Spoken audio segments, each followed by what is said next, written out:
We are now live. Sound check. General Issues Committee for Wednesday, April 20th, 2022. Sound check.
Good morning, everyone.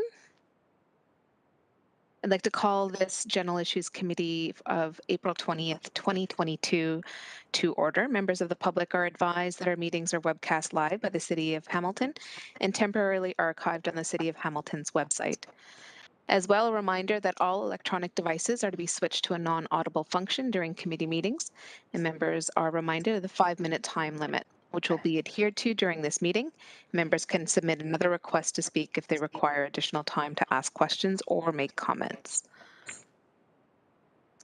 First up is approval of the agenda. Madam Clerk, are there any changes to the agenda? Yes, through you, Madam Deputy Mayor, we do have quite a few items. We have communication items.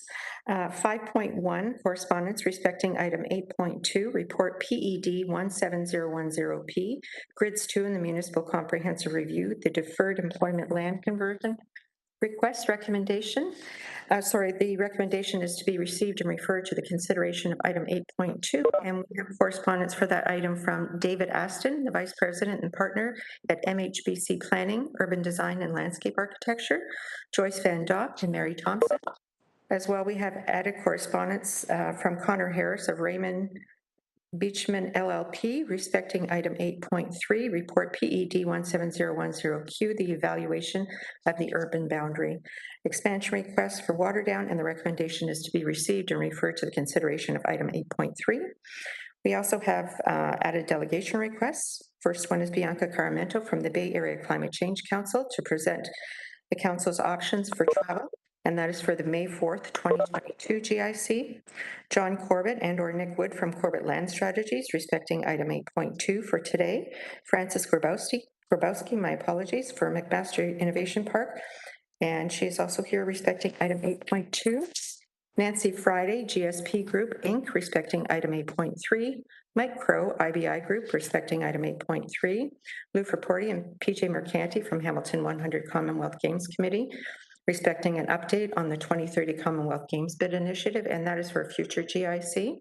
Dr. Linda Lukasik, Environment Hamilton, respecting item 8.3, and Nancy Smith, Dirkster Majla Associates, also respecting item 8.3 for today's agenda, and an added notice of motion from Councillor Danko, item 12.1, change action Bay Area Climate Change Council options for travel recommendations, and that is it. Thank you very much. Any discussion respecting the changes to the agenda, colleagues? Seeing none, then may I please have a mover and seconder to approve the agenda as amended? Moved by Councillor Vanderbeek, seconded by Councillor Pauls, and it should be before you electronically shortly.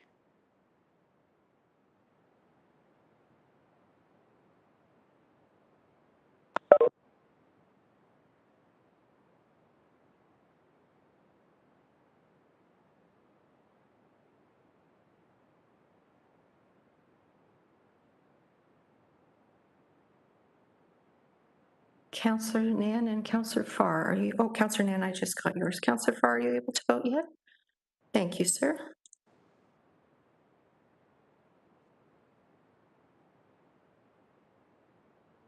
And that carries 13-0. Moving on to declarations of interest. Members of committee, are there any declarations to bring forward today? Seeing none, then we'll move on to item 4, which is approval of the minutes of the previous meeting. 4.1 is the April 6, 2022 meeting. May I please have a mover and seconder to put the minutes on the floor? Moved by Councillor Partridge, seconded by Councillor Pearson. Thank you. Any discussion respecting the minutes, colleagues? Seeing none, then it's before you for approval electronically.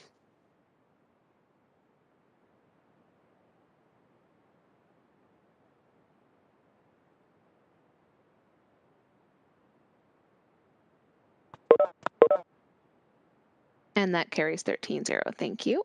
Moving on to communications, may I please have a mover and seconder to put the communications items on the floor? Moved by Councillor Ferguson, seconded by Councillor Powers. Any discussion respecting the communications items? And a reminder that the icon is available, and please indicate there. Okay, seeing none, those will be received and referred to consideration of item 8.2 as it relates to correspondences 5.1, and 5.2 will be considered to 8.3. And it's before you electronically.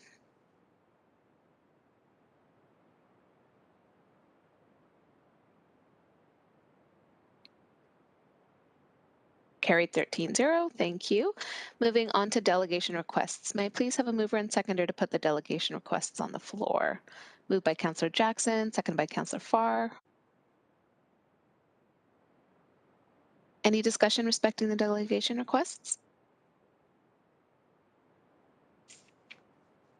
Seeing none, then it's before you electronically.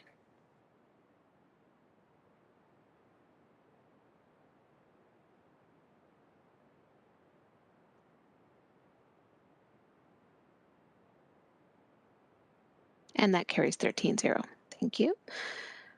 Moving on to consent items. 7.1 is the summary report of the 2022 Hamilton Business and Workforce Survey. May I please have a mover and seconder? Moved by Councillor Pearson, seconded by Councillor Vanderbeek. To put item 7.1 on the floor. Any discussion respecting this item, colleagues?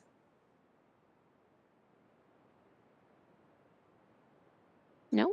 Okay, it's before you electronically.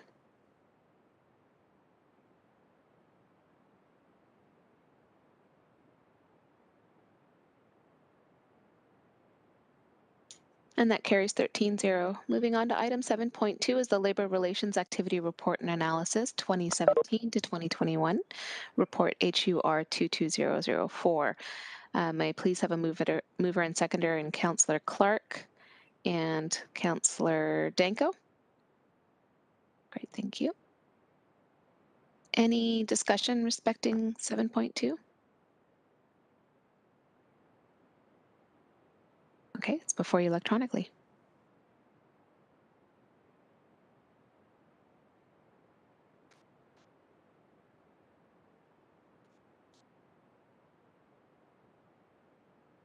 And that carries 13-0. Thank you. Moving on to presentations. First up is 8.1. I just want to confirm that Dr. Richardson is on the meeting. Madam Deputy Mayor. Sorry, through Madam Deputy Mayor, I don't believe that that Dr. Richardson will be here until about 11:30. So it might be better to defer this item until she can be here a little bit later. In that case, colleagues, could I get a mover and seconder to defer the COVID-19 verbal update until the doctor can join us? Moved by Councillor Power, seconded by Councillor Vanderbeek. Thank you. And that is to defer this item until later in the agenda.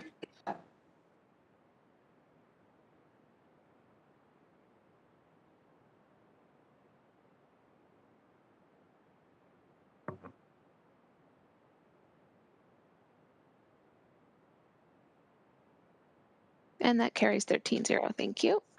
And on to 8.2, Grids 2 and Municipal Comprehensive Review, Deferred Employment Land Conversion Requests, PED 17010P.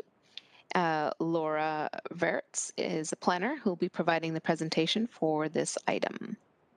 Laura, if you could please turn on your camera and microphone and please introduce yourself. And I apologize if I got your last name wrong. Thank you, Councillor. No problem at all. Hold on. I'll just share my screen here.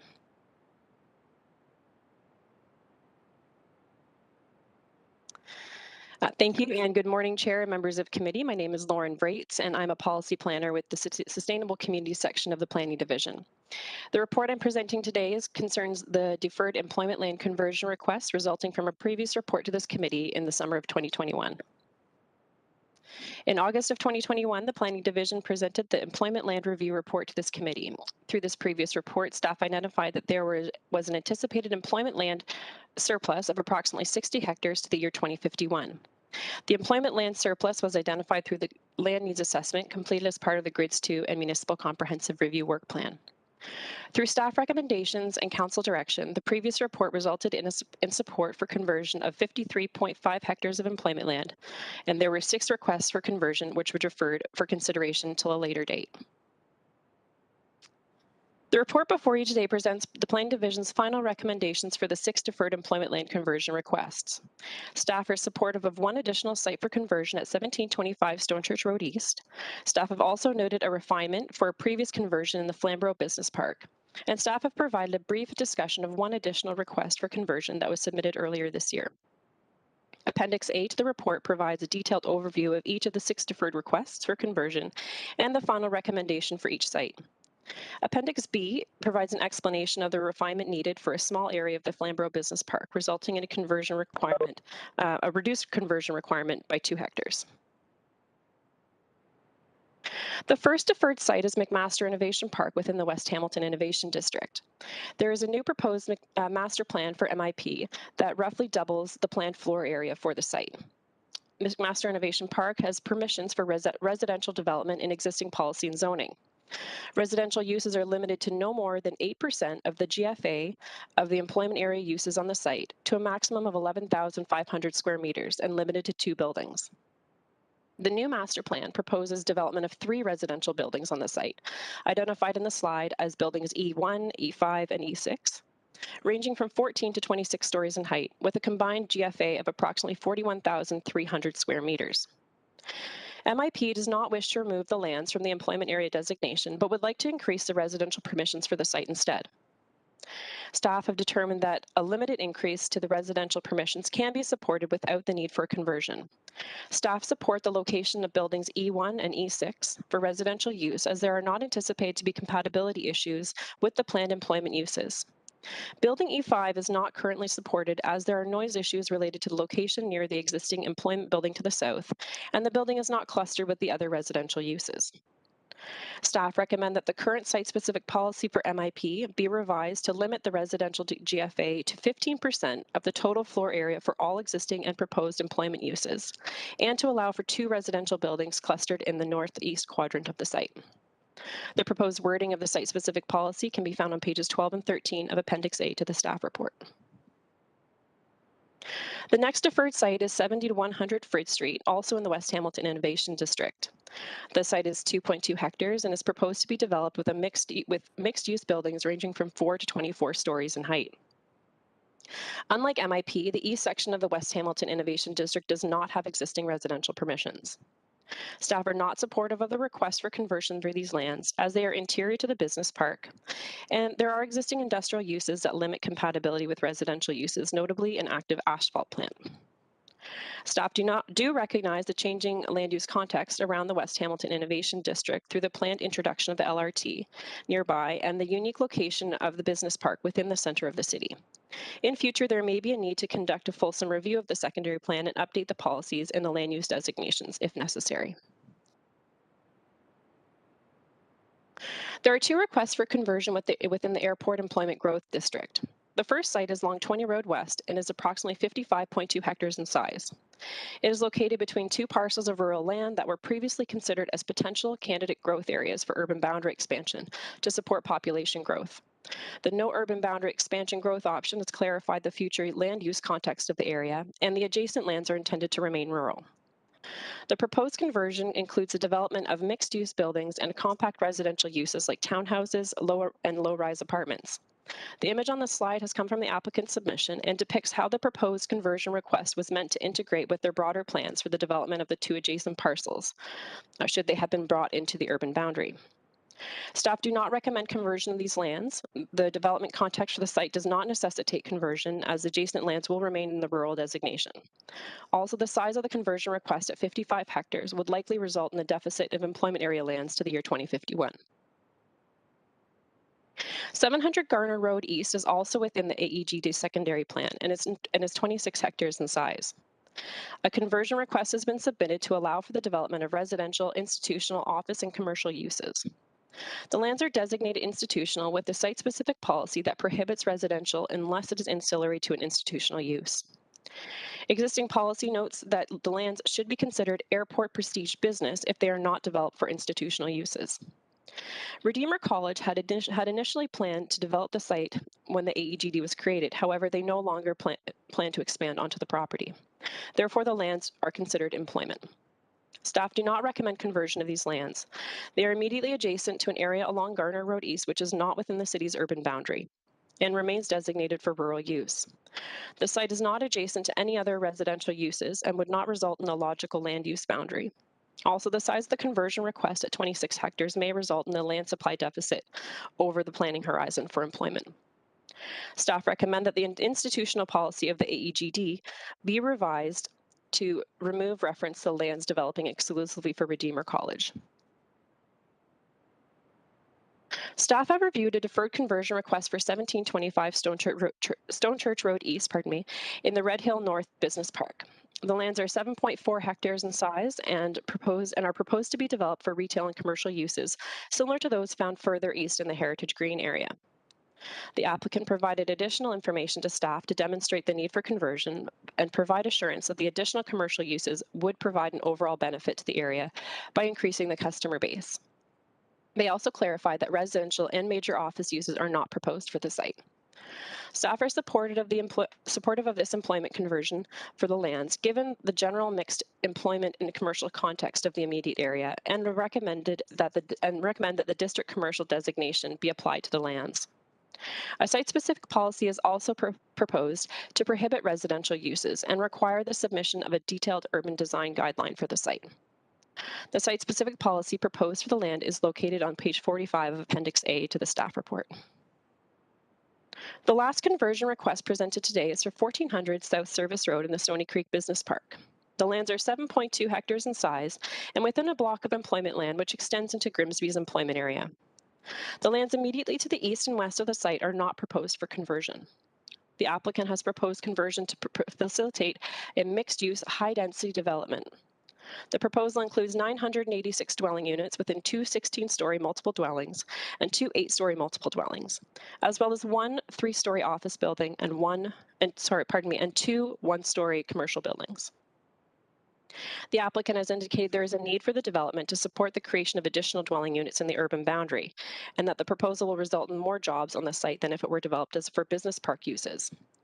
There is an active application for official plan amendment and zoning bylaw amendment for the lands for the proposed development, which is on hold pending the results of the employment land conversion. Staff do not support the conversion of these lands. The introduction of high-density residential uses on this site may compromise the city's planning objectives for priority areas for intensification, notably within the city's nodes and corridors planned for higher order transit. The site is disconnected from the broader area, and the immediate context of the employment block is not a mixed use. The conversion of the site would not result in a more logical land use boundary for the employment area. And finally, there are infrastructure capacity constraints for sanitary servicing, as well as a local road network, given the intensity of use proposed for the site. Staff are recommending that we include a site-specific policy for the lands, which would provide specific criteria for potential conversion at a future date. These criteria include consideration of land assembly with adjacent parcels, servicing capacity for infrastructure, and development which supports transit. The complete wording of the site-specific policy can be found on page 58 of Appendix A to the report. Staff have also noted the need for refinement to one area in the Flamborough Business Park that was previously recommended for conversion. The lands are approximately 2 hectares in size and circled on the slide in blue. They were mistakenly identified as being part of the business park through a previous housekeeping amendment in 2018, whereas the linear piece is actually part of a utility corridor. No conversion is required for these lands, as the utility designation is not part of the employment area. Staff received one employment land conversion request for 54 Dundas Street East in Flamborough on February 10th of this year. The site is located immediately adjacent to the Niagara Escarpment, and staff did not have time to analyze this request with the Niagara Escarpment Commission before finalizing the report. Should the landowner wish to pursue conversion in the future, they may submit a request at the time of the next municipal comprehensive review. In summary, 58.9 hectares of employment land is proposed to be removed from the city's employment area land supply at this time. This accounts for lands which were previously recommended for conversions in August 2021, the refinement noted for the Flamborough Business Park, as well as the inclusion of 7.4 hectares for the site recommended for conversion through the staff report being presented today. The report recommendations presented today, should they be approved, will be implemented in the upcoming Municipal Comprehensive Review Official Plan Amendment. The final MCR Official Plan Amendment will be presented to Planning Committee on May 17th of this year. This meeting will also include the statutory public meeting to hear and consider public comments on the final Official Plan Amendments to the MCR. Following the meeting on May 17th, staff will forward the final Official Plan Amendment to the province for their review and approval. Thank you for your time today. Should you have any questions about the deferral report, myself, Heather Travis, Christine Newbold, and Chief Planner Steve Robichaud would be happy to respond. Thank you. Thank you. Thank you for that comprehensive review in the presentation. And before we open up to questions. Yeah. First up is Councillor Powers, followed by Councillor Partridge. Councillor Powers. Thank you, Lauren, very much for your presentation. Be very detailed, and not only the background information provided, this was very, very helpful as to making a decision. I just have one question. It's relative to the 700 Garner Road East. I read the background reports. What I didn't see in it, and this is just a question for my information, is that area impacted by the Garner Road wetlands, the water source for the Ancaster Creek? That environmental impact is of interest to myself. Councillor Powers, through the chair, I'm sorry, I can't answer that question. I'm not sure if they are impacted. Perhaps either any of my colleagues might know the answer to that, but unfortunately, I'm not aware if they're impacted by that. So, I mean, if nobody can answer it right now, perhaps a note being sent out to the councillors after the fact would be advantageous. Thank you. That's my only question, Madam Chair. Thank you, Councillor. Next up is Councillor Partridge. Yes, thank you, Madam Chair. And Lauren, thank you for the presentation. There's two areas that I have a comment and a question. The first one is the Flamborough Business Park. And I appreciate yourself, Heather, and others meeting with me and working on this and the following report that's coming. For the Flamborough Business Park, that is actually a union gas easement that is being removed from the business park. Is that correct? So the area that we had identified, pardon me, through the chair, the area that we had identified in there is, it was previously identified for conversion. It is within the utility designation. It doesn't require a conversion at this time. There's no utility designations are not within an employment area, so there isn't a need for the conversion. So those 2 hectares are going to be have been subtracted from the total conversion area of conversions that are recommended. Yeah, I appreciate that explanation, and it makes perfect sense because it is a union gas easement.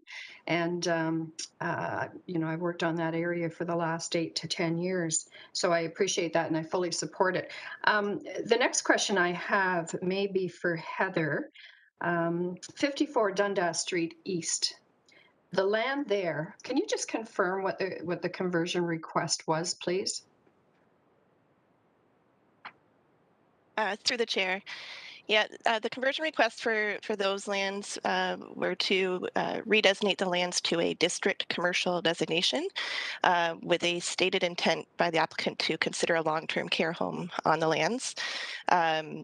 Currently, those lands are within the Niagara Escarpment Plan area, and we have not had a chance to have any discussions with that agency about the submitted request. Yeah, I appreciate that it is Niagara Escarpment. When did the request actually come in? Can you just confirm that for me, please, through you, Chair?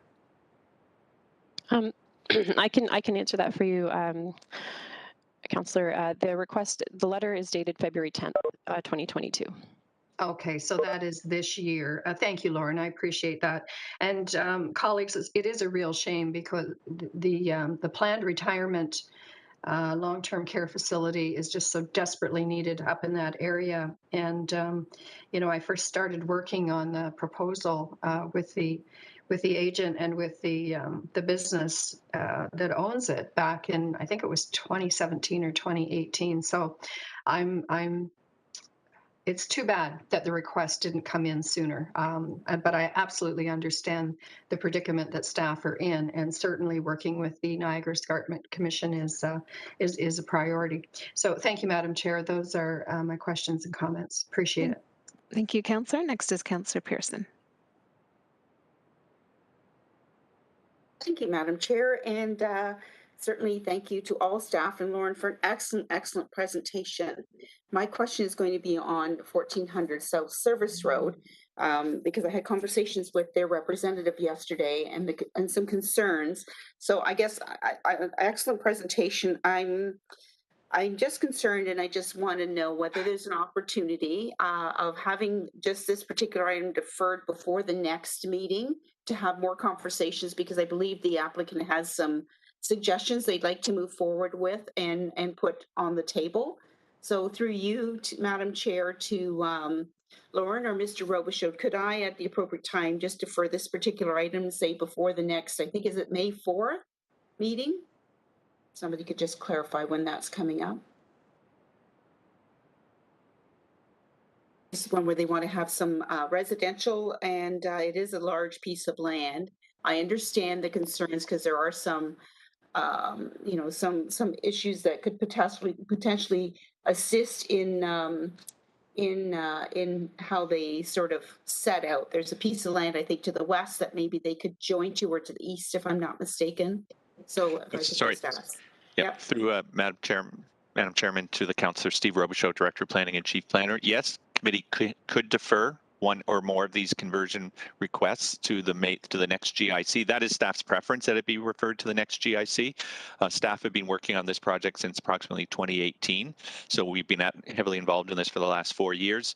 What we would like to do is have a degree of certainty when we come forward to the May 17th public meeting to consider the Grids 2 MCR OPA at the statutory public meeting, so that the public can see what is being proposed at that statutory public meeting. That's why our preference would be that it be deferred for 2 weeks. I mean, we've been talking with one or more of these landowners for over 4 or 5 years now. So if they do have some, and we have also been talking with the province trying to see if there are proposals or if there's opportunities or solutions here. But if there is for one or more of those specific items to be referred to that the next GIC meeting, that would be preferable, so that we can then, I believe we have a public open house scheduled for May 3rd, so we would be able to prepare the necessary information to alert the public that these matters are still under further consideration. Ultimately, the Grids MCR is being done in multiple phases. It's just that we would like to try to wrap up this phase for that May 17th public meeting. Thank you very much. Thank you for that, Mr. Robichaud. Thank you, Madam Chair, and I certainly appreciate, and I will put that forward. I hope that I have my colleagues' support, just to at least give them that extra little 2 weeks period to say, let's wrestle it out, and whatever is said at that point, I'll take it from there. Thank you very much. Thank you. Councillor Pearson, I'll come back to you at a later time for that deferral motion on that specific item. Next up, we have Councillor Jackson, and then followed by second time, Councillor Partridge. Thank you, Deputy Mayor Nan. Good morning. And thank you, Planner Vrates, for your follow-up presentation, and very much appreciate you and your team for the last 6 months taking a number of these deferred sites under consideration to do some more review. And I'm obviously very grateful in light of the revised application at 1725 Stone Church Road East. I'm glad to see staff's support and accommodation for the commercial conversion there. That will be almost the last quadrant of the 4 quadrants that border the Upper Red Hill Valley Parkway and Stone Church Paramount Drive in both my ward and Councillor Clark's ward. This is the last northwest quadrant that will make the development compatible with what has existed there over the last 10 years or so. Question to you, Planner Vrates. My only question is on your next steps, just so that I'm clear. The province is aware of the fact of the original staff recommendation document of the ambitious density option, which ultimately council overwhelmingly denied and turned down regarding the UBE. So the province has that document. Is it the May 17th decision at planning and the 30 days thereafter and the Grids 2 MCR revised option that'll be put forward that whoever is in government after June 2nd is awaiting upon? Through you, Deputy Mayor Nan, please, for that clarification. Through the chair to Councillor Jackson. So we are planning to present the final MCR OPA on May 17th. And beyond that date, the province we'd be submitting the final MCR OPA that results from that public meeting and the decisions made at that public meeting on May 17th to the province following that. So with any modifications needing to be made as a result of that public meeting. If there's additional clarification that's required, I believe either Heather Travis or Steve Robichaud might be able to assist. Thank you, Lauren. If I can assist committee. As committee is aware, the Bill 109 received royal assent last Thursday, and the province has now changed the process under which an MCR OPA can get approved. Prior to Bill 109, once council on May 17th, the intent is to have the statutory public meeting. Depending on what we hear, that we will then go away, make any final changes to the OPA, and then present it to council for adoption in either late June or early July. It is then referred to the province as the approval authority. Pre-Bill 109, the province had 120 days to make a decision, or the city could appeal that non-decision to the OLT for a decision. Post-Bill 109, the minister now has the authority to put a pause on that 120-day time clock if it's during an election or there's unforeseen circumstances, so that 120 days can actually extend further, now with unknown time period, or the minister has the authority to refer the MCR OPA to the OLT, and the OLT can be asked to either provide advice to the minister, and then the minister will take that advice and make a determination whether or not to approve the city's MCR OPA, or the minister can refer all or part of the OLT and ask that the OLT have hearings on the OPA, at which time there would be essentially a full OLT hearing. There would be witnesses. I assume landowners or other interested parties would seek status. And then based on that hearing, the OLT will make a determination whether to approve the city's MCR OPA as is, approve it with modifications, or significantly alter the MCR OPA. This is all fairly new territory since Bill 109 just received third reading and royal assent on last Thursday. So we are sort of planning, legal and other staff, we're trying to assess what the implications of this is. And then if there's a need to change course, we will come forward and provide our advice to council, and then council can make a determination on how best to proceed with the MCR OPA. There's a lot of good stuff in the proposed draft OPA that'll help facilitate intensification. It deals with complete streets, climate change, Indigenous communities consultation. So we would like to try to get those policies enforced in effect. Unfortunately, the concern is if the minister refers the OPA to the OLT, based on other major urban boundary expansion type hearings, it could take 1 to 2 years before we actually would have a resolution of that matter, which is unfortunate. Thank you. Sorry for the long answer, but I think it's important because the circumstances have changed in the last few weeks. Thank you. Chief Planner Robichaud, I never have had such an extensive, thorough, comprehensive response to a simple question of what are the next steps. Thank you so very, very much. Sincerely, all very important information for me to know as to what the province has, what they're hoping to have further pending this council's decision, and all the next steps of where we want to grow. And Planner Vrates, thank you again the accommodation on Stone Church Roadies in light of the revised application for commercial. Thank you, Deputy Mayor Nan. Thank you, Councillor. Next up, we have Councillor Partridge. Yeah, very quickly. Thank you, Madam Chair. The one question I did forget to ask, and I may have missed it, Lauren, again, coming back to 54 Dundas Street East in Waterdown. If I heard correctly that they have to now wait to reapply at the next review. Did I hear that correctly? And if so, when is the next review? Through the chair, you're correct. We did note that in their presentation that if they were to, so this 54 Dundas Street parcel is, it's behind the Rona Plaza toward the escarpment and beside the West Camp area. We have advised that if they would like to make another application for conversion, if they would like to request conversion, that they would do so at the next MCR. And the city's next MCR process would likely be sometime within the next 5 to 10 years. However, the city can initiate an MCR for something like employment should there be a need in the future. If you have any other questions about that, I think either Heather Travis or Steve Robichaud would be able to answer that.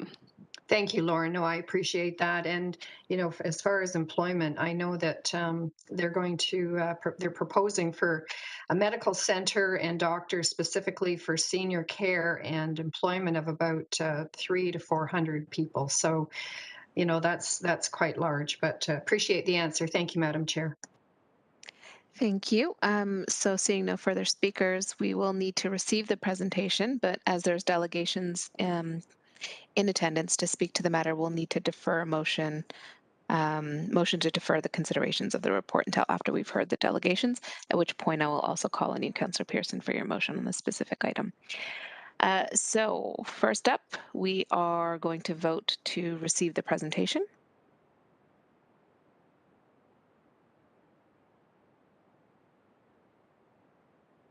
You, Madam Deputy Mayor, I'm not sure if Councillor Whitehead would like to speak. No, sorry. I just want to know if you had to move it and shake second or to move the receipt. No, we don't. So moved by Councillor Pearson, or sorry, Whitehead, and seconded by Councillor Pearson to receive the presentation.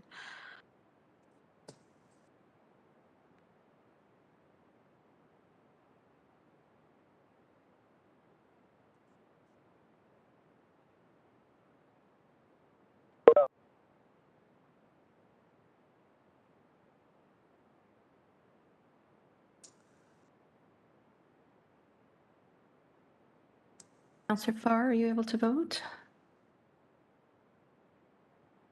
And Councillors Ferguson, Councillor Whitehead, I believe you're yes. The vote hasn't come up for me yet, Stephanie, but I'll give it a thumbs up. Okay, sorry, you might have to try that infamous F5 there. And Councillor Farr, are you as well? Councillor Farr, if you're on your phone, I'm going to mark you absent.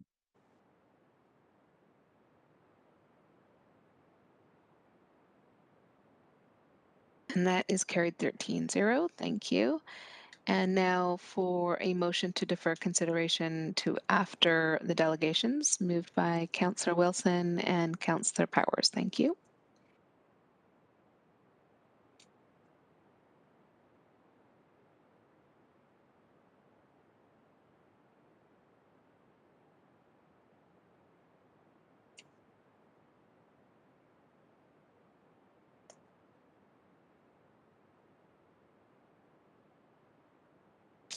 And that carries 14-0. Thank you.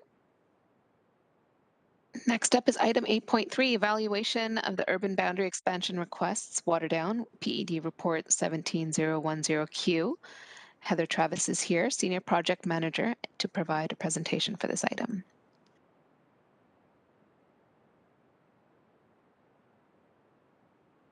Thank you, Chair. I will share my screen.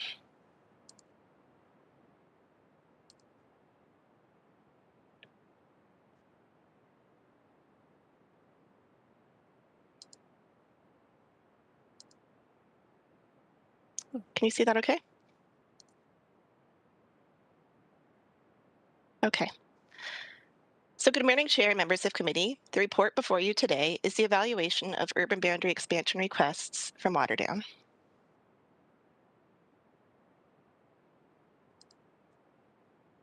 So by way of background, the policy permission to allow the city to consider minor urban boundary expansion from the Waterdown urban area comes from the provincial growth plan.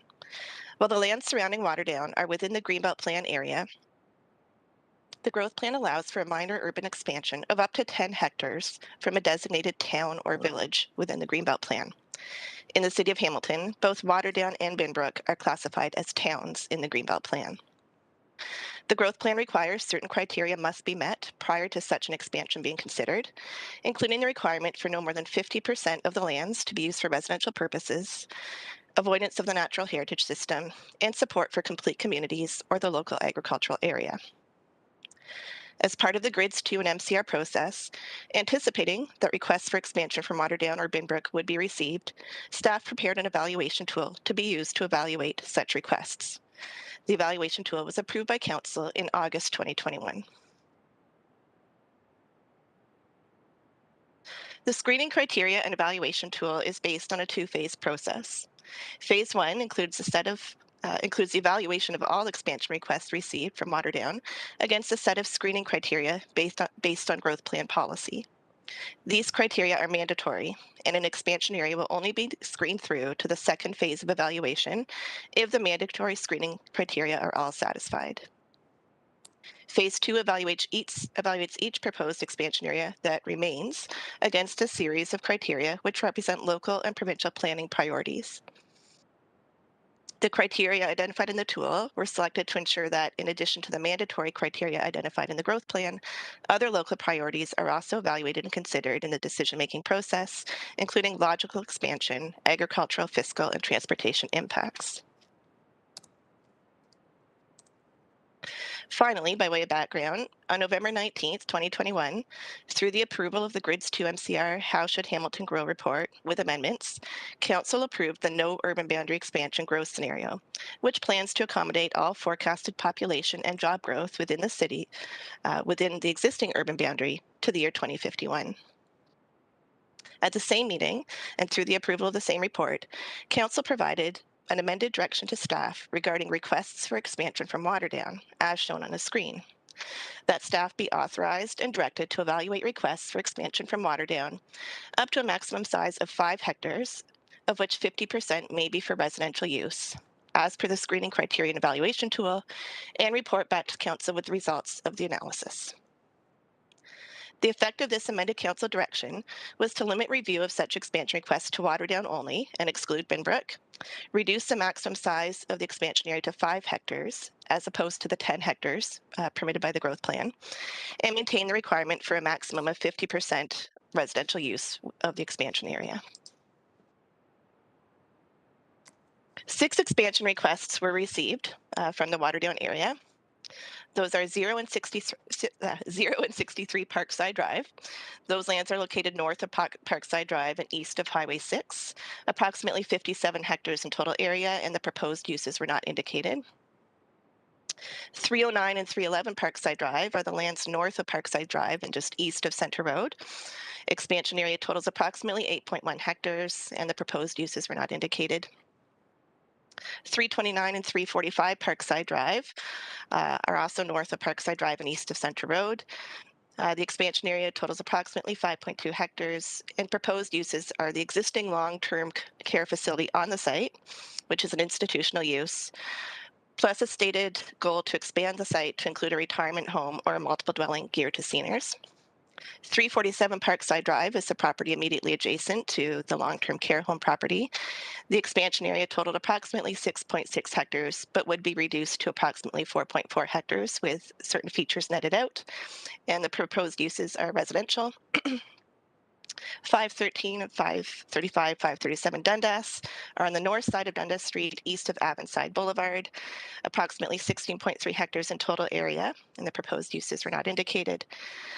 And then another property, which is a little bit on its own, was an expansion of the Waterdown employment area for lands on the north side of Highway 5, west of Corslab Drive, approximately 10 hectares, and the proposed uses would be for employment land. So staff completed a screening of the above noted expansion requests against the Phase 1 screening criteria in the evaluation tool. The completed screening is attached as Appendix E to the report before you today. The results of the screening identified that of the 6 expansion requests noted previously, only the request for the lands at 329 and 345 Parkside Drive passed the initial screening. The primary areas of concern, which resulted in the other requests not passing the screening, relate to the size of the overall expansion area exceeding the 5 hectare limit. The reduction in the permitted expansion area to 5 hectares resulted in all but 2 areas being eliminated from consideration.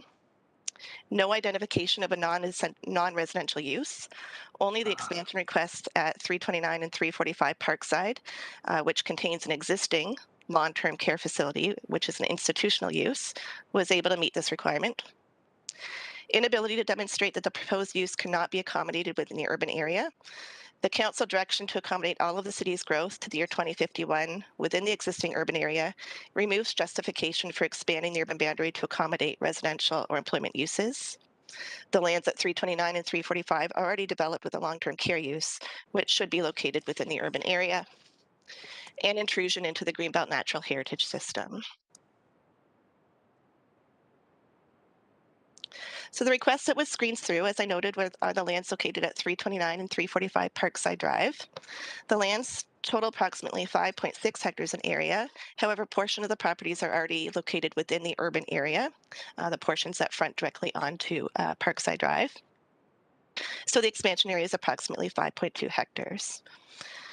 The majority of the subject lands, as noted, are in the rural area and zoned designated rural in the rural Hamilton official plan and zoned rural A2, with a special exception that does recognize the existing long-term care facility and retirement home.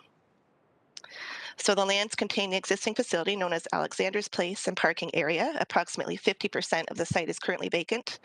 The applicant has indicated a future intention for expansion on the site to accommodate a retirement home or seniors-oriented multiple dwelling. Any future development of the property would be subject to the normal development process, at which time detailed technical studies would be required. Staff completed the phase 2 screening of these lands and note that the proposed expansion area met all of the criteria as noted on these slides. The site is serviced with existing water and sewer servicing, though detailed studies would be required at the development stage to confirm capacity. From a transportation perspective, anticipated capacity exists on Parkside Drive to accommodate any future expansion on the lands. From a complete communities perspective, it's staff's opinion that the expansion will facilitate future development of the existing use to permit an aging in place option within the Waterdown community. From a climate change perspective, no significant risks or opportunities were identified, though there would be opportunities at a future development stage to incorporate low impact development techniques and green infrastructure opportunities. The lands are located outside of the Greenbelt Natural Heritage System, and provided that future development is appropriately set back and studies are required at the future development stage, no negative impacts on the natural heritage system are anticipated. From an agricultural perspective, the lands are not currently in agricultural production. There are no unreasonable financial impacts anticipated to the city. And from a cultural heritage point of view, there are no resources present on the lands. Cultural heritage resources and archaeological assessments would be required at a future development stage. So staff are therefore recommending the inclusion of these lands in the Waterdown urban area in recognition of the existing use and to permit limited and controlled expansion of that use. The lands would be designated neighborhoods within the urban Hamilton official plan with a site-specific policy area to limit the proposed uses to a retirement home and a multiple dwelling for seniors, in addition to the existing facility, and to ensure that no more than 50% of the lands would be used for the residential purposes. Through the review of the expansion request in Waterdown, we did receive one other request for lands located at 100 Sunnycroft Court. So these are lands on the south side of Dundas Street East. This is the Niagara Escarpment. Through that review, through the review of a formal consultation application actually on these subject lands, it was noted that the city's existing urban boundary, which is shown in purple on this map, does not align with the existing Niagara Escarpment plan urban area boundary in this location. So the Niagara Escarpment urban area boundary is the green, and the city's urban boundary is shown in purple. The city's urban boundary should align with the Niagara Escarpment plan urban area boundary.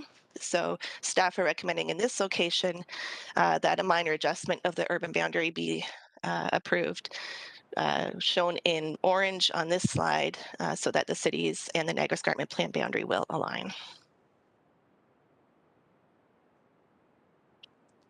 So should the staff recommendation from these reports related to both 329 and 345 Parkside, as well as the minor adjustment at 100 Sunnycroft Court be approved, the changes to the urban boundary will be incorporated into the forthcoming Municipal Comprehensive Review Official Plan Amendment.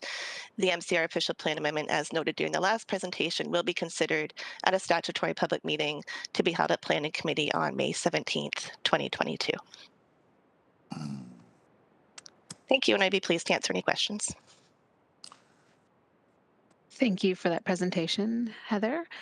First up, we have Councillor Partridge, followed by Councillor Wilson. Yes, thank you, Madam Chair. I don't have any questions. I just comments, so I'm pleased to let Councillor Wilson go ahead if she has some questions. Okay. Councillor Wilson, and then the speakers list is growing. Councillor Pearson, so do you want me, or sorry, Councillor Partridge, would you like me to put you on the end of the list? Yes, that'll be fine. Thank you. Perfect. Appreciate it. Will do.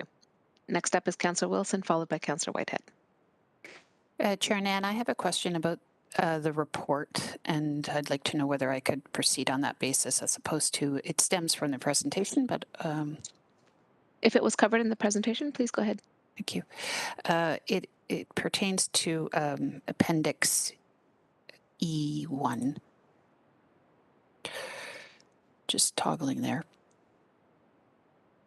It is in reference to some staff comments on page 2 and 3 of Appendix E1 in relation to the property on Parkside Drive that is being approved, that is being recommended for inclusion.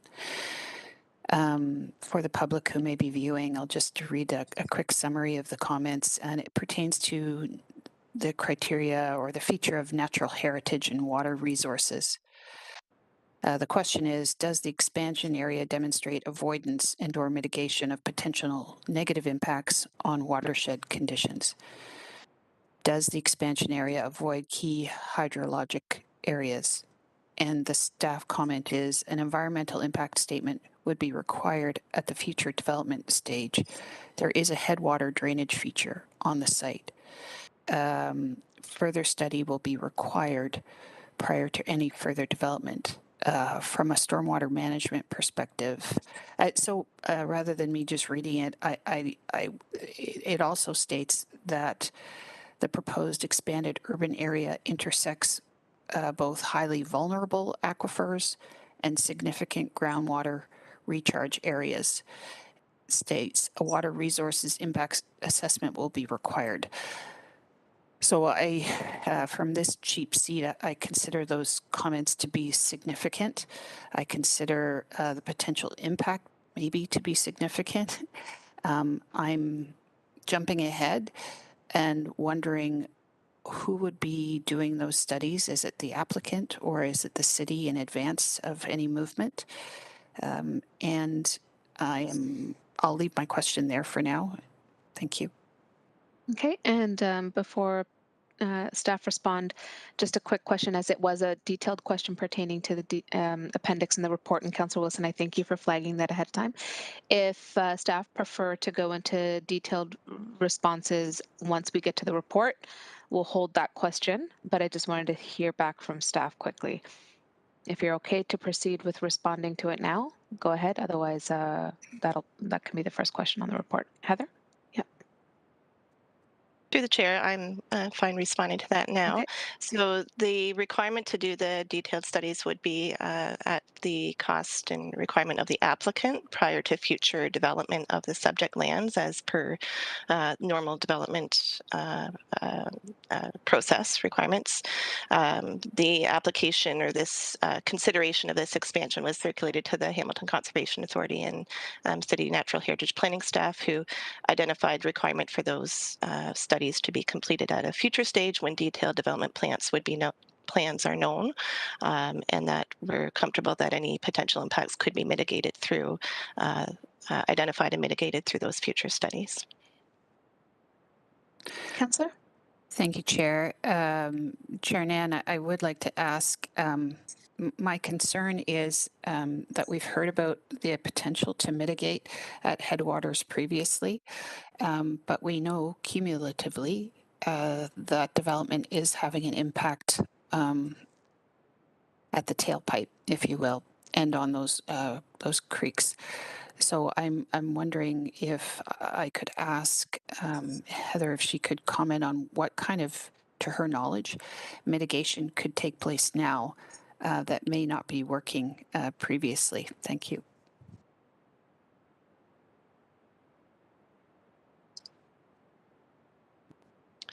Through the chair, I'm not sure what you mean in terms of mitigation that may not be working previously. That certainly isn't necessarily my area of expertise. But in terms of looking at what would be required through the assessments, would be looking at what you just said, is looking at not only impacts on the existing property, but any downstream impacts that would be part of both the water resources assessment and the environmental impact statement that would be required.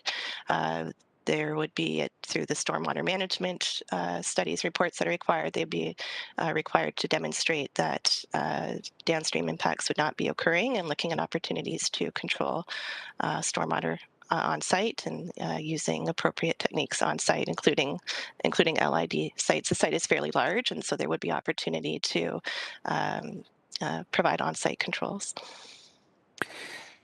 Thank you, Heather. Thank you, Chair. It is.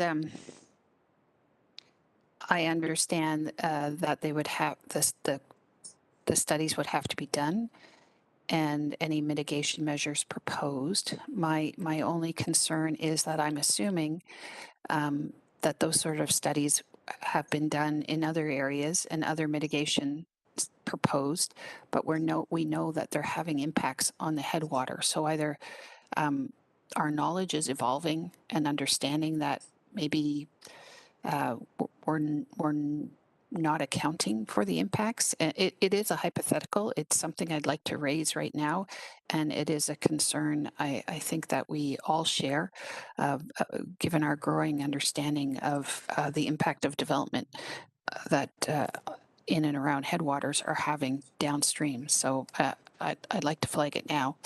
Thank you. Thank you, Councillor. Next up, we have Councillor Whitehead and then Councillor Partridge.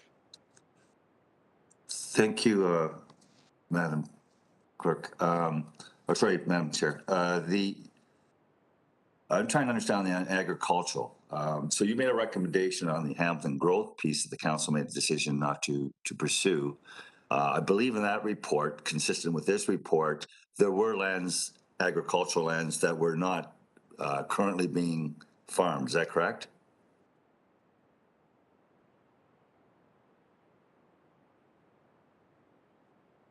Through the chair, in terms of the overall, the White Belt lands and evaluation of future urban boundary expansion to those areas, as you recall, we didn't get to the level of detailed study of those White Belt lands because the decision was made to accommodate the city's growth within the existing urban area.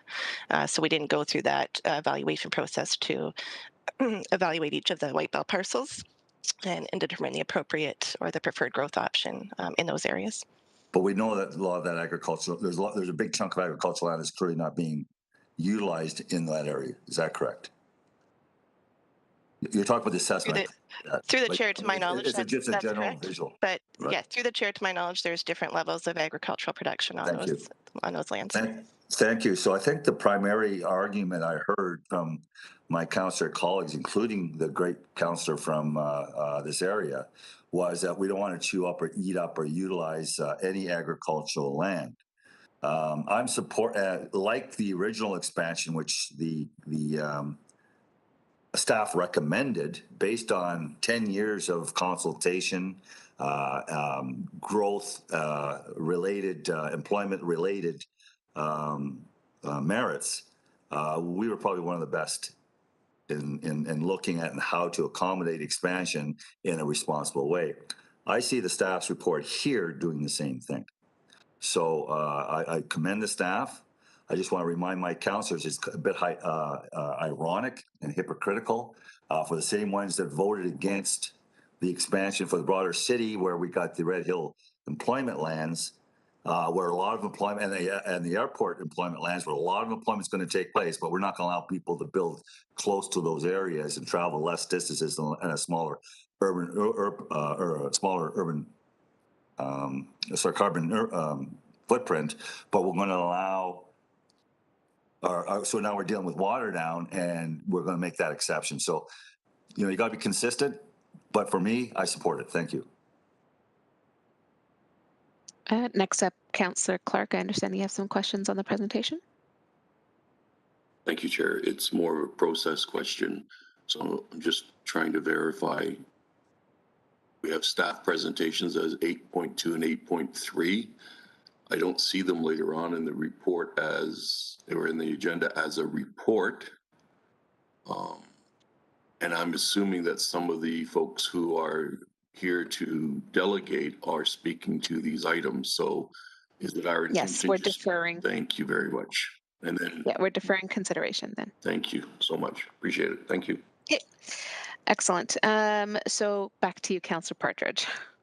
Yes, thank you, Madam Chair. And I'm just wondering, with the previous explanation to the good councillor, is it appropriate for me to make comments now or to wait until after the delegate? That's a good call.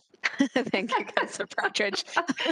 Yeah, So how about if you're good to move for deferral till after consideration of the delegate, or after we've heard from the delegates, given all this, I would appreciate it. Seconded by. Yeah, and I will do that, and I'll just keep coming back until I can have my comments. I'll keep calling on you.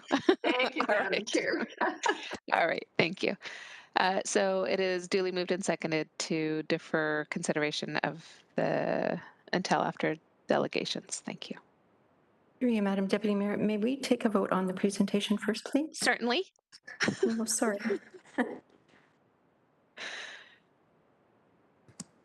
So are we going to use the mover and seconder as Councillor Partridge and? Sure. I didn't hear your seconder. I'm so sorry. It was Councillor Clark. Thank you.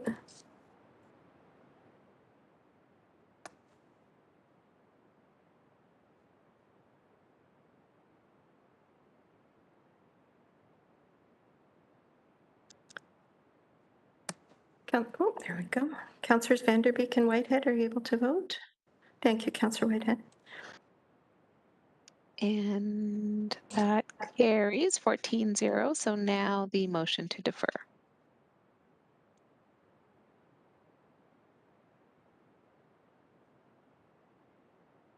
And that's up on eScribe for those of you able to do so. Vote there.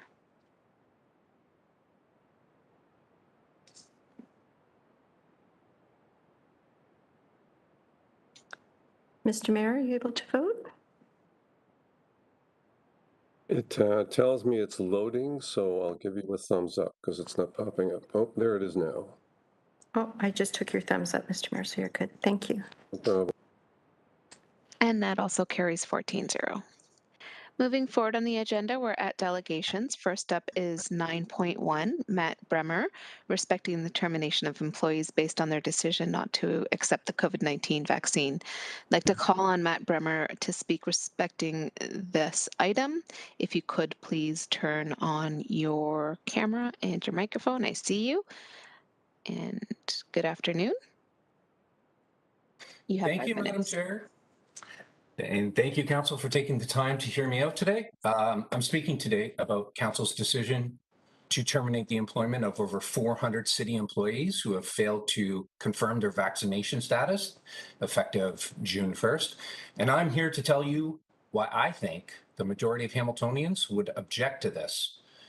Many of the people on this list have many years of service to the city. They've dedicated their entire career to serving the people of this community by being public servants.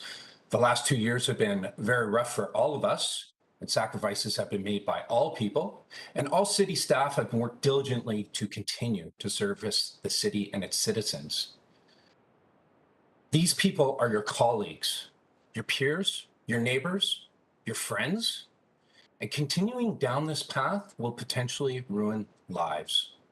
Remember, you will be seeing these people around. You will have to look them in the eyes when you see them at daycare pickup, the local church, in your neighborhood, and at community events. These people are Hamiltonians, and although they weren't able to face you today, you will face them in the streets of your community. If it's decided to proceed with this action, not only will there be impact from the community perspective that I've just outlined, there will also be massive impact to city operations. I would expect that this would eliminate existing relationships, both internal and externally, open the city to potential legal risk of lawsuits, and trigger massive operational costs involved in replacing and training the replacements. I would bet that many of these staff have years of experience, and the institutional knowledge that would be lost in a purge like this would also take years to recover from. I want to remind you all that taking this vaccine is supposed to be a voluntary action. There have been no mandates from Health Canada on making it mandatory for Canadians. We now know that there's significant evidence that the COVID-19 vaccines do not stop the transmission of the Omicron variant of the virus. So continuing to push this forward does nothing to make other employees any safer. It does nothing to make this city a better place. It only seems punitive. I urge the council to reconsider their mandate and drop any employee requirements to vaccinate against COVID-19 for both existing and new employees. Additionally, I also want to take a moment and comment on the fact that I'm very concerned that the staff who are being impacted by this decision were actively prevented from speaking here today. Council is about to end the employment of over 400 employees, and there has been no chance for any of these people to face you, look you in the eye, and provide you any feedback. And I have to be their proxy. Staff that asked to delegate to council were advised that a long-standing bylaw prevented this from happening. However, the bylaw cannot be quoted or provided to staff.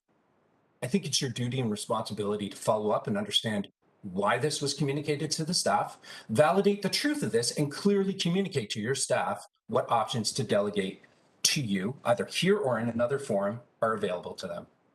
This council should not be able to fire over 400 of your colleagues and peers without providing them the opportunity to speak to you directly, as I am now. Thank you for your time today. That is time. I have a speakers list. Councillor Whitehead is first. Thank you, and thank you very much for your presentation. I also understand what it's like to go through a bureaucratic hurdle and have decisions made without citing specific bylaws, procedures that prevent such actions from taking place. So I want to make it clear in your presentation, you're saying that there was no specific policy or bylaw that was provided to you that says that you and the members and the workers couldn't make a presentation based on this issue. Through the chair, Councillor, it's secondhand information to me. I am not an employee. I am not privy to these conversations, but it's my understanding. I kept asking, why are you not delegating? Why are you not allowed to delegate? And they were told that there is a long-standing bylaw that prevents that from happening. I believe that Laura Fontaine was supposed to provide that bylaw to the employees. That never happened. They were never allowed to delegate. I can't really speak much more to it other than that. Yeah, no, fair enough. I would reserve, Madam Chair, the appropriate time to ask staff direct questions as a result of this presentation and when that would be appropriate. So that's the question to the chair. You want to pursue allegations of staff in today's agenda? Well, I don't think it's allegations. I think I want to pursue clarity. Where there's allegations that are before council until they can be clarified. So you do have general statements and other business, at which point we can bring that up. No, I don't think that's the way it works. That is the way it's going to work today. Well, I'll challenge the chair then. All right. So clerk, the procedures for challenging the chair. Through you, Madam Deputy Mayor, the procedures for challenging the chair is at this time I will actually take the chair and just see, we'll have to take a vote. Sorry, I'll have to put it in. Just bear with me for a second here. I need to see if I take a vote on, see who's in agreement with your ruling, Madam Deputy Mayor. And Mayor Eisenberger. Just a point of order. Are we able, Madam Clerk, to ask a question on this ruling or on this challenging? I believe so. Give me 1 second. This is something that in many years doesn't come up very often.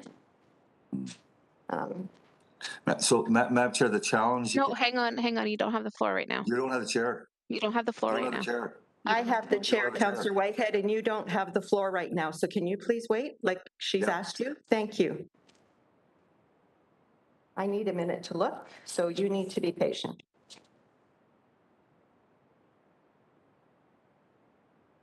Off the mic. Second. I'm going to let you ask your question only because I can't find it at the moment. So Councillor, there was another question, Councillor Whitehead. Fair enough. That was myself, and my question was, is it not appropriate for a member of council to ask the staff whether we have such a policy? Madam Clerk?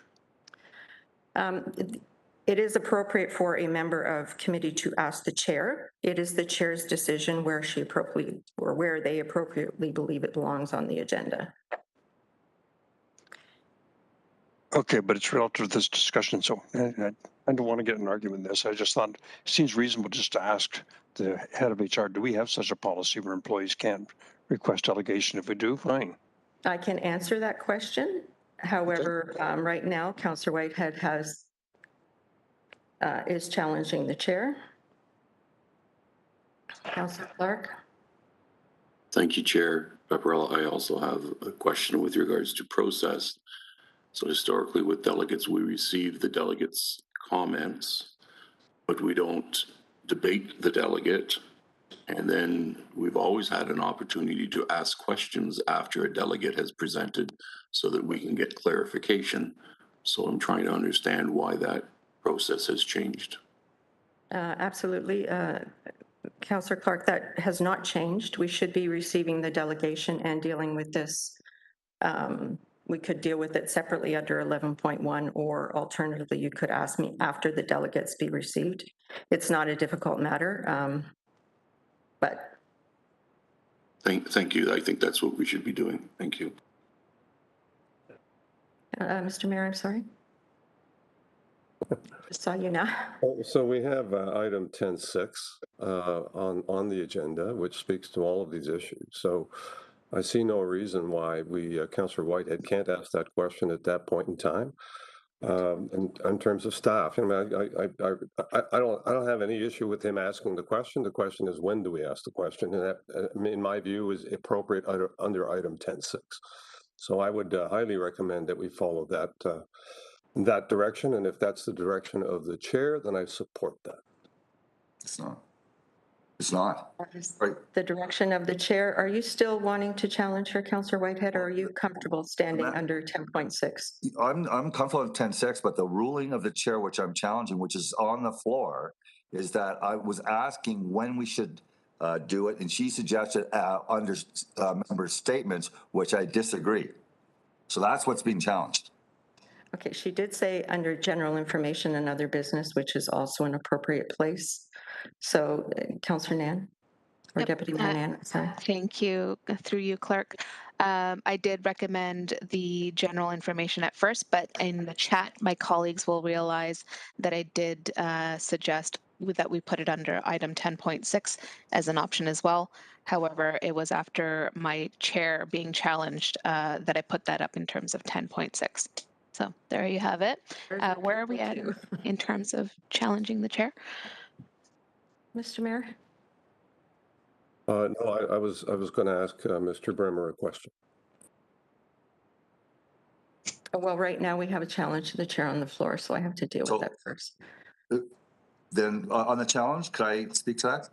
I'm prepared to withdraw the challenge to the chair if her ruling has changed to allow the question to be done at the time of 10.6. She has already agreed to that, Councillor. I'm fine with that. Thank you.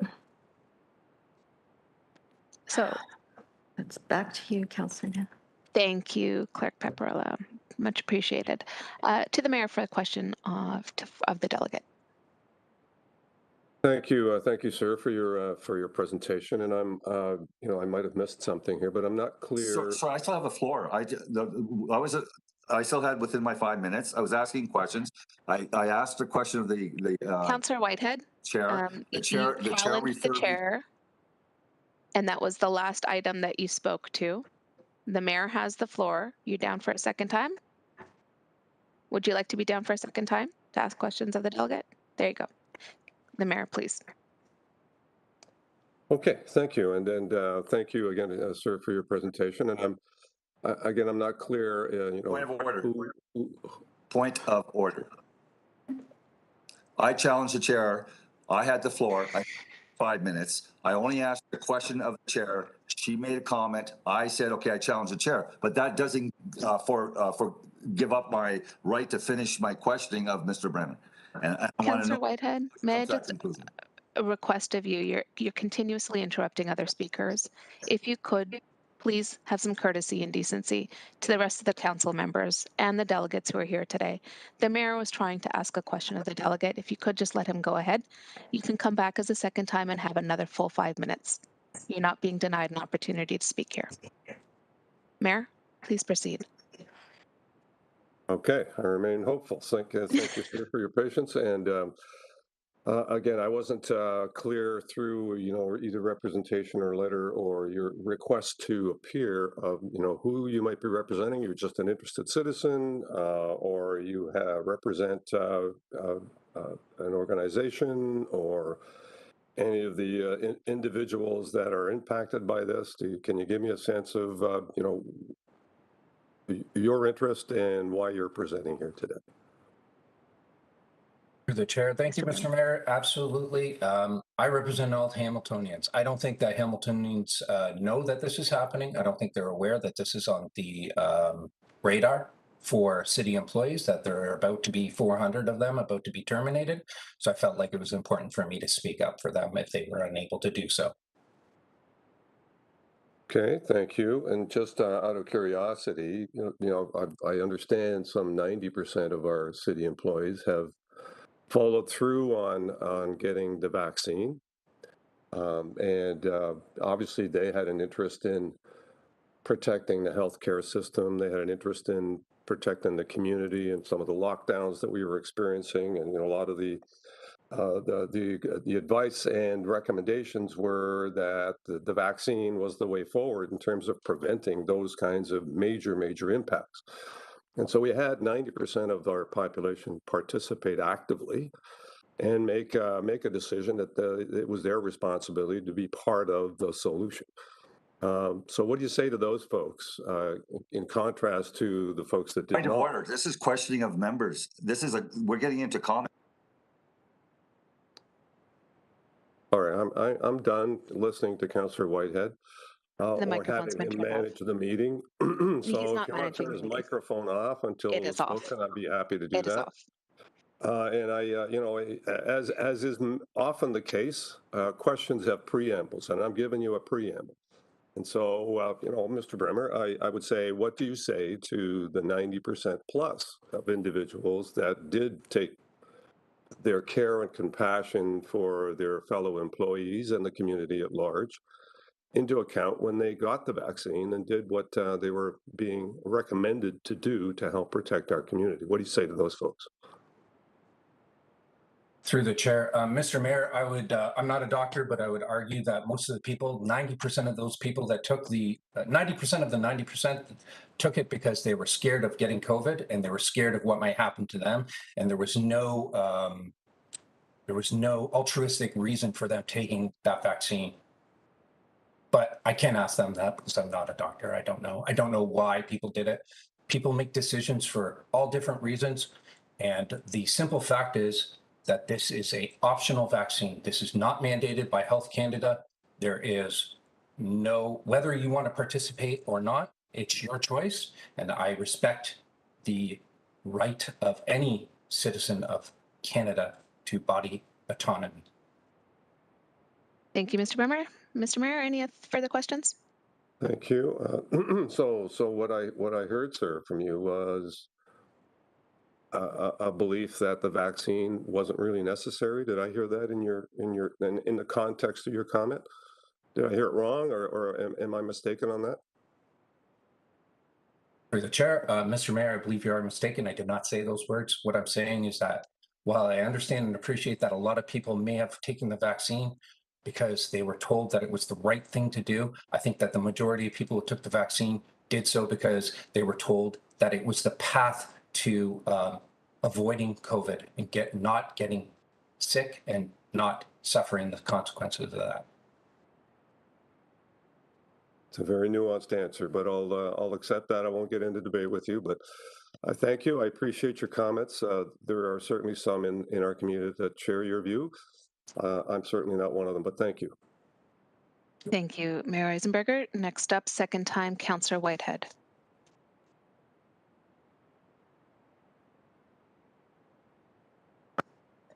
Thank you. I just want to do my preamble since the first time I spoke, was clear that I didn't use up my 5 minutes.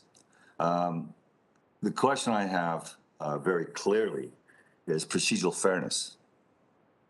And I'll be raising that in my statements, Madam Clerk, but it's pretty clear that there's contempt and I'm being treated differently by the chair, and we'll address that in the latter part of the meeting.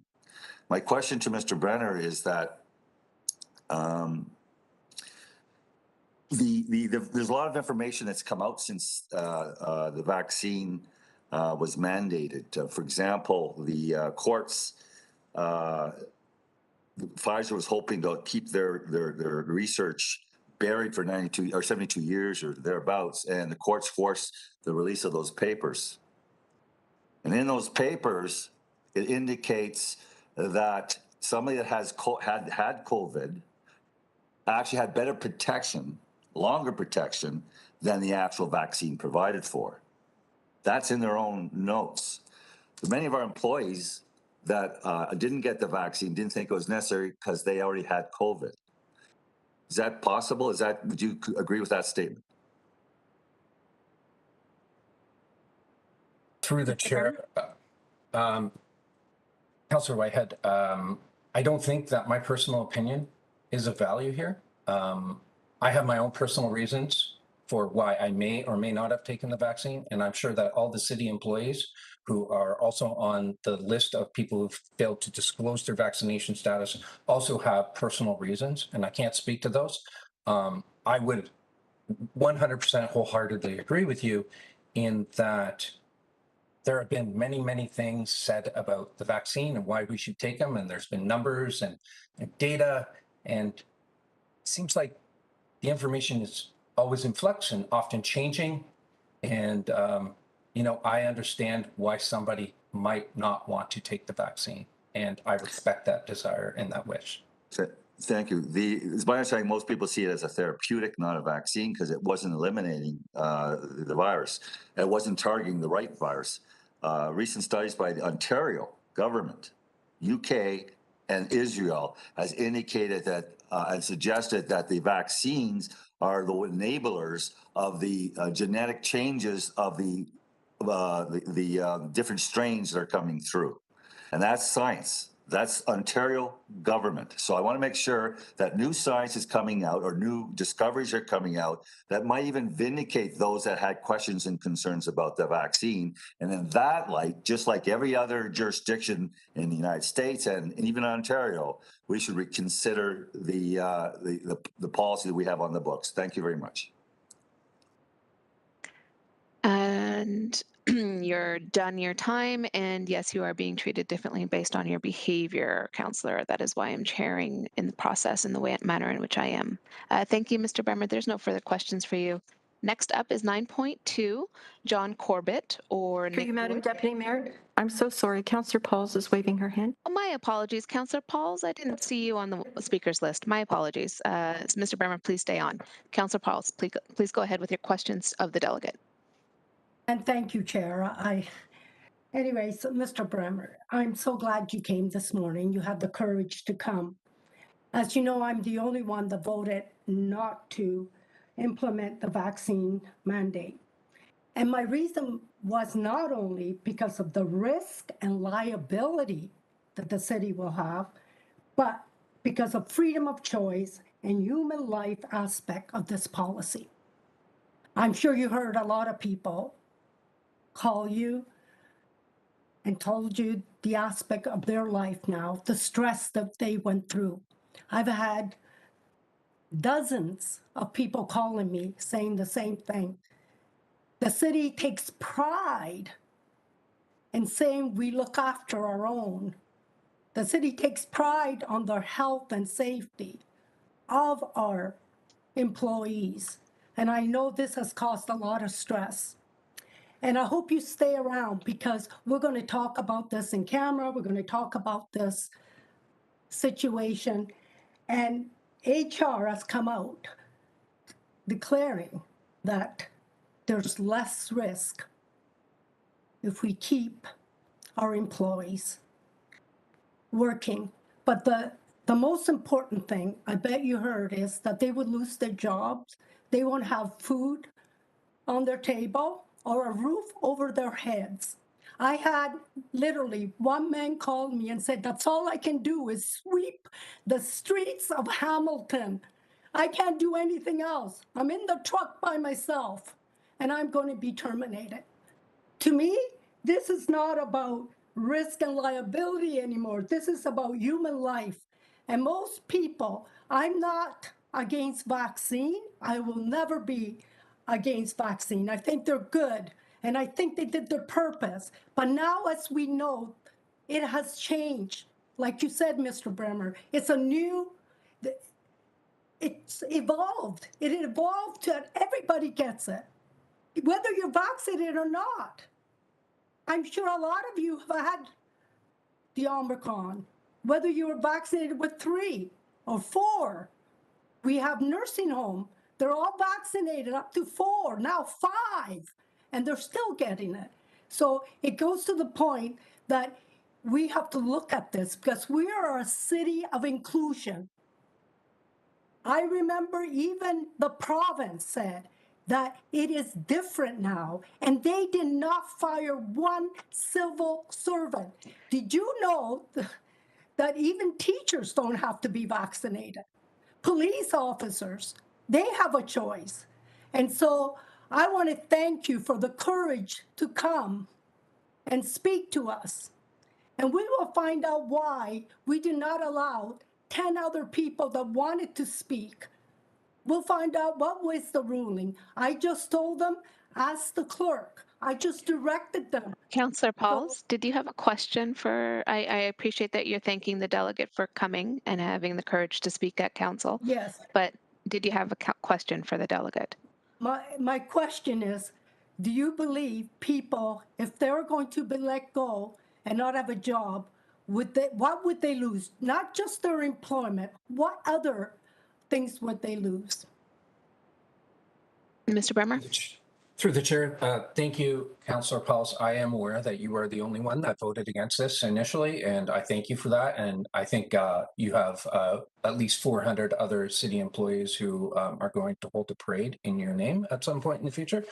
I want to respond by saying that I am aware of couples who both work for the city and who are going to lose their job, their pension, and I get it. I understand that some of you are sitting there going, well, that's a personal choice that they made. All they had to do was play ball, right? That's all they had to do was play ball. But the question really at the heart of this is, why does the city think it's okay to enforce this when no one else has? Health Canada hasn't. No one else has mandated this, but the city of Hamilton seems to think it's okay. And I understand that you want to make your place of work safe for everyone. But I mean, if anything, the data has shown us that getting the vaccine doesn't necessarily prevent you from transmitting the virus, doesn't make your place of employment any safer. And at this point, again, I'd just like to underline that enforcing this mandate would be nothing more than punitive. And thank you, Mr. Bremer. Thank you. Thank you. Pauls, any further questions? And thank you for coming. Next up, we have Councillor Wilson and then the mayor. Thank you, Chair Nan. I have a question actually for the chair, and it's one, as we all know, and publicly the knowledge is there, that this body also serves as the Hamilton Board of Health. And I've heard a lot of misinformation about the vaccine and about the conditions in and around the vaccine. A point was made earlier at the start of this meeting that our medical officer of health was not going to be available until after 11. To you, Chair, could you confirm that she will be available? Because the responsibility is ours to ensure that the misinformation that has been put out here is corrected. That is our public duty. Yes, Clerk Paparella has an update on that. Thank you. Yes, I was advised that Dr. Richardson will be here. However, she can't be here till about 11:30. We're still only on the delegation. We do have 2 reports coming forward with respect to the vaccine, which will clearly answer a lot of questions, and Dr. Richardson will be here to answer those questions at all. Right now, we are just asking questions of the delegates, so she's not here for this, but she certainly will be here. Absolutely. Thank you. It's not so much LC Paparella answering questions. It's just confirming information that's been before this body and the Board of Health for a long, long time. Thank you. Thank you. So the speakers list is now Councillor Whitehead for a 3rd time.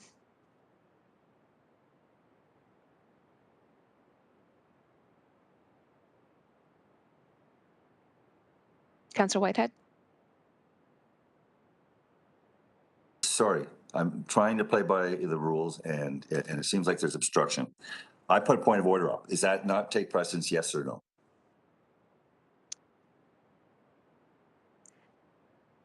What's your point of order, Councillor Whitehead? I wrote it down. I actually voted for the against the policy. Councillor Whitehead, I don't use the chat as a forum by which I'm communicated to. Sorry. The clerks do. The clerks do. They bring things to your attention, as I understand it. Is that correct? I have a speakers list in front of me. That's what I have. Thank you. Yeah, and you have my request for point of order? I have a speakers list in front of me, Councillor. Go ahead. So how do I get on the speaker list? You're on it. You're speaking right now. Yeah, so what's my point of order is my point.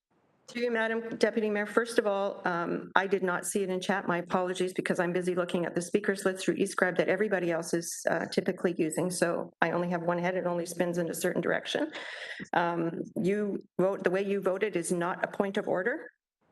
So if you could explain. Because I was told what the comment was, there was only one person who voted against the policy, and I actually voted against the policy as well, and it's a matter of public record. So I just want to make sure that that record is. Okay, Councillor Whitehead, duly noted your public record on voting. We are in delegations. Thank you. Thank you, Mr. Bremer, for attending today. Moving on to 9.2. John Corbett or Nick Wood of Corbett Land Strategies, Inc., respecting item 8.2. Madam Deputy Mayor, I'm terribly sorry. Could we just receive that presentation? No, it's okay. Are we doing them one by one? I can take them all together if that's your preference. Absolutely. That would be my preference. Perfect. If that's okay. We do have a number of delegations, and I would like to respect folks have been on the line since logging on with us at 9:30. It's now 11 o'clock, so I just want to get through these delegations and respect the residents' time. So, John or Nick from Corbett Land Strategies, Inc., respecting item 8.2, the Grids 2 and Municipal Comprehensive Review Deferred Employment Land Conversion Requests. Could you please turn on your cameras? And I think I see Nick. That's you? Okay. You have 5 minutes. Please proceed. Good morning, Madam Chair, members of council, mayor, and staff in attendance. Really appreciate this opportunity. I won't take a lot of your time. My name is Nick Wood, as was mentioned. I'm a planner with Corbett Land Strategies. We're working with the Upper West Side Landowners Group, and formerly known as the 20 Road West Group. On their behalf, we've submitted a request to defer consideration of staff's recommendation. We've been working with staff since September of 2017 as the chief planner has mentioned, for several years on our employment conversion request. We received indication of the staff recommendation on the 12th, and we would respectfully request that just a little bit more time would be extremely beneficial. It would provide us with an opportunity to potentially meet with staff and discuss the recommendation a little bit further. It's a civil request, and I understand from the earlier parts of today's meeting that discussion will be discussed further, I think, later on in the agenda. So that's it. Thank you. Thank you, Mr. Wood. Any questions for Nick?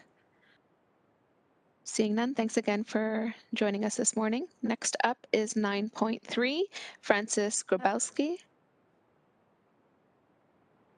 Mcmaster Innovation Park, respecting item 8.2, the Grids 2 Municipal Comprehensive Review Deferred Employment Land Conversion Requests.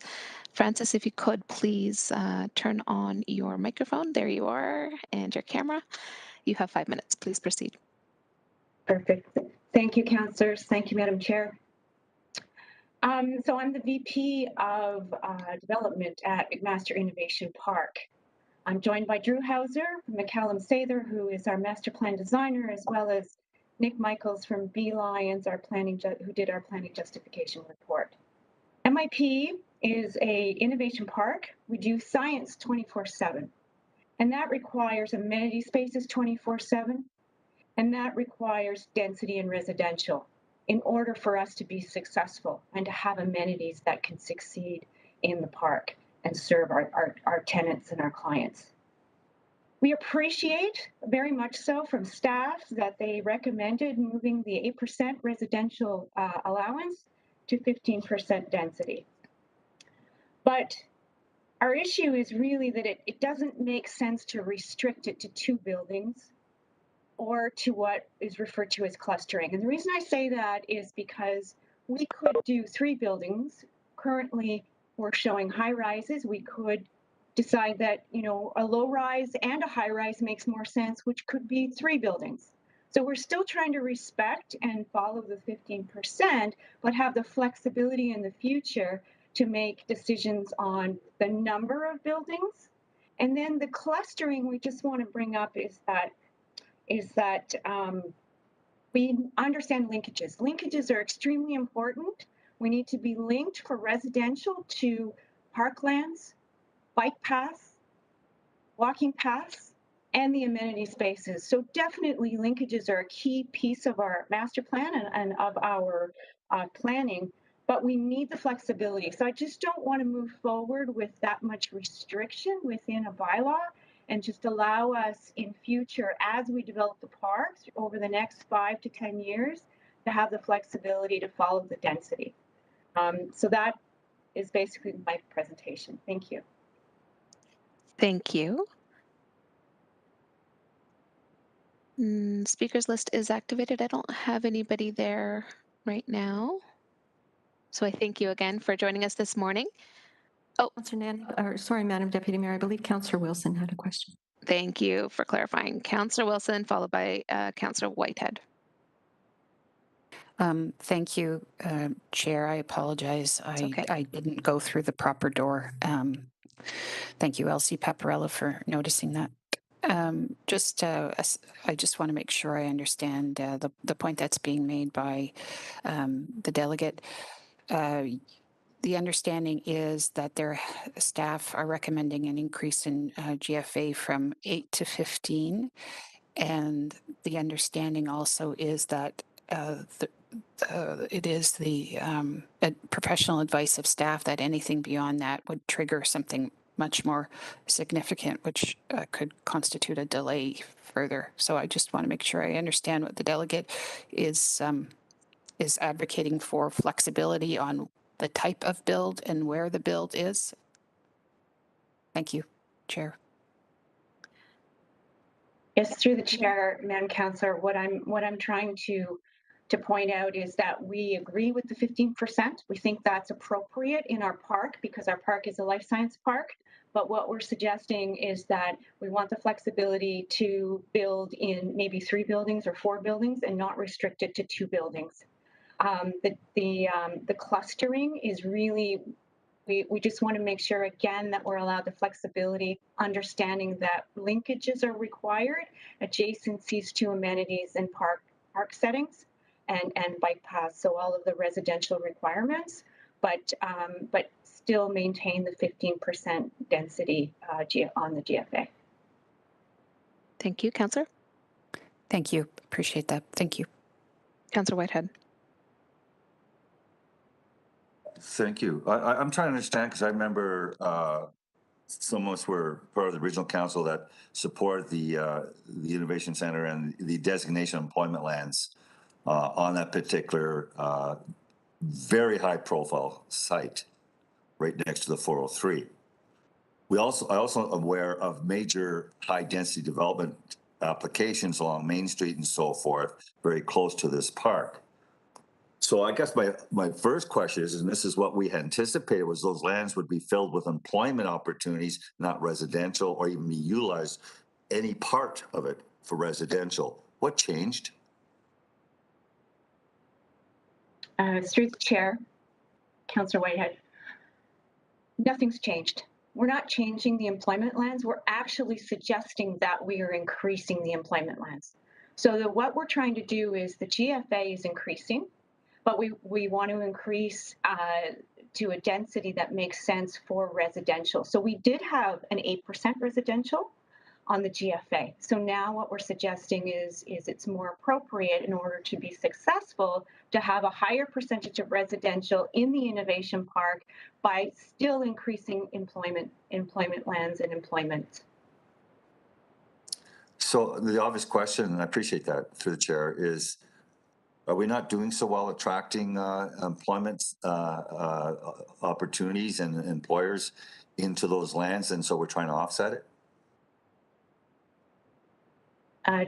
Through the chair, what we're suggesting is that in order for the park to be a 24/7 park, which is what we need to be successful in an innovation park, we need the density. We need people living here, working here, playing here, so that we can provide the amenity spaces that we want to supply for the employment lands and for the people that are working here in restaurants, amenities, wellness spaces, cafes, because right now, the way that the park works, and this is not like a business park, but at 5 o'clock, it's a dead zone. There's no one here.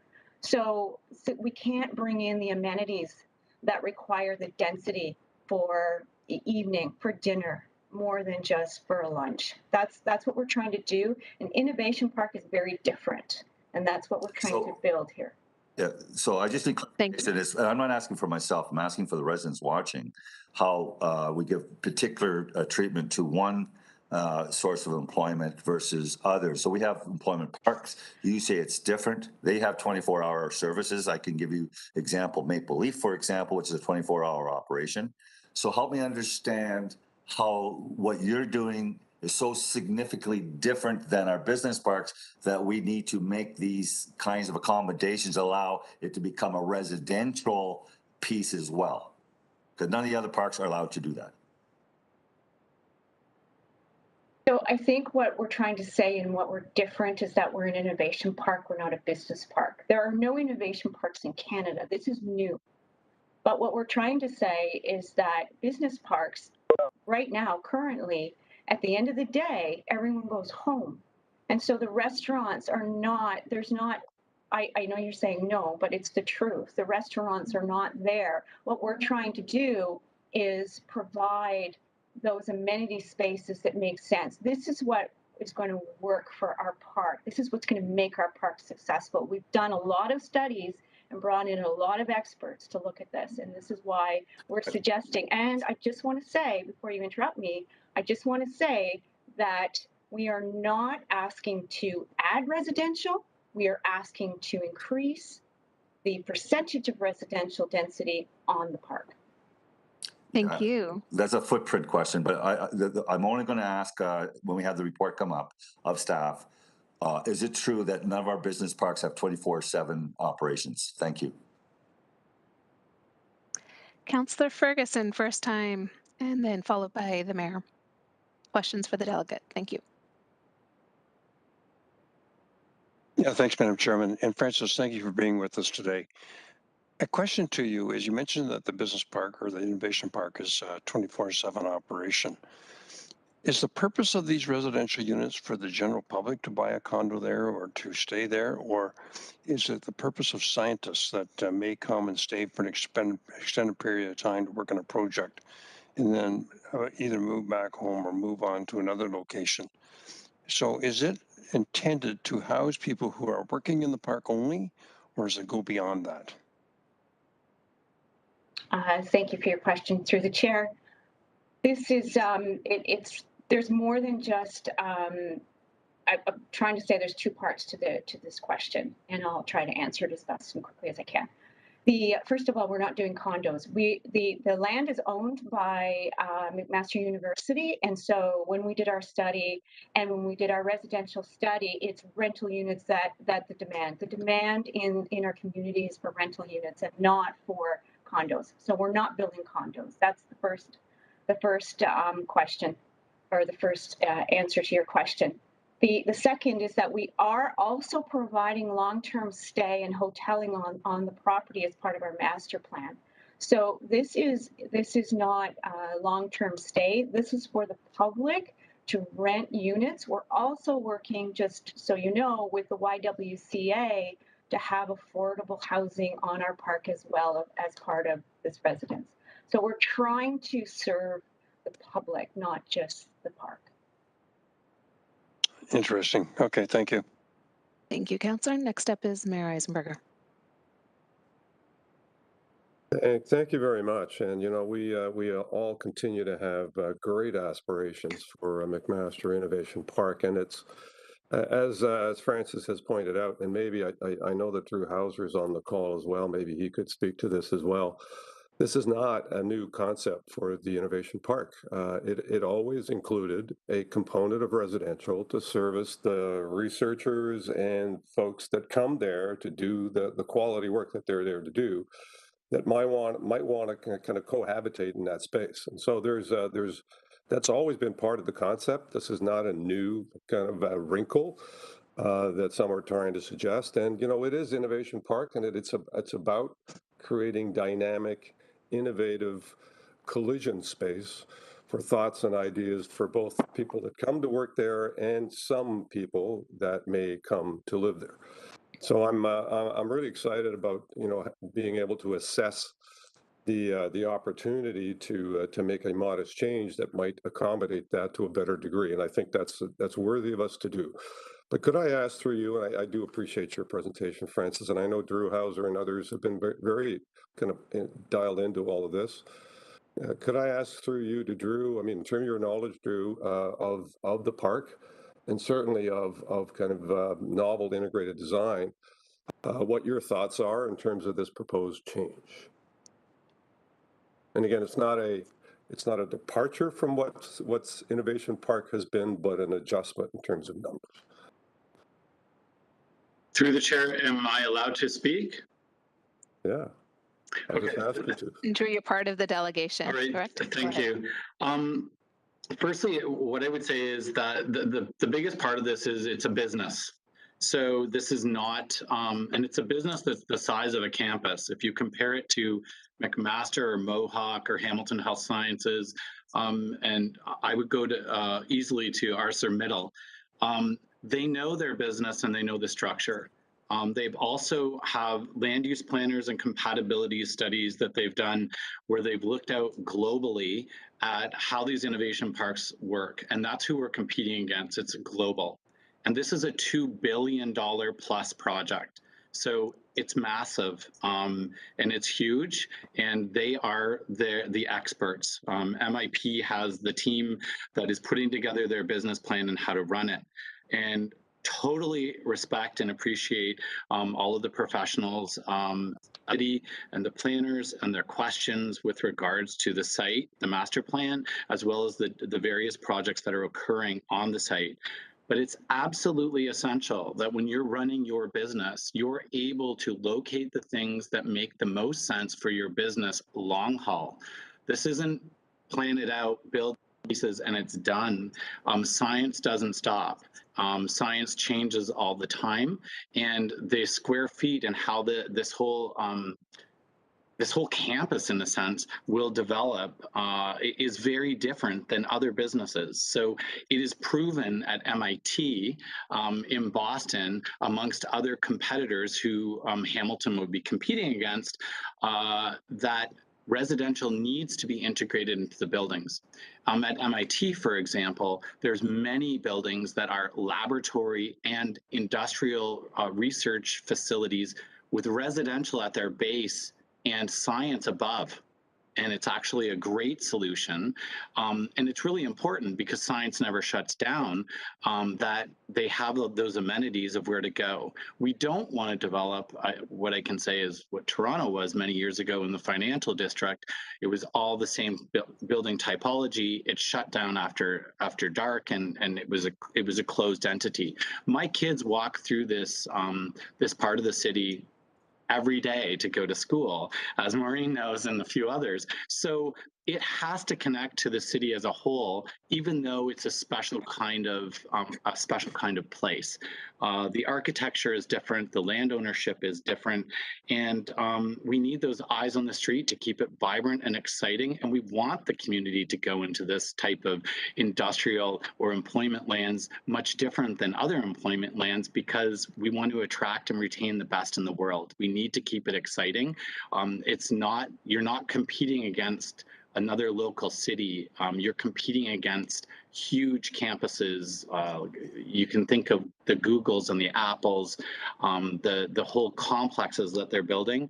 However, MIP is a little bit more special, and that has been the history of this place. When it was Westinghouse, they were allowed to make their decisions, and they were the masters of their own destiny. And MIP has all of the players and the people in place for $2 billion worth of investment and thousands of jobs, but they can't be handcuffed to, you're only allowed 2 buildings and they have to be high-rise in this location.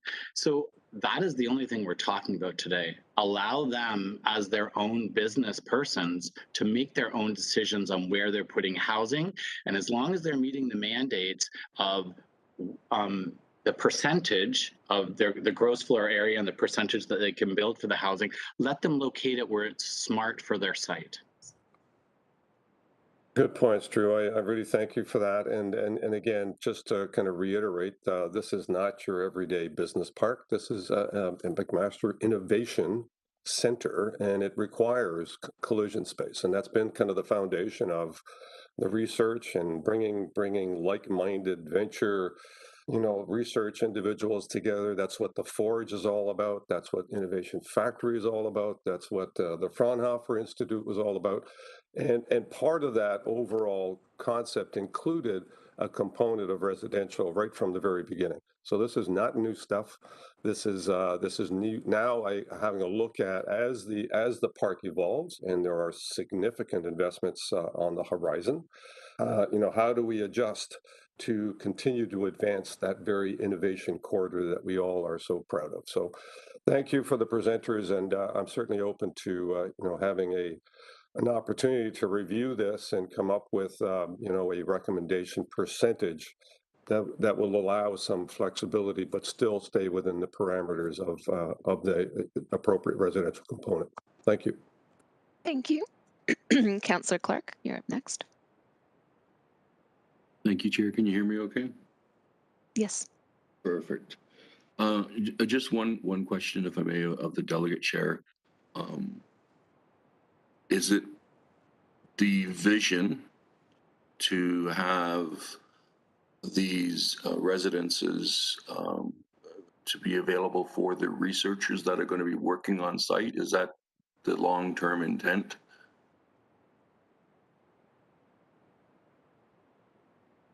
To the delegate.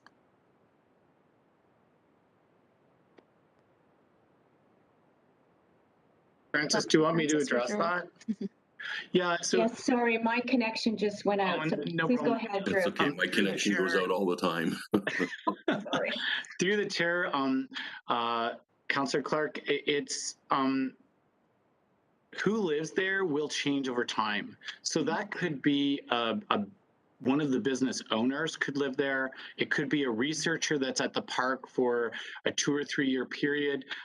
It will be a variety of people. There's no intention to people zone in this park. So that's why there is, ongoing talks with YWCA and other organizations about who is there, because these facilities don't just need scientists. They need financial analysts. They need people to look after all of these facilities. They need facilities people like infrastructure side and maintenance side. So it's really, it will be a combination of people that live there. There's definitely no people zoning. And again, that's why we were quite concerned about 2 towers in one spot. We need a variety of different building typologies, especially over time as the project and the whole site continues to grow, and the demands may change. So we may get a company that comes in that wants to do vaccine production, and they're going to need different types of people in that facility with that may need different training or may need different hours that they're there, etc. So it will definitely be a variety, from single persons to families. Thank you very much. Thank you, Chair, for the opportunity. Thank you. Councillor Whitehead for a second time on this delegation. So thank you, and I have been a big, huge supporter of the Innovation Park and the concept. And I always understood that whatever residential would be accommodating the actual people working there, investing there, and so forth. Now where the switch is now you're changing this to where every grandmother and grandfather and affordable housing, so people that fall below the threshold could rent in that particular location, which was never contemplated, at least until now, unless somebody can correct me. So can you understand, when did that shift? To the delegates.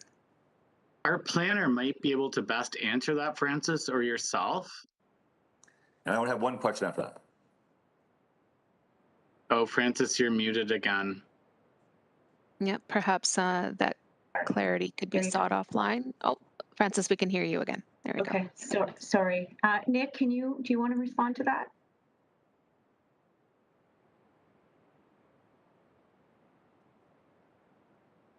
Okay, I don't hear him coming on, so I will respond to that. So really what it is about, we want to service the needs of our community. So when you talk about the YWCA or doing affordable housing, there's a right ratio. So we are looking through our studies and working with the Y on what that ratio is. So we're not planning on building, density and full buildings of affordable housing. We're not. We're trying to have a mixed use of different types of housing and at the same time service the community.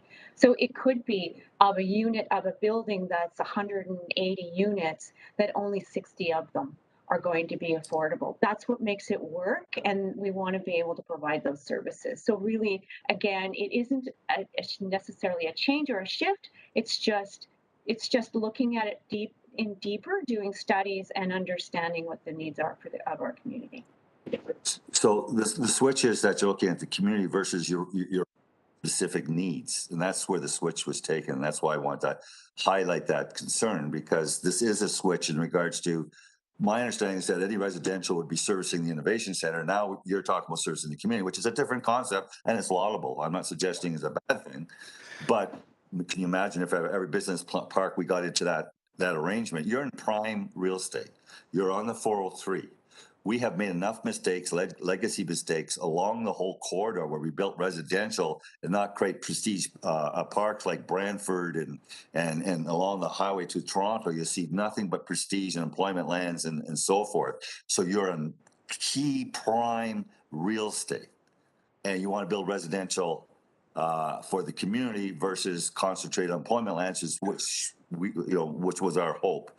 So the only other question I have is parks. So it sounds to me this is a way to integrate the city taking up more cost in regards to creating linkages in parks and so forth within your lands. Is that correct? No, actually, part of our master plan includes parks. So within the middle of the park, we're building out a green space that's for use of everyone in the park. So it's going to be managed. We're going to do events and different things that we do outside, outdoor events at that park in the middle. But we also have conservation land, and we have the Shadow Creek going through our park. So we really want to utilize that. We want to clean that space up. We want to utilize it as bike paths and walking paths for our for our tenants on the park, That's for lovely. everyone to use in the park. I really appreciate that. I mean, like I said, it's a bit of a shock to me of what we expected and what you're coming back with. It may make sense. I just want to make sure that we're not bonusing one area and favoring them over every other area and every other business in our community that run for Westinghouse with a 24/7 operation, by the way. So that's our parks don't have 24/7 operations was a bit off. Councillor Whitehead. Said that. I really appreciate your presentation today. Thank you. Through the chair, to further answer this and to really clarify, it's really important to understand, Councillor Whitehead, this is not a business park. This is an innovation park. So the business is Mcmaster Innovation Park, and it has a totally different type of business, and it is a business unto itself. It's very, very different. And in order for it to be successful, it is competing globally. And if it doesn't have residential and a variety of it, and it is able to make it work within its business plan, it will fail. And it's a $2 billion investment that can't fail. And that is why the top people in the world, and well, I was going to say the top people locally, but local persons as well, are all involved to make sure it's success. And our partner in this is the City of Hamilton to allow us the framework to develop our company. And I go back to the history of Westinghouse when they were on the site. They were allowed to make their decisions in order to best suit the markets that they were in and to create the best, most profitable business that was meaningful. Hence, it made torpedoes on that site when it was a wartime and all sorts of other different manufactured items at different times. MIP is the same as an innovation park, and their business is innovation. That is their business. So it's very different than a business park. Thank you. Thank you for that contextual piece there, Drew. I really appreciate it. And thank you, Francis, for your comments and responses as well.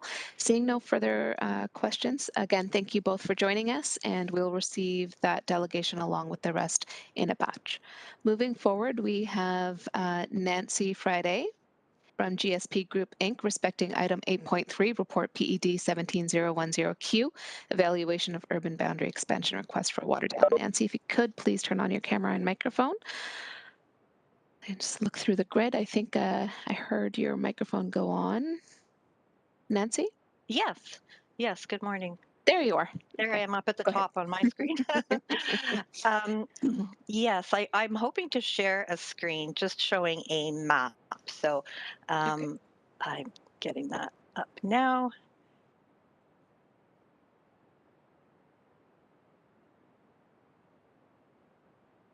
There we go. We can see it. Is it any chance you could make it a little bit bigger? Okay, I think I've just moved it now. So let's see. How is that? That working? Colleagues, you can see that? Everybody's okay? In which case, go ahead. Please proceed. Okay, thank you very much. And good morning, Madam Chair and members of the General Issues Committee. Again, my name is Nancy Friday. I'm with GSP Group, and I'm here today representing two landowners who border the Waterdown urban area, and the Notoriani family and the Gilliatt family who own those farms. And I'm here to talk about, obviously, the report that is recommending the inclusion of not the subject lands being I'll describe where they are, sorry about that, but they're located at 513, 531, and 537 Dundas Street East. There are three properties, but the two property owners, and it's represented by the red star shown on this map. The blue line is representative of Appenside Drive, and that is currently the urban boundary in this location of Waterdown. So we recognize that the site that's been selected to possibly be added to the urban area is not our lands, and the lands are located on the north side of Parkside Drive, 329 and 345 Parkside Drive, and they do presently contain an existing use being a long-term care facility and retirement residence. I wanted to just to put a little bit of background into this in terms of where the landowners stand.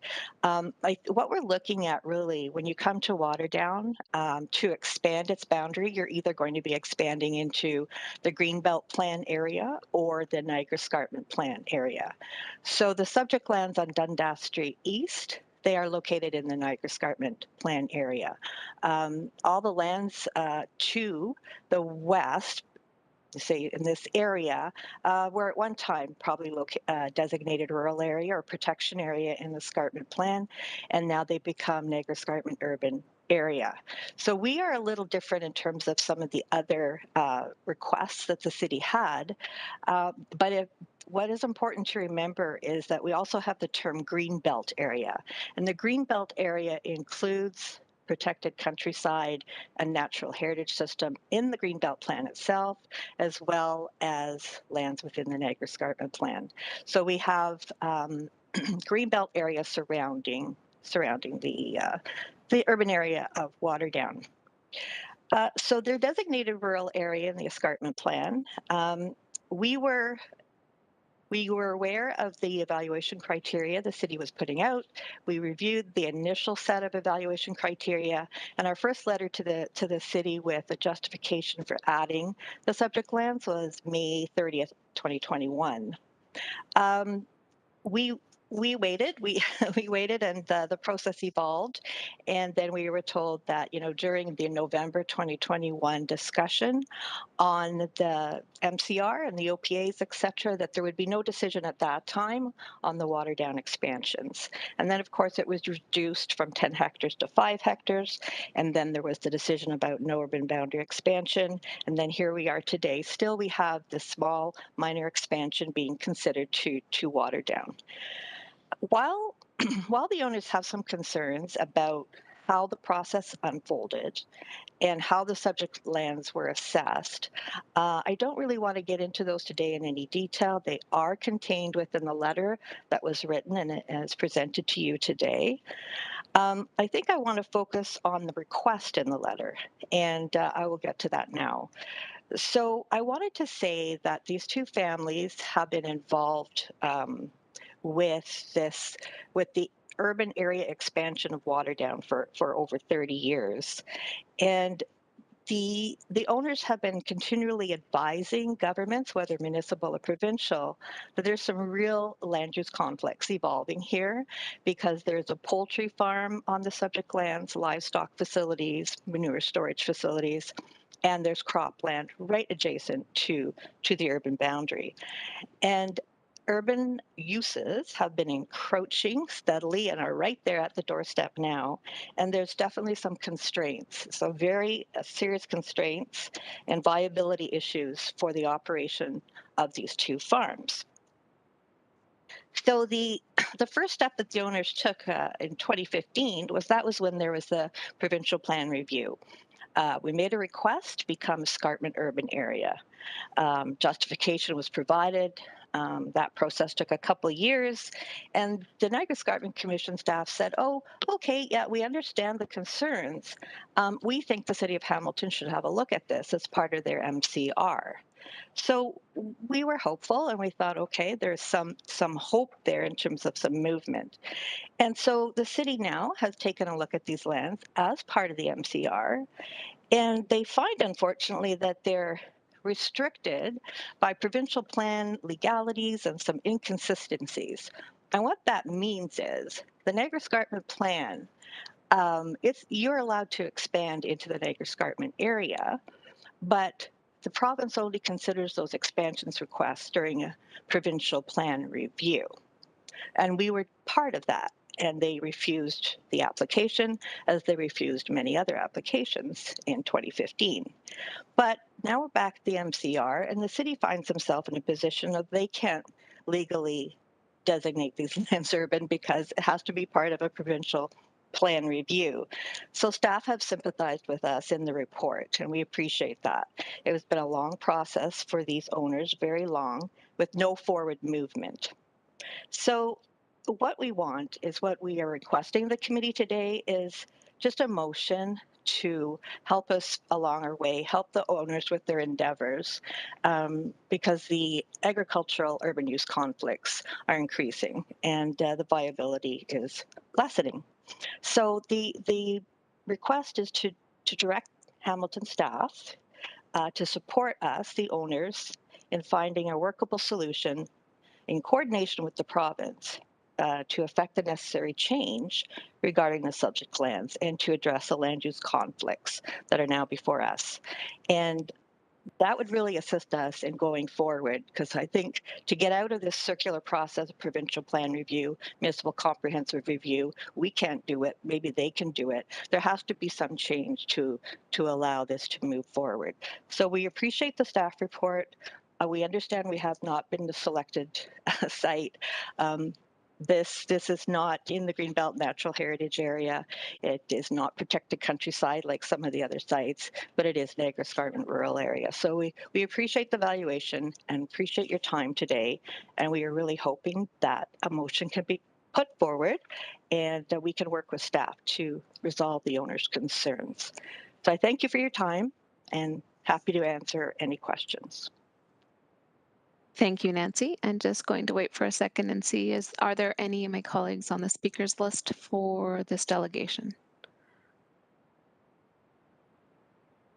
Hey, Madam Deputy Mayor, I don't see any at this time. Excellent. Thank you again, Nancy, for being with us this morning. Moving forward on the agenda is 9.5, Mike Crow, IBI Group, Inc., respecting item 8.3, report, same report, evaluation of urban boundary expansion request for Waterdown. Mike, I see you. Hi. And I can hear you. Please go ahead. Great. I have a presentation to share, so I just want to load that up real quickly, if I may. No problem. Let me know when you're ready, and we'll start your clock then.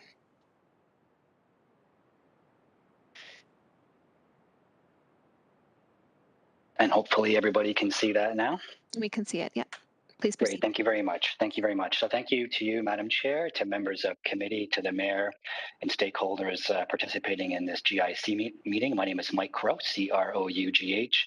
I'm a registered professional planner with IBI Group, and I'm here today speaking on behalf of my client, the owner of 347 Parkside Drive.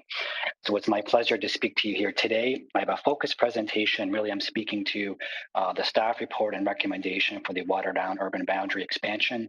And I have some commentary on our own submissions. I should say at this point as well that you have on the agenda a piece of written correspondence from Mr. Connor Harris. He's the counsel to my client, the owner. So my presentation has written out his written submission do go together. They're the same property. It's the same issue. So just to clarify, for committee, we have submitted a request for expansion to for 347 Parkside Drive. We submitted that request through the Waterdown specific boundary expansion consideration process. Okay, we have read the staff report, which is presented today, and all of the appendices. In our opinion, 347 Parkside meets most of the criteria that staff have used to evaluate the expansion requests, and it is a prime candidate for expansion. So recognizing where we are in the process, we're still here today to respectfully request that committee and council direct staff to include 347 Parkside in the total Waterdown expansion area. So just to clarify what we're talking about here, this map in front of you, this air photo identifies the entirety of the subject lands. For the most part, it has been divided up slightly by the bypass corridor, but the extent of the lands is approximately 37 hectares. And as you can see my little mouse pointer here, we have dual frontages on the south end off of Parkside Drive. And then we are just east of Center Road. So we're really just on the northeast edge of the Waterdown urban area. And as you can see by this air photo, a large chunk of this property is covered by really, we would say, natural heritage features and really would not be developable. So our focus is actually here at the south end, where you can see this clear tableland, which is crop farming for crops at the moment. That's really the focus of our request and our submission today.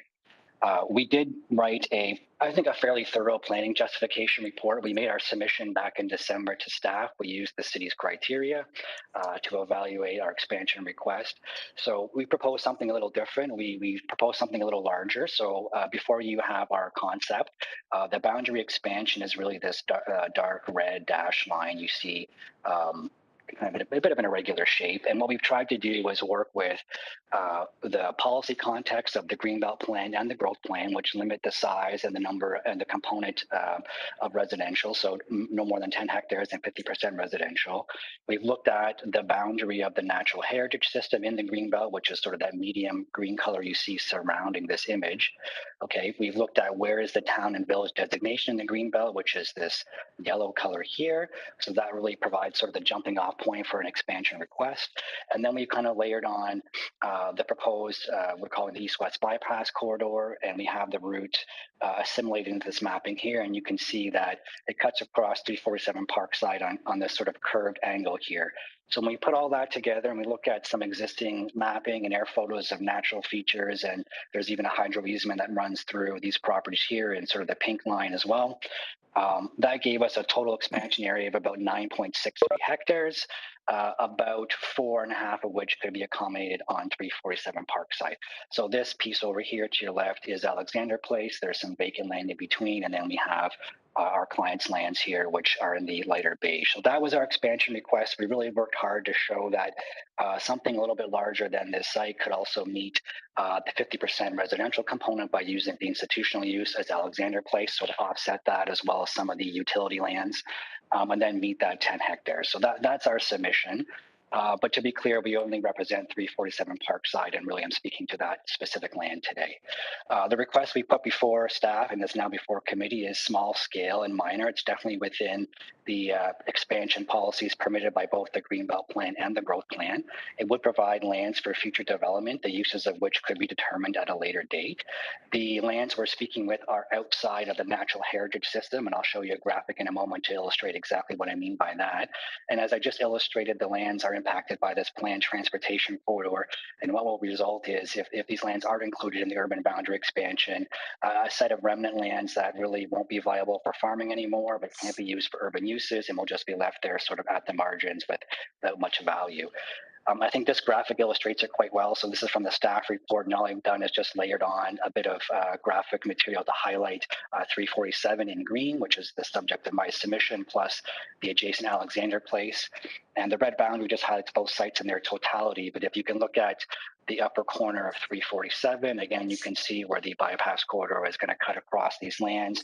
And so that green area I'm highlighting in this graphic, if it's left outside of the urban boundary, will just sit there as a regularly shaped parcel with really not much other use that could be developed upon it. In terms of the natural heritage, I think this is a key graphic. So within this natural heritage system that's established by the Greenbelt Plan, that has been adopted into the city's planning documents. And again, if you can see my pointer, this nicely shaped rectangle here with the star in the middle is not natural heritage. So that's protected countryside. And then just along the black line here is the edge of the urban area. So if there wasn't a size restriction, you could look at a scenario where this entire rectangle could be brought into the urban boundary because it's immediately adjacent to the urban area, the town village designation, and it's not natural heritage. Just one more graphic to highlight the impact of the expansion of the transportation corridor. It's this red curved line here, and you can see now you'll have this area of land below it that really is then not urban and not included. So in our view, the staff analysis for the 329, 345 Parkside, the phase 1 and phase 2 criteria, those statements also generally apply to 347 Parkside. We think the site meets the same criteria and has the same potential. I think our submission that we provided to staff in our detailed report illustrates consistency with that analysis.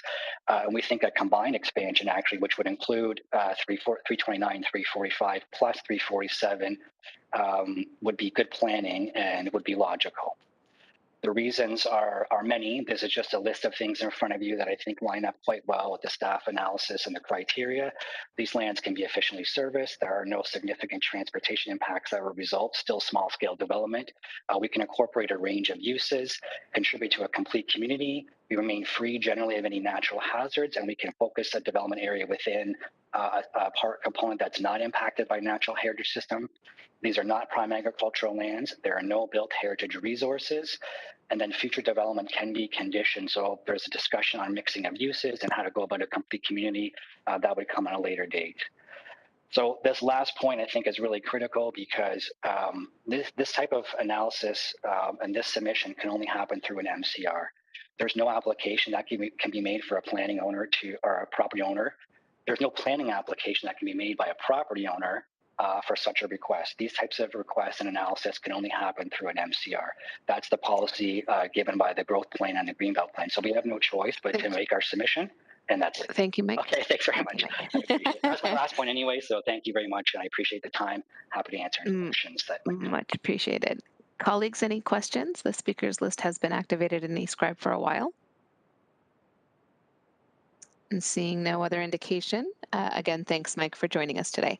Next up is 9.6, Dr. Linda Lukazik from Environment Hamilton, respecting the same report. Linda, if you could please, I see you. And just test your mic one more time. Good afternoon. Morning. Morning. Morning. It is still morning. Please go ahead. Yes. Thanks very much, Chairperson Nan and members of the General Issues Committee for the opportunity to address you today. I'm here to express concern about the proposal before you recommending expansion of urban water down into the provincial green belt at 329 and 345 Parkside Drive. At the most fundamental level, I would like to remind councillors that a majority decision was made to keep Hamilton's urban boundary firm, and this includes urban water down. The staff report responding to proposals for urban expansion into the Greenbelt reiterates this commitment where it reads, quote, on November 19th, 2021, City Council approved the Grids 2 MCR no urban boundary expansion growth scenario to guide the city's population and job growth to the year 2051. The direction requires the city to plan to accommodate all population and job growth, with the exception of a small amount of infill in the rural area within the existing urban boundary. And so to me, no expansion means no expansion. And the staff report does provide additional clarification on this front. At page 11 of the report before you today, which explains why some of the water down expansion requests failed the screening process, the primary areas of concern which resulted in the other request areas not passing the screening relate to, among other things, quote, inability to demonstrate that the proposed use cannot be accommodated within the urban area, the council direction to accommodate all of the city's growth to the year 2051 within the existing urban area removes any justification for expanding the urban boundary to accommodate residential or employment uses. But the one watered down urban boundary expansion request before you today that staff are recommending you support at 329 and 345 Parkside Drive would do precisely this. It would bring Greenbelt lands into urban water down to establish more residential uses in the form of retirement residences or multiple dwellings geared to seniors. The staff report justifies the expansion by indicating that any proposed future retirement home, which I understand is a residential use, is already permitted as of right under the site's current A2 rural zoning. But I don't believe this is the case. The A2 zoning permits, quote, residential care facilities, but it does not list retirement homes as a use permitted as of right. And the definitions section of the zoning bylaw clearly differentiates between residential care facilities and retirement homes. So for the same reasons that all of the other watered down urban boundary expansion requests before you today were rightfully rejected, I believe this application should also be rejected. The new uses being proposed, either retirement home or multi-unit seniors housing, are both, from what I understand, residential uses. And as stated in the staff report, the firm urban boundary decision removes any justification to expand the urban boundary to accommodate residential uses. And I'd appreciate any clarification from planning staff if I'm missing something here in making that interpretation. Additional retirement homes or multiple dwellings geared to seniors could and should be accommodated within Waterdown's existing urban boundary, just like any other form of residential development. The Waterdown secondary plan I would suggest points to viable opportunities to make these forms of residential development happen as infill development within the boundary. And ideally, these residential forms should be located in walkable areas of Waterdown, where seniors can easily access amenities on foot or via safe travel using a mobility device. And hopefully over time, they'll be able to access better public transit service too. So taking a longer term, bigger picture view, I also want to express concern about the perspective that Greenbelt lands that are separated by infrastructure like the Waterdown bypass are fair game for incorporation into the urban boundary. The lands in question are either prime agricultural lands or lands designated as part of the natural heritage system. The Waterdown bypass itself will already negatively impact on the Greenbelt by replacing Greenbelt lands with a road. The separated lands are lands that should rightfully remain as part of the protected Greenbelt system. Assumptions made about lack of compatibility between residential uses and agricultural activity really present a narrow view that does not fit well with effective responses to the climate emergency and the local food security issues that will only get worse as the climate emergency unfolds. I just want to say, you know, the time is really now to support and promote peri-urban agriculture. I hear other municipalities talking about this as a really important way to ensure that fresh local food is available hyper-locally, and imagine the possibilities at this Waterdown location. Thank you very much for the opportunity to speak today. Thank you, Dr. Lukasik. Colleagues, any questions? Seeing none, we'll move forward. Thank you again, Doctor, for being with us this morning. 9.7 is Nancy Smith, Turkstar Mazza Associates, respecting the same report. Nancy, if you could please turn on your camera and test your microphone. Good morning. Can you hear me? I can hear you. Excellent. I am going to try and screen share. Okay.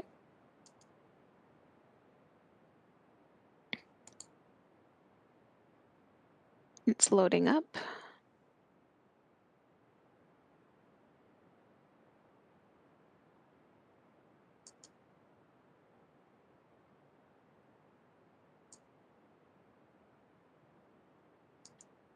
How are we doing? We can see it, but we can also see your side slides as well. Darn it. No worries. If you wanted to just hit to begin your slideshow from the current slide. Oh, thank you. There you go.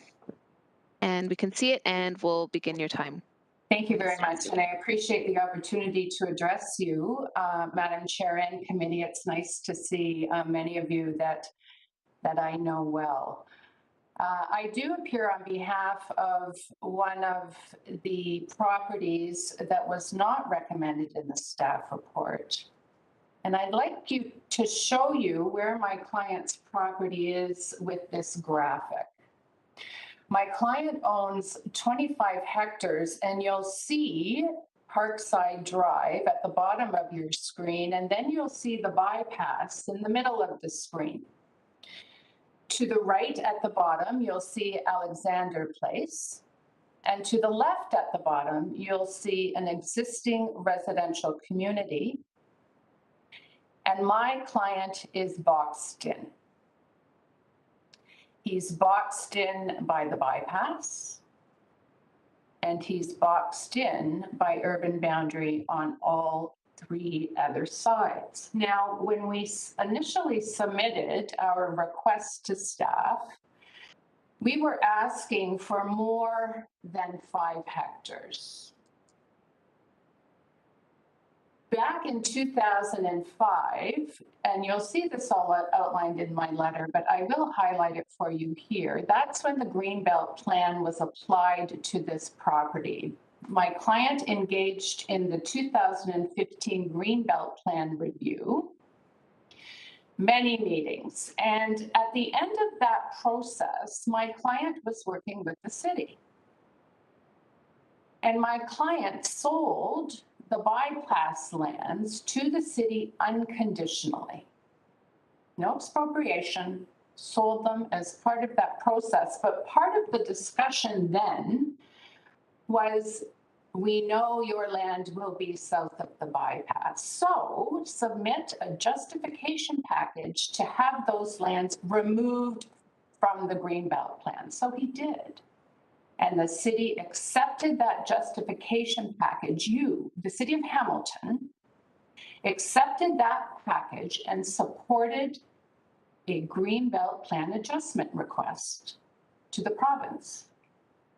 Unfortunately, the province refused all Greenbelt Plan adjustment requests, including my client's.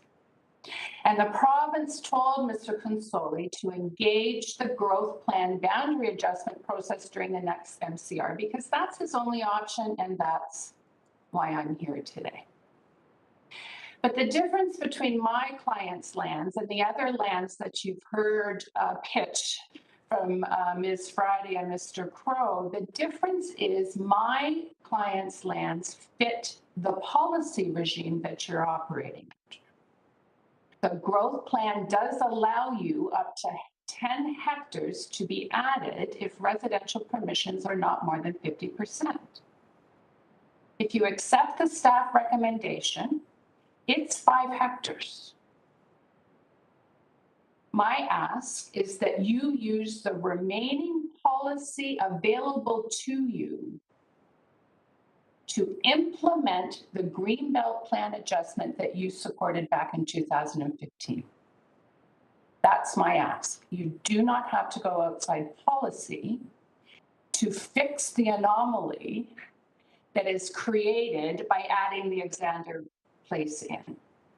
I expect it's an unintended consequence because when you add in Alexander Place, I'm now boxed in.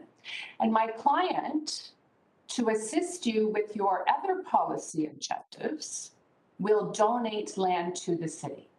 We will cap the boundary adjustment at 5 acres so that works with Alexander Place and with the residential to the south and the residential to the west, and we will gift lands to the city south of the bypass. We will gift lands to the city north of the bypass. And what does this accomplish? This achieves your objective of capping boundary adjustments or boundary expansions and you will have control. You are now the owner along this boundary. That is my slideshow. I hope I have a little bit of time because I'd like to say this.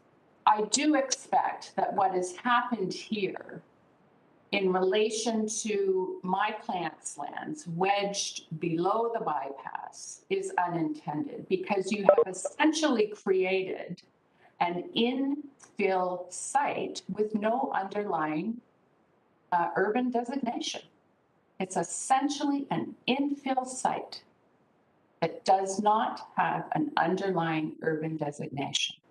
I ask you to reconsider that approach, especially in light of the fact that my client is willing to assist you with your firm urban boundary objective by gifting land north of his site.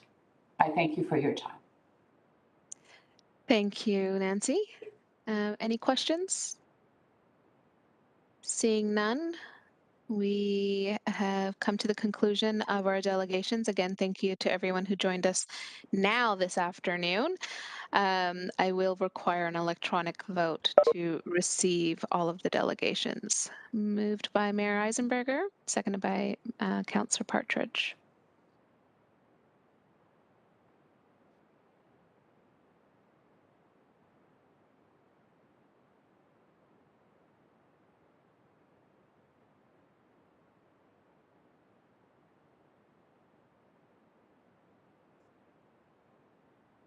And that carries 13-0. Colleagues, 2 options here, and we're just at 12. If we can go a little bit longer, Dr. Richardson is with us now and able to join us. We could go into the COVID-19 update and have an opportunity to have that discussion, and then take our break and then come back to report 8.2 and 8.3. Seeing some nodding heads and general acceptance. Let's go. All right. So if we can then come back to deferred item 8.1, COVID-19 verbal update. General Manager Jason Thorne of Planning and Economic Development and the Director of Emergency Operations Center, as well as Dr. Elizabeth Richardson, Medical Officer of Health, will provide an update on COVID-19. Good morning. Oh, no. Go ahead, Good morning, Grace. Chair. Grace Mader, General Manager in the City Manager's Office. I'm filling in for Jason as the EOC Director while he's away on some well-deserved vacation time. Perfect. So good morning, everybody. And I'll give my update, then I'll turn it over to Dr. Richardson for her portion. So just a few things that we've been working on at the EOC. We're continuing to have staff returning to the workforce. City staff who have been working from home during the pandemic continue to return to the workplace at this time with public health measures such as COVID-19 active screening, masking, hand sanitizing, and increased cleaning protocols that are in place. And these measures will be remaining for all staff till the end of May. And I'll talk about the masking component in a moment. The EOC is continuing to monitor the progress of all of these efforts, as well as the impact of the COVID-19 on staff's ability to come into the workplace safely. And we continue to see some city employees testing positive for COVID along the way, and we're seeing some increase in the number of those that are impacted and requiring isolating. As of yesterday, we have 120 staff who are COVID-19 positive and who are living with someone who are requiring isolation. That is a decrease, actually, from 56 from last week. The masking protocol for all employees is to wear a mask while in city workplaces was to expire at the end of April. We are recommending that we continue with that until the end of May, and we will be continuing to review the need for the masking throughout that period of time, monitoring the number of cases in our community and in the workplaces. With the province rescinding the masking requirement for most indoor settings as of March 21st, and with the rescinding by our local bylaws as well in line with that, members of the public are not required to wear a mask in most city facilities, except for when visiting high-risk settings such as our long-term care and retirement homes, such as Mcmaster and Wentworth. And masking is also required on public transit, so that's on all our HSR and DARTs, as well as in shelters and vehicles. We do encourage residents and visitors entering any of our city facilities to consider wearing a mask, however, as it remains an effective public health measure for reducing the spread of the virus. We are also been discussing about public meetings within city facilities. As things continue to reopen and with the provincially mandated public health measures expected to end as of April 27th, we know we are going to continue to make informed, risk-based decisions on how to prevent the spread in our workplaces and throughout the community. As we know, we're seeing increased COVID-19 transmission in Hamilton, and our public health colleagues have indicated that we can expect to see that continue through mid-May, and I'm sure Elizabeth will be able to speak to that.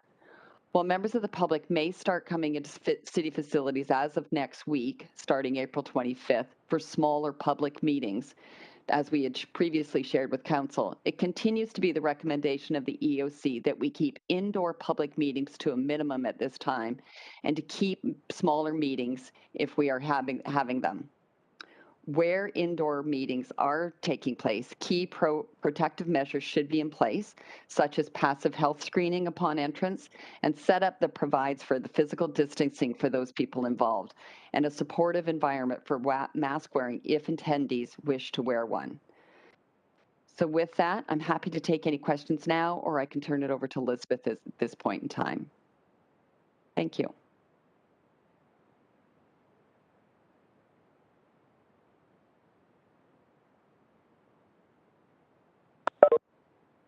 Councillor Nan, are you there? Or did we lose you? Sorry, you're muted. Sorry. I was muted. My apologies. We do have a couple of questions, colleagues, specific to the EOC side, and then we'll go to Dr. Richardson for the public health side. Councillor Vanderbeek. Oh, you're escalating me. Thanks very much. Thank you, Madam Chair. Just a quick question to Grace. Mm-hmm. The small meetings that you're talking about, I'm wondering, I'm having questions about renting the facilities for meetings. So for public groups that want to have a meeting in our facilities, is that something that's being considered? Is it something that is being done? Can you elaborate a little on that for me, please? Certainly, through the chair. Councillor Vanderbeek, yes, it is allowed. As I said, though, we are encouraging people to keep those meetings to as small as possible, if at all, during this next few weeks, particularly to try and just mitigate those challenges and to ensure there's the ability for some safe distancing amongst the participants. Thank you. But we are renting our facilities. Yes, we are. Thank you. That was my question. Thank you, Madam Chair. Thank you, Councillor. Next up is Councillor Jackson and then Councillor Paul. So just on the EOC update so far. Yes, just one question, Deputy Mayor Nan. Thank you through you to GM Mater. GM, so just to be clear, we no longer do the contact tracing, no proof of vaccination, no mask required. You used a term passive screening. Is that typical sign I've seen for 2 years entering a facility or a supermarket that says, do you have any of these COVID type conditions? Is that what you were getting at voluntarily? Through you, Deputy Mayor Nan, please. Through the Deputy Mayor to Councillor Jackson, yes, that's exactly correct. It is that following those outlined on the protocol. Perfect. Thank you, Deputy Mayor Nan. Thank you. Councillor Pauls? Thank you. And my question was actually answered by Councillor Jackson. The active screening, I wanted to know if it was taking a test or not. Because as you know, the unvaccinated employees, if they come in, they have to do the test. So all the ones that have received the vaccination, they just do the little screening, not the test? Through the chair to Councillor Pauls, for those staff that are unvaccinated or have not declared their vaccination status, the testing is still required. You're correct, twice a week. For those staff that have confirmed their vaccination status, they to come into the workplace, you have to. We are still requiring us to do active screening, and so it's the screen that we fill out on a daily basis. Thank you. But it's not the PCR testing, right?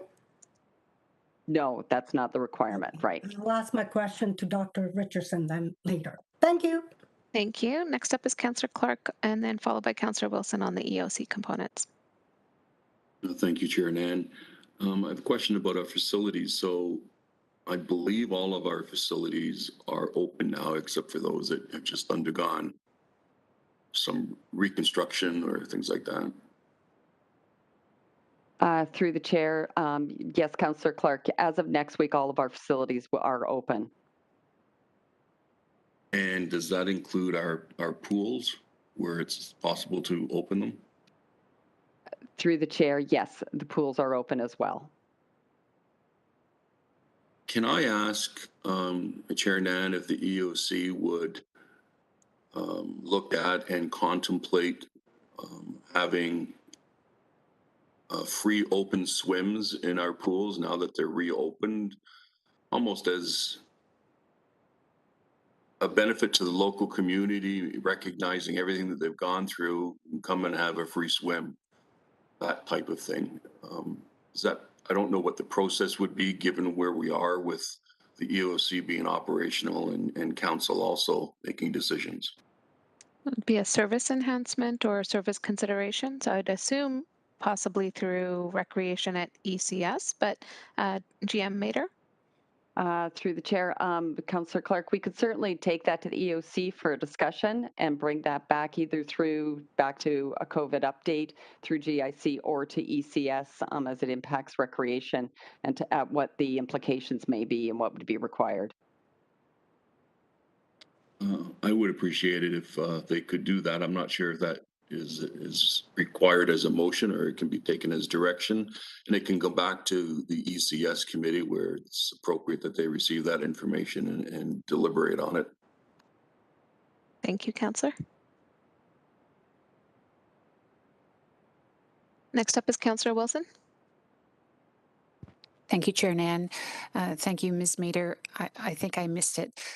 Your comment with respect to HSR and masking. Did you report on anything in terms of a EOC decision in that regard, the extension of the date? Through the chair to Councillor Wilson, at the present time, the province is requiring that there's masking remain in place until April 27th.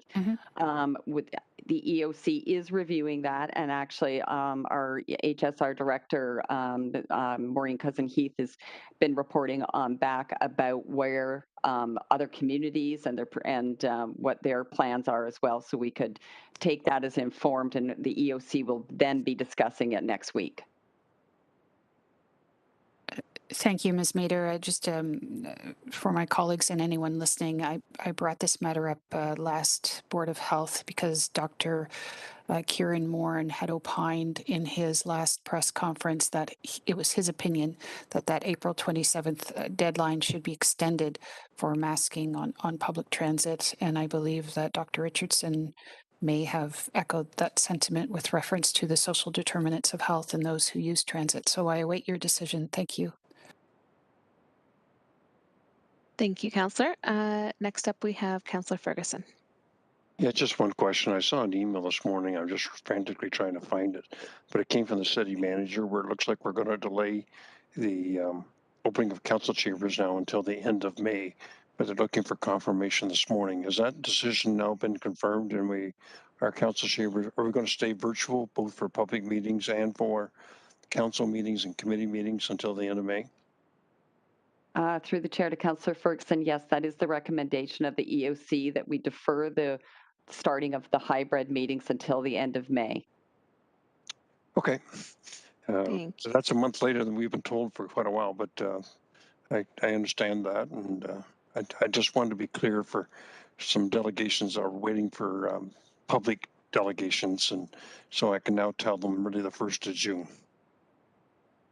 Thank you. Thank you. And that's it for questions to General Manager Mader. And now to Dr. Richardson, please. Good morning to everybody.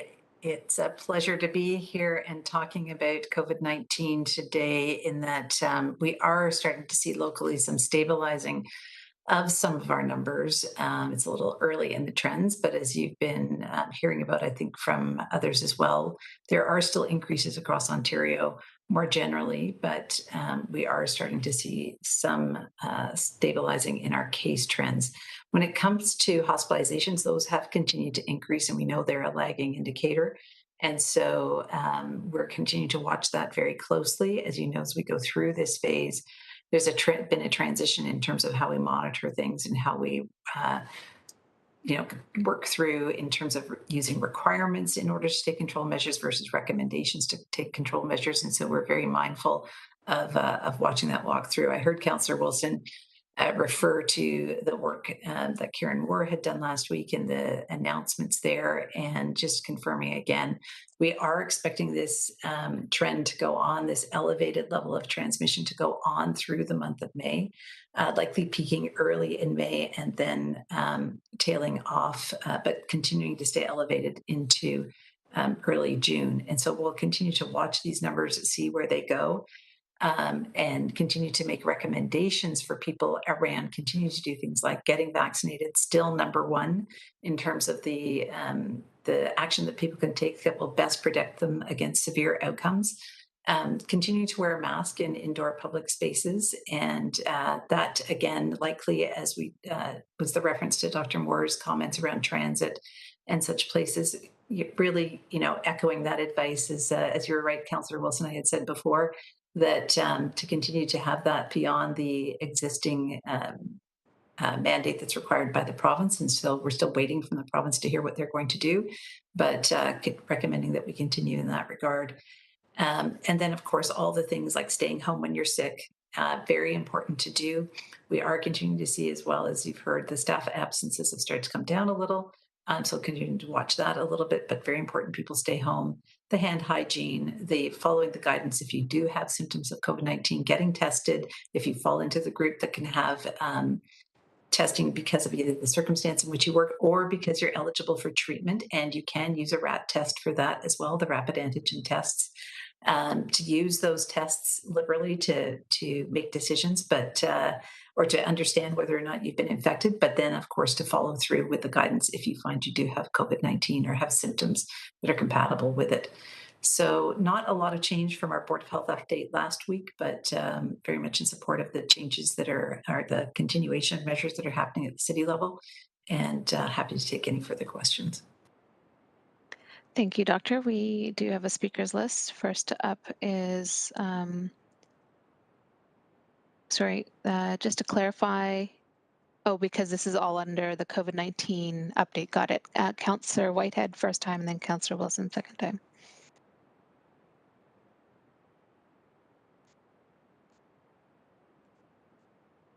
Councillor Whitehead.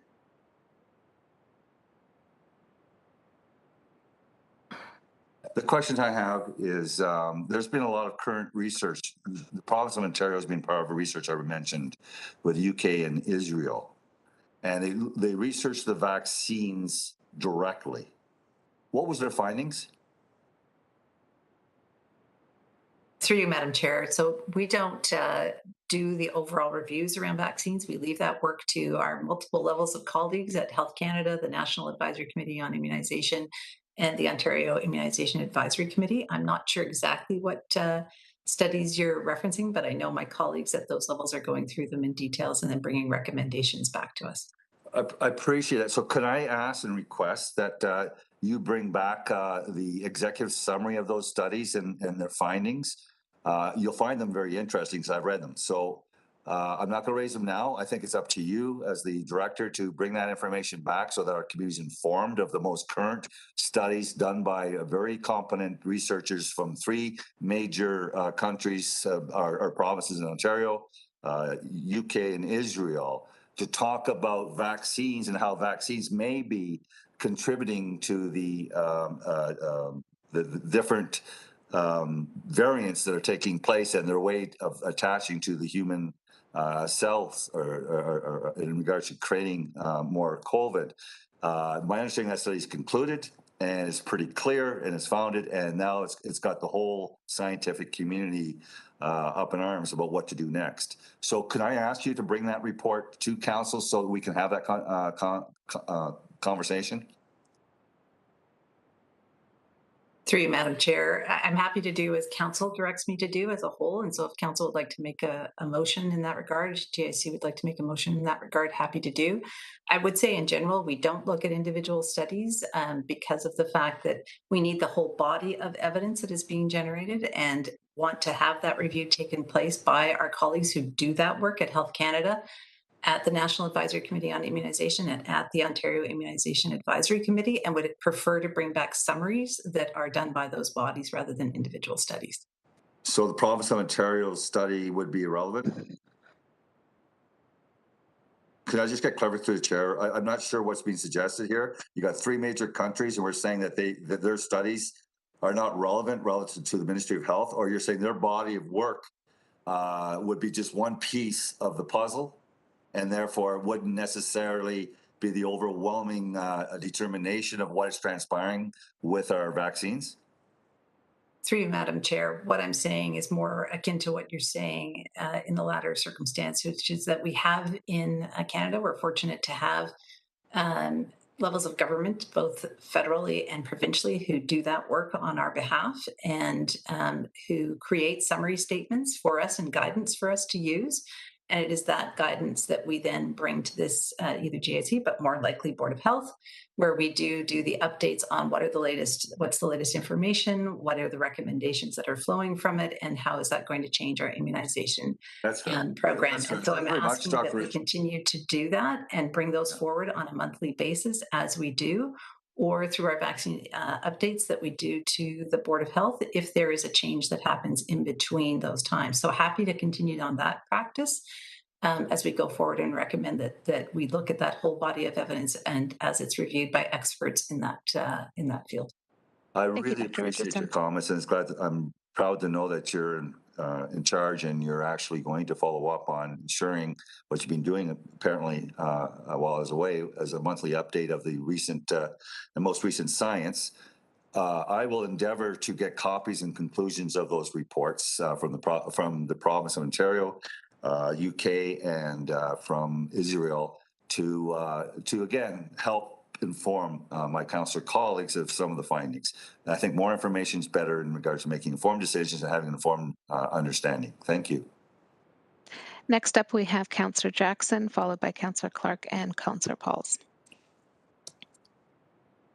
Thank you, Deputy Mayor Nan. One question for Dr. Richardson, and then would you allow me to go back to a follow-up with General Manager Mader after Dr. Richardson's questions are all exhausted? Deputy Mayor Nan, please. Thank you. Through you, Dr. Richardson, good to see you again. Just an update, as you know, one of the interested areas for me is the severity index.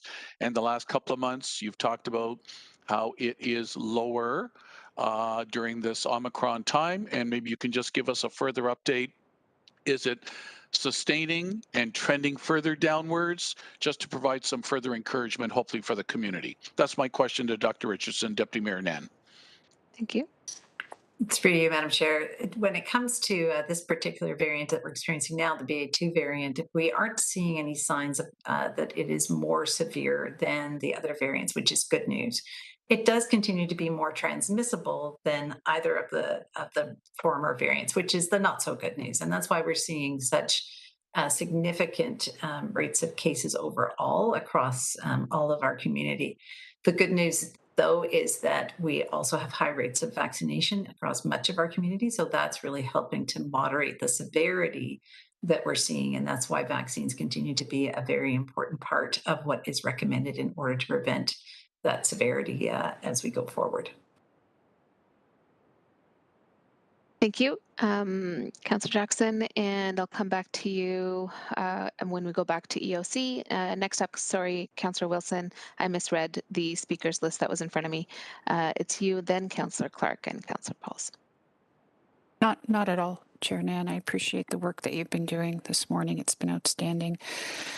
Dr. Richardson has referenced it in her opening remarks, but given some of the comments that were made earlier today, I would like to underscore her remarks, and therefore I'm going to ask Dr. Richardson respectfully to confirm her remarks.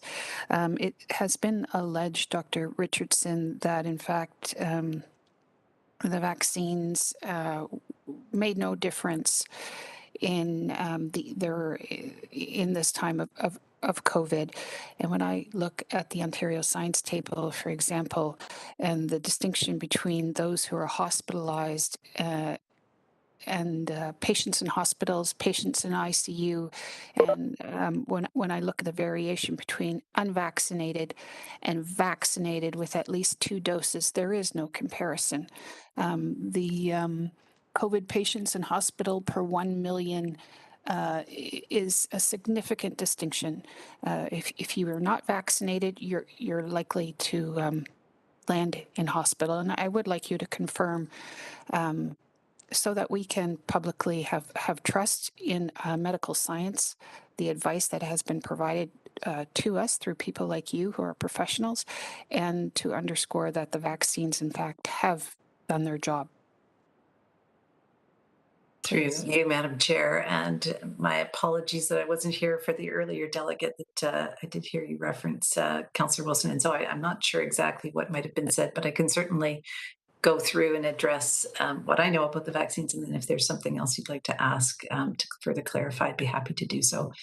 But essentially, I know that people can misunderstand what is meant by those graphs around the levels of disease, i.e. just a case, the levels of hospitalization, the levels of ICU, and the levels of death and how it relates to whether or not a person's been vaccinated with 1, 2, 3, or 4 now doses of the vaccine. And so you may recall that, I can't remember exactly which month it was, but my colleague Erin Rodenberg did come forward and showed the graphic where it showed the risk of becoming a case, becoming a hospitalized, and other severe consequences as it related to one's vaccination status. And it shows a very clear change based on the number of vaccine doses that one has. So the more vaccine doses, the less likely one is to be to die from COVID-19, to be in the ICU from COVID-19, to be hospitalized with COVID-19,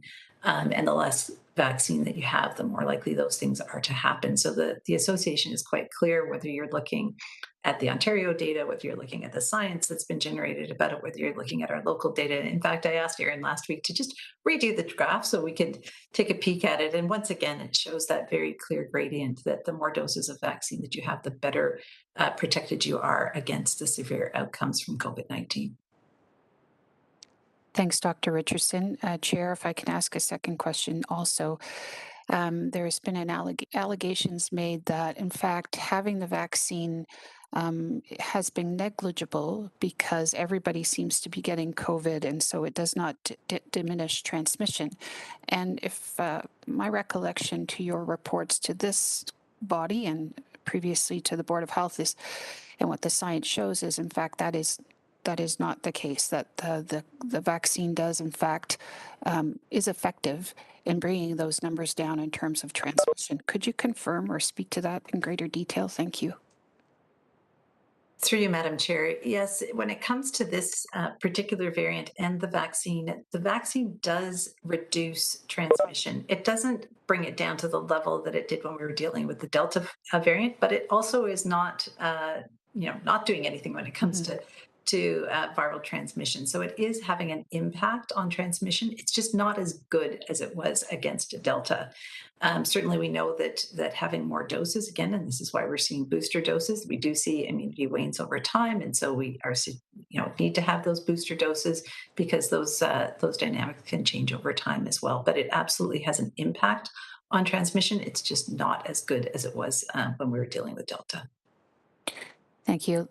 If I have time for one additional question, Chair Nan? Yep. Thank you. Dr. Richardson, early days of COVID, my recollection was there were possible field hospitals being set up in various spaces throughout our city. Very shocking to see.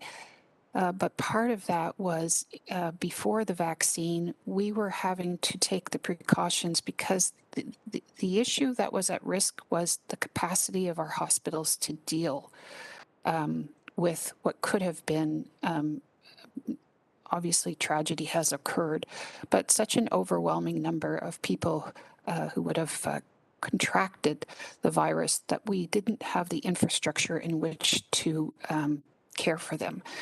And that's why when science prevailed and we got the vaccine, and now we have a little bit of capacity left in our hospitals. I'm wondering if you could speak to the role of the vaccine in fact, ensuring the integrity right now of our medical infrastructure to deal with, to heal with, to address those folks who have been unfortunate in contracting the virus. Thank you, and that is my question. I appreciate all that you do.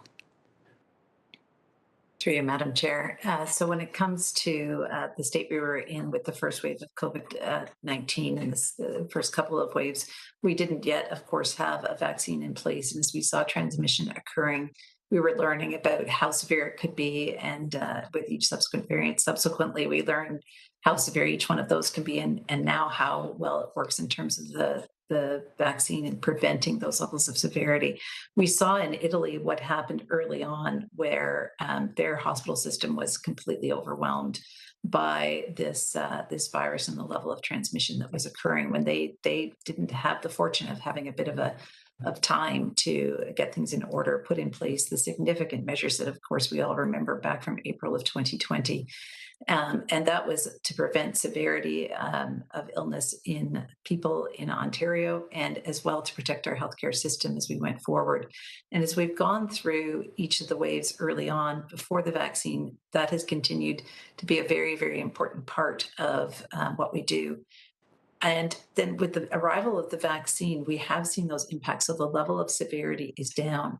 We're still trying to prevent that overall level of severity. It is a risk now that is much better known.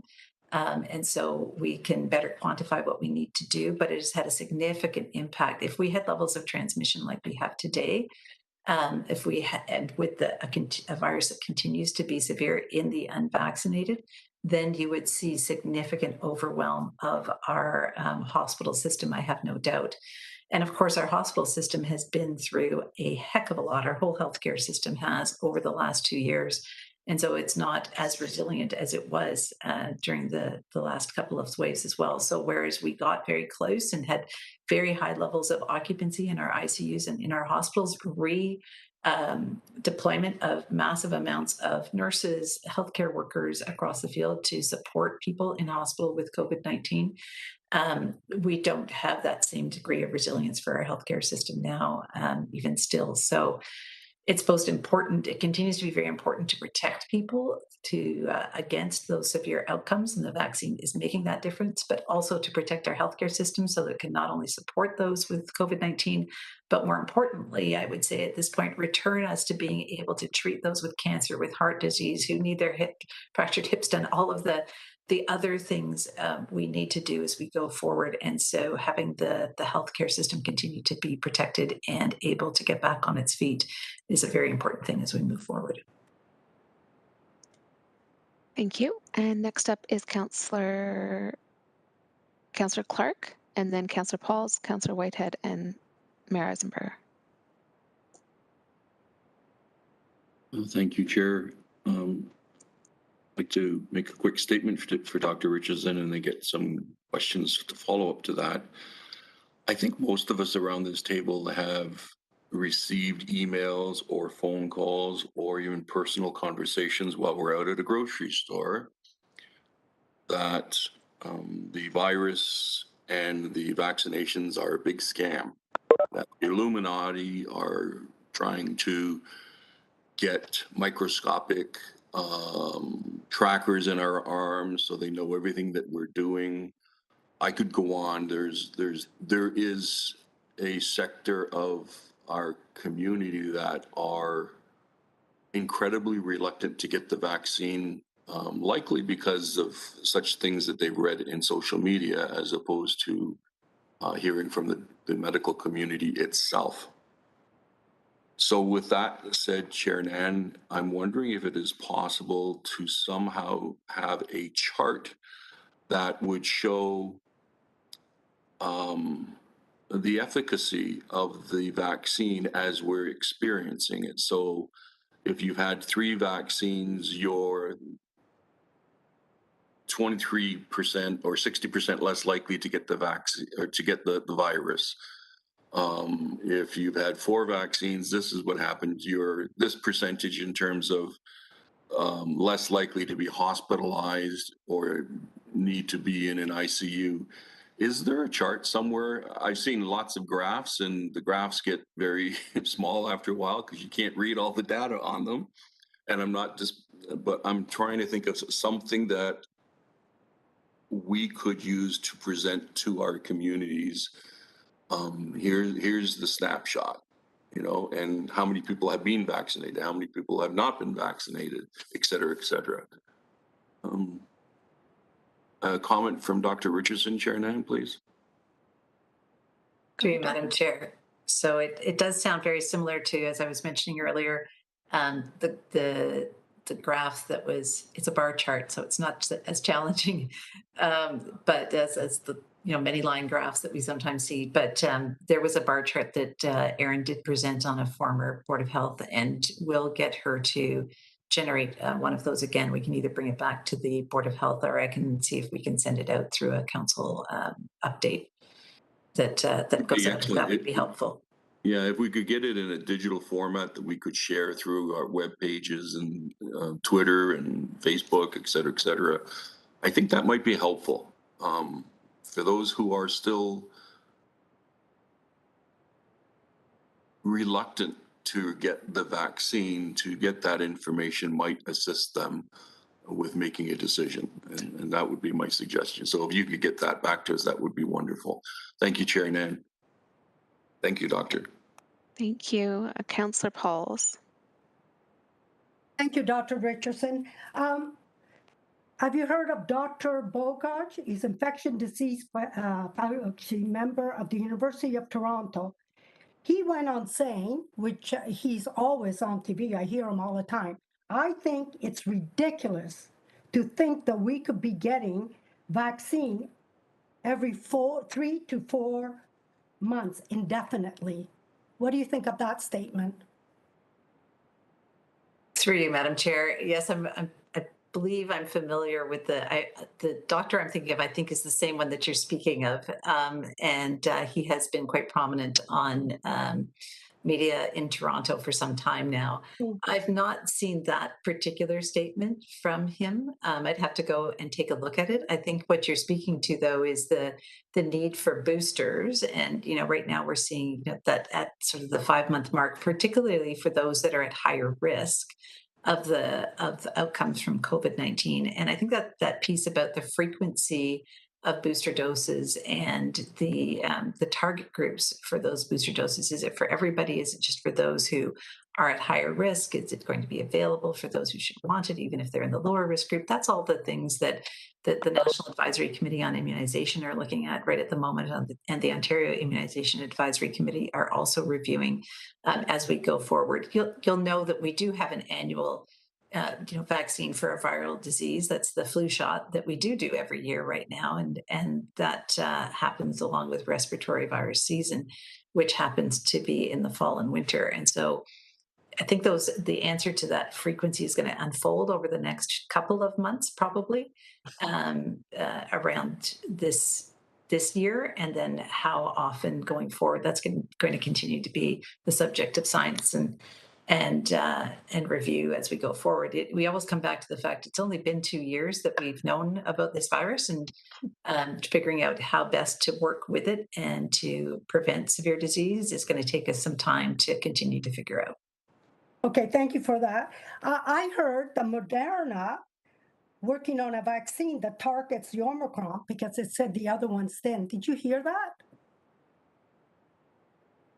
Through you, Madam Chair, my understanding is they were looking to continue to refine the vaccine to look at how it targets different variants, and so that's the work that they were doing. It still does address this particular variant. It's just we needed that third dose, and so they're looking to see are there further improvements that can be made, changes that can be made to the vaccine, so that they can have a wider array of variants that they act against, or develop them more quickly. You'll know that with the influenza vaccine, every year there's a decision made about, which of the variants of the influenza virus are we going to target in a given year. It contains 3 or 4 of those each fall, and then it goes forward. So it's all that similar sort of stuff that's being worked out right now around this vaccine with this virus. Thank you. You also, I'm pretty sure I heard you say that the vaccine is evolving. And COVID-19 is not really the same as it was from the beginning. We're evolving. As I think of a memory lane, I remember we couldn't even go to the park and sit on a bench. We could not go out for 14 days and have everybody stay at home and bring our food. But that has evolved, because as of today, I heard that if I had COVID-19 and my spouse tested negative, he could go out. So we're evolving. What we knew 2 years ago, now we are evolving. Can you agree with that? We're changing. Now it's only 5 days I should stay home. It used to be 10 and 14 days, make sure, I didn't leave the house. I remember days where everything was shut down. Couldn't go outside to the park, couldn't go in the trails, couldn't sit on a bench if I was tired. Do you agree that it has evolved? Through you, Madam Chair, each time we talk about the evolution of this, and I think back to, March, April, really, of 2020, I remember sitting in council chambers with the mayor and Paul Johnson as we were doing those updates and looking out across the street at Main Street, and just, it was unbelievable to see the streets were completely empty and essentially, just the wind blowing down the street and nothing more. And so we've definitely come a long way in 2 years in understanding this virus and understanding how it has evolved to date. We can't predict exactly how it will evolve as we go forward. And so we'll need to be ongoing monitoring, but we do understand the risks associated with this virus much better. We do understand its impacts better. I think we do as a community. Certainly there will be pockets who do not, but as a community, we understand those risks and what we can do to protect ourselves and to protect loved ones. And so you're seeing the guidance as we moved from that requirement to the recommendation phase also shift so that we're really targeting the highest risk activities, time periods, all of those sorts of things with our recommendations as we go forward. So yes, those have evolved and will continue to evolve based on what the science tells us as we move forward and how the virus itself changes as we go forward. So I just want to ask you, you did say earlier, and I'm not putting words in your mouth. I will never do that. I promise. You could correct me. You said the new variants are coming, not more severe, but they're more transmissible. We have 95% of city Hamiltonians in Hamilton, in our city, that are vaccinated. So my question to you is, that 6% that are not vaccinated, who's spreading the disease more? Common sense, who would spread more? The 6% that are not vaccinated or the people that are vaccinated? Doctor? Through you, Madam Chair, I believe we might be varying into the vaccine policy report, but when it comes to this piece, just remembering that this particular variant isn't more severe. It is as severe, but it's not more severe. And we don't know what will happen next in terms of future variants and whether we'll have a more severe one that comes down the line. When it comes to transmission, somebody who's unvaccinated is more likely to transmit than somebody who is not vaccinated. We know the vaccine does offer some protection against vaccination. So it's difficult to sort of say, how do we do the math around that overall to say who's doing what? It depends on the circumstances. But overall, we do know the vaccine does help prevent transmission as we go forward, but its protection is incomplete. Thank you, Councillor Pauls. That brings you to time.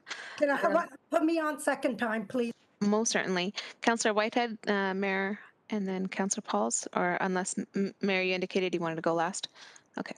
Thank you. Dr. Richardson, like I said, we need to look at these things 360. There has to be critical thinking. I certainly support the work that you've done, but it doesn't mean that tough questions need to be asked, because this is an evolving issue and there's a lot of different science around. I have an actual personal virologist that I talk to that disagrees with what is taking place and actually spelt out why no one's speaking up. So I want to put that aside for a second, because that's my personal relationship with a doctor.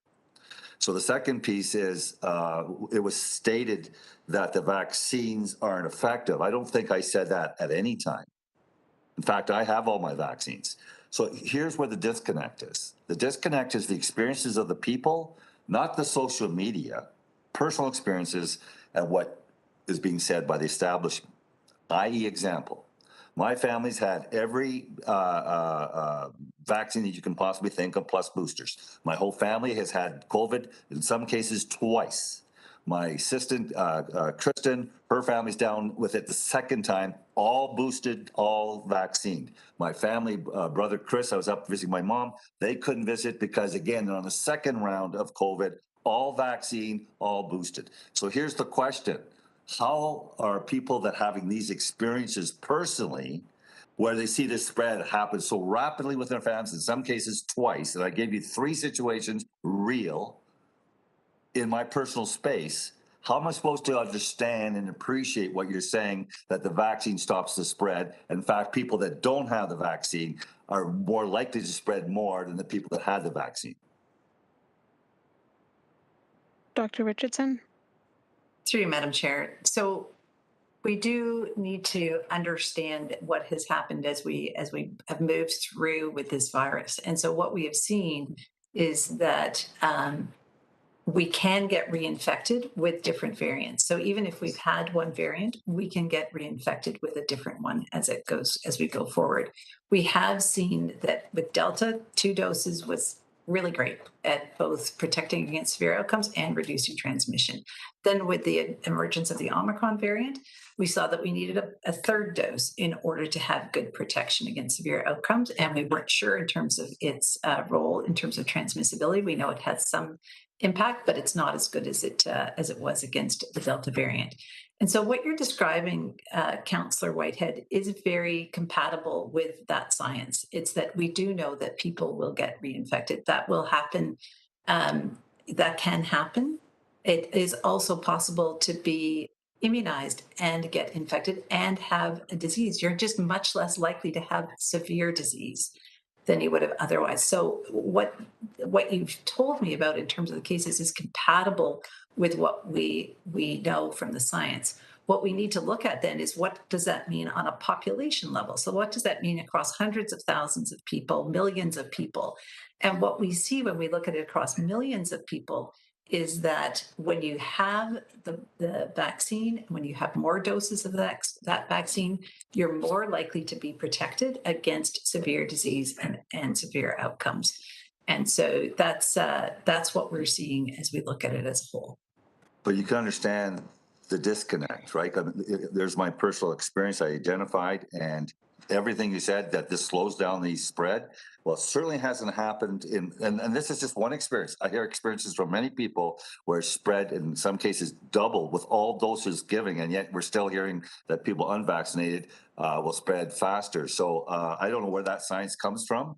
I like to see it. I know the CC for the Americans who oversee their pieces with masks and so forth are about to make a decision whether they should even appeal the mask court decision on transportation. And if they come back and say, we don't recommend it, it's not necessary, is it that they're just earlier in the stage, we're later in the stage?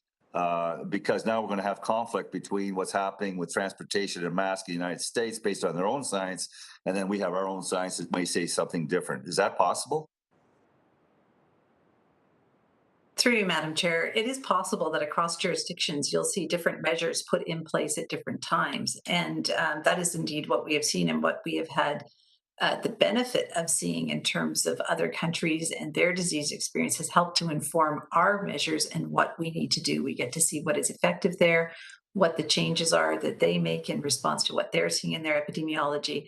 And, you know, we've had the benefit, for example, of seeing what happened in Africa when it came to the Omicron variant, and then, you know, getting a little bit ahead. But then Ontario was early in terms of the spread of Omicron, and so we were the case that everybody was looking to see exactly what had worked and how we'd move through that. So you will see in different areas, you'll see different epidemiology, you'll see them develop their guidance and make their recommendations on a timeline that makes sense in association with their epidemiology.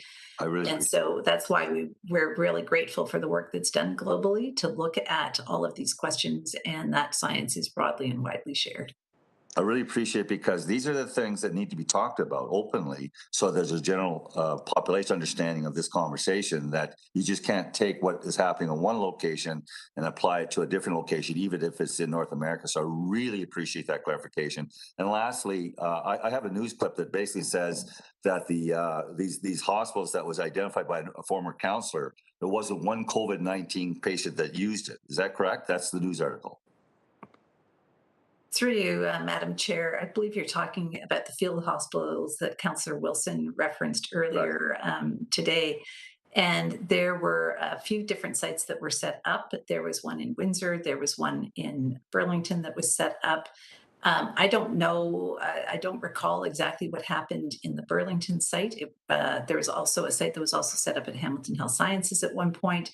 That was not utilized for those purposes. But I do know in Windsor, for example, they did use their site in order to work through some of the larger outbreaks that they had, and how they could support them during one of the waves. So, you know, those were definitely set up as a safety net as we were going forward. And it would be very good to know that we had to make minimal use of that safety net.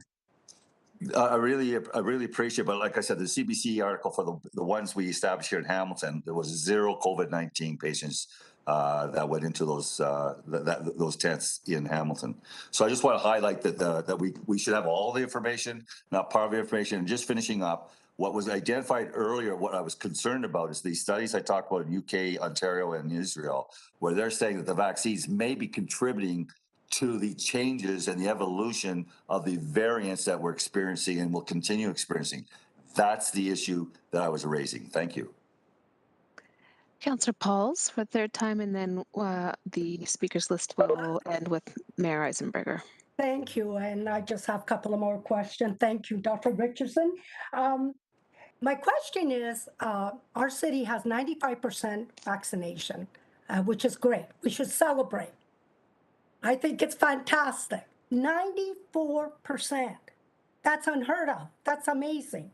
But I'm wondering, why are we testing the 6% that they have to get tested? I mean, they're willing to get tested.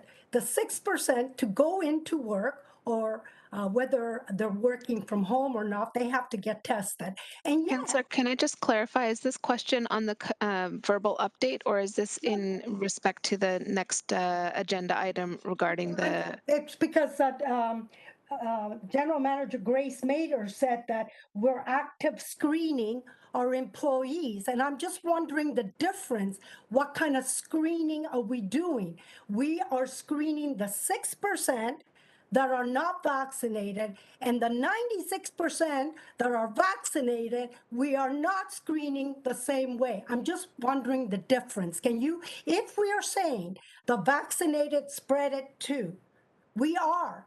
The ones that are vaccinated are spreading. It's common knowledge, you know? So what is the difference? Why are we saying active screening for that is different than the people that are 6% that are not vaccinated, and they have to do the PCR? Okay, And so half of clarity the time from it doesn't EOC, work. from the General Manager? Sure, whoever wants to answer. I just don't know what the difference is. Through the chair to Councillor Pauls, sorry if I misspoke. No, it is all staff coming into the workplace are required to do an active screen on the days they're coming into the office, into their workplace. All staff. All staff, but the active, I want to be clear, it's not a PCR testing. No, we are not doing PCR testing. Can you, what is the active? Can you repeat what it is? I know what it is, so the public knows. If you go inside our city active hall. Screening. So the active screening is the questions of symptoms. Yeah, right. Yes. And so I'm just asking, 96% are vaccinated, and the 6%. And all employees are subjected to active screening. Right. But why is the 6% getting tested and they know they don't have it because they got tested? So they're not spreading it. So I'm just asking, why are we doing that? Do you understand the question? 96 of us percent are vaccinated, and yet we don't have to. We could go into work, just ask them, do I feel sick? Why don't we do that for the 6%, saying, are you feeling good today? Why don't we active screen them as well? Through you, Madam Chair. Okay, go ahead, Elizabeth. Through you, Madam Chair, if I could, earlier as we were dealing with other variants, one of the recommendations that was put forward for consideration out of various bodies was looking at vaccinator test programs. And so looking at either the vaccine to reduce the risk of transmission, or serial testing, which means regular testing of people, so that we can ensure that they're not, to the best extent possible, ensure that they're not positive and present in the workplace. So using one or both of those strategies as we go forward. I think as you'll hear about as we're talking about the strategy as we move forward now, and so this is where it comes to deliberation on the other report, there'll be more of a chance for human resources to come forward and talk about where they're suggesting the evolution of that policy could go. I want to be clear that I'm not against vaccine, all right? We are 96%. I think we should celebrate 94%. But my last question, Dr. Richardson, and I heard about the free therapeutics. If I get COVID, I could go to the pharmacy, get a free, just like if I have a cold, I'll go and get a cold pill, or aspirin, or whatever I take.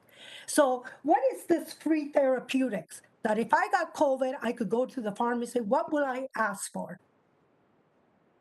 Through you, Madam Chair. So when it comes to the therapeutics, it's a little different than the aspirin or the cold medicines that we might take just to deal with the aches and pains. This is specific antiviral treatment medication that is active against the virus, the COVID-19 virus. And so we're encouraging people to both look at where they fit with those testing criteria, and you'll know that they've been broadened significantly in the last week or so that people can go and be PCR tested or use an RAT test, a rapid antigen test if they wanted to. Talk with their provider. It is a prescribed treatment. I know they're working on some pharmacy-based protocols. I don't believe we've heard anything about those actually being put in place yet, but talk to your healthcare provider about getting medication if you fit those criteria for it, and then going to the pharmacy and picking it up. And then it's a specific antiviral. It is free of charge. It is covered by the Government of Ontario, and it's also free of dispensing fees. Those two are being picked up by the Government of Ontario during this phase as we go forward. So it's a very important part of this strategy, you know, the vaccinate, the stay at home if you're sick, the get the antivirals if if you're eligible for treatment. All of those are really important pieces about reducing the chance of severe outcomes related to this virus. Thank you for the answer. I'm looking forward to our next session and asking more questions. Thank you. Thank you, Councillor Parles. Next up, Mayor Eisenberger. Thank you, and yes, the issue has evolved, and I'm forever fascinated by those that are looking for kind of ways in and around, you know, all of these various issues, when in fact, the bottom line has been all the way through, and Doctor, you'll confirm this, and we've been advocating for this, that the best way to avoid getting COVID is to get vaccinated. Full stop. I don't know there's any argument on that whatsoever. Getting vaccinated is the answer to preventing serious illness as a result of this COVID virus going forward, correct? Through you, Madam Chair, yes, the vaccine is the best way of preventing severe illness and death related to this virus.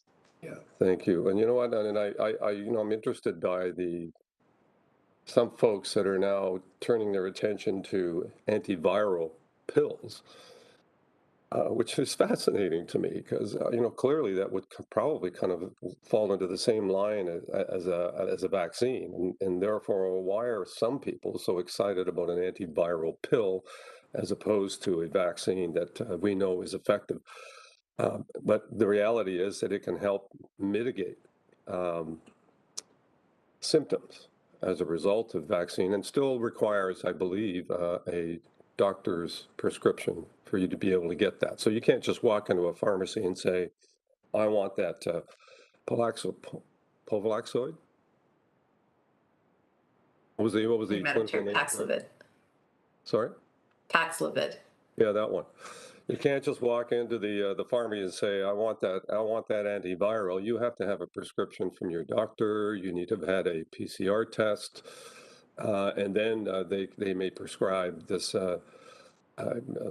symptom lessening pill that can help you get through the negative symptoms of this COVID-19. I think it's a rhetorical question. Never mind. So I'm going to be fascinated by the upcoming conversation. You know, I'm way past being patient on folks that keep bringing, you know, studies from around the world into the equation and saying, well, look at that, look at Israel, or look at, you know, if all of these things weren't being evaluated and assessed by very, very talented and experienced people, I would have a very, very big worry. But that is not the case. So when you speak of, Dr. Elizabeth, of the research that NACI is doing and the research that they're sharing with all medical officers of health, including provinces, this is all geared to, you know, flowing all the information that's out there and making the best recommendation possible given the current circumstances, and given, you know, those circumstances have changed from day one 2 years ago. Can't touch anything, go home, stay home.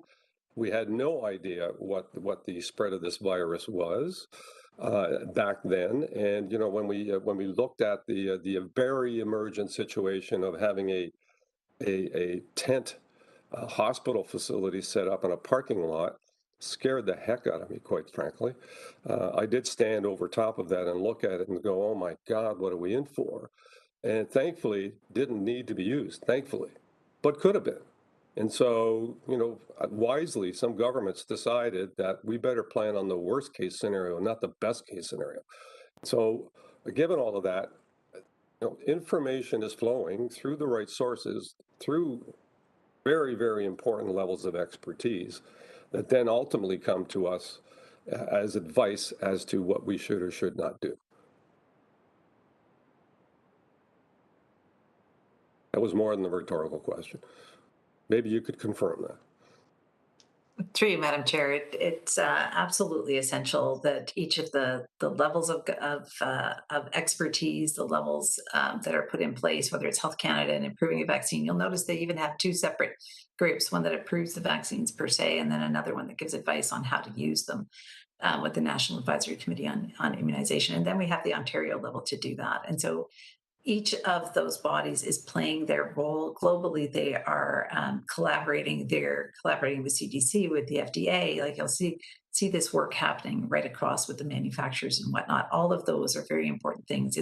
It's not possible for each health unit in Ontario.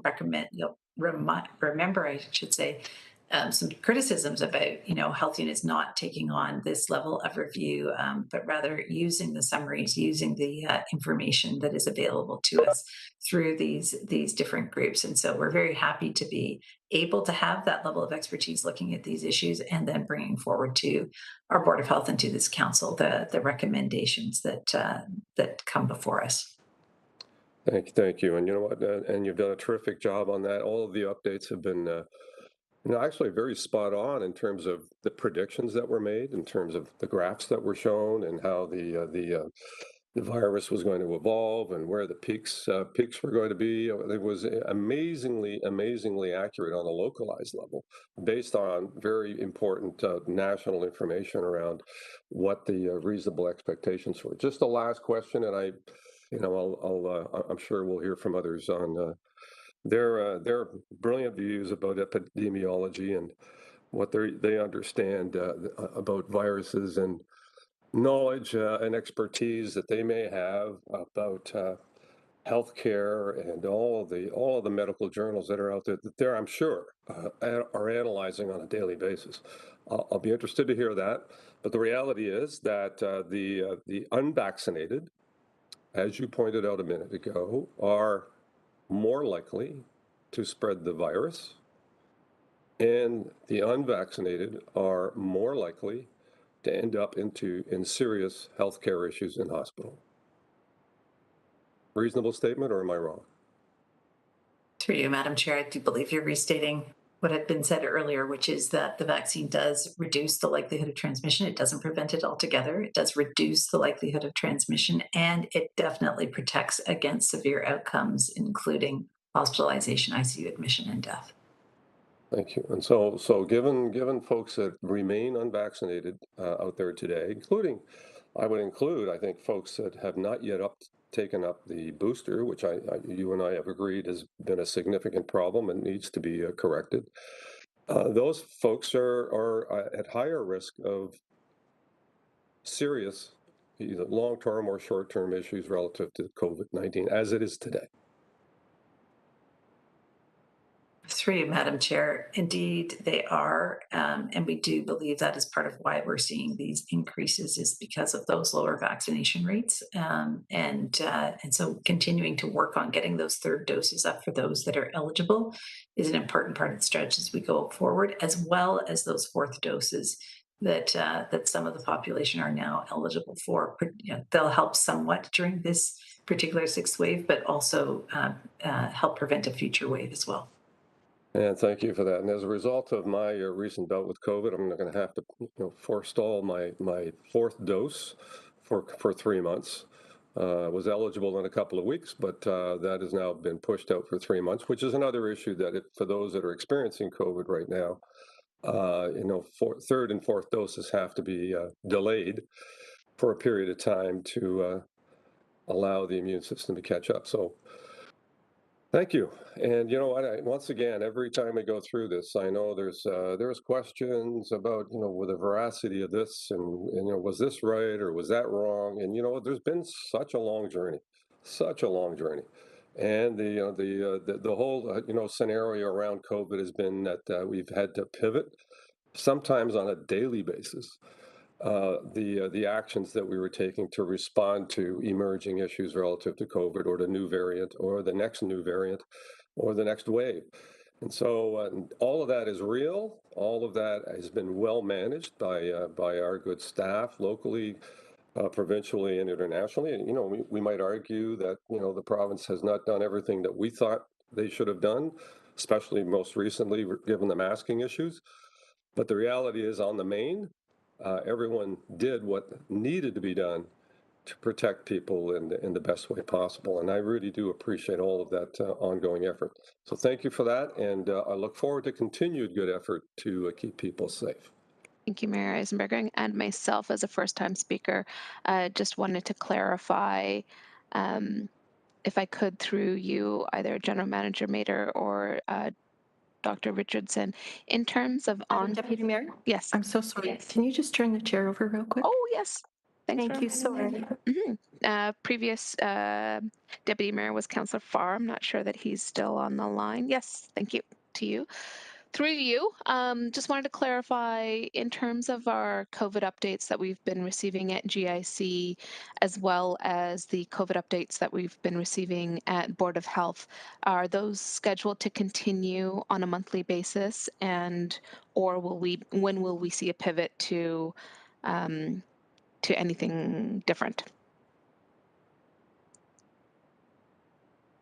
Through you, Madam Chair, I can speak to the Board of Health and let you know that from a COVID-19 perspective, we'll continue to do updates on a monthly basis until there's no new information on a successive basis as we go forward. Not expecting that to happen anytime soon. So we'll be continuing for at least the next several months. Thank you. Grace. Through the chair, Councillor Nan, those have been discussions we've been starting to have at the EOC about, how long for the EOC is going to be continuing. But with the recent wave that we find ourselves in, we still think that there's a really important role that it continues to play, and we will continue to monitor it and ask those exact questions. But for the time being, we see it continuing. Thank you. And the reason I ask is, as the health indicators change and as the presence of the virus continues to evolve, there's also still the ongoing work that we have to unpack and manage and action as a municipality as it relates to the impact of the emergency. Certain systems have been brought into a point of crisis, and I'm thinking of primarily shelter and housing, for example.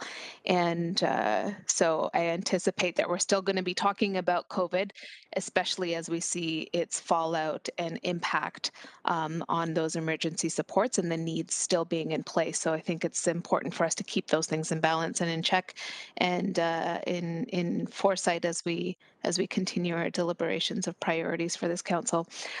Thank you. I'll take back the chair. We have third and fourth time speakers. I do want to indicate to colleagues it's 1:10. We have yet to take our lunch break and then come back to a number of items still on the agenda. So if you could, I would appreciate if it's, final question, final comment. But I know myself and many other colleagues are looking for a bio break. Please. Councillor Whitehead, Jackson, and Pauls. Thank you. I didn't catch the mayor's comments in its entirety because I had a virtual phone call that my brother hooked up with my mother and I, and it's always great to see my mom in the home and see how she's doing. So sorry about my step away. I think I heard something about a viral pill is okay, therefore the vaccine is okay. Did I hear that correctly?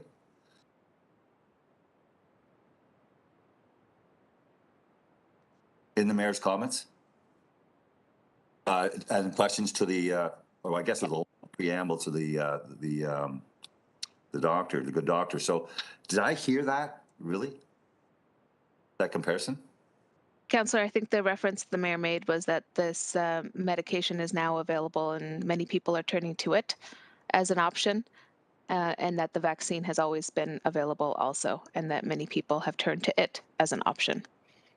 Okay, but right now, the only things accepted by the city and the public health is the actual vaccination. Is that correct?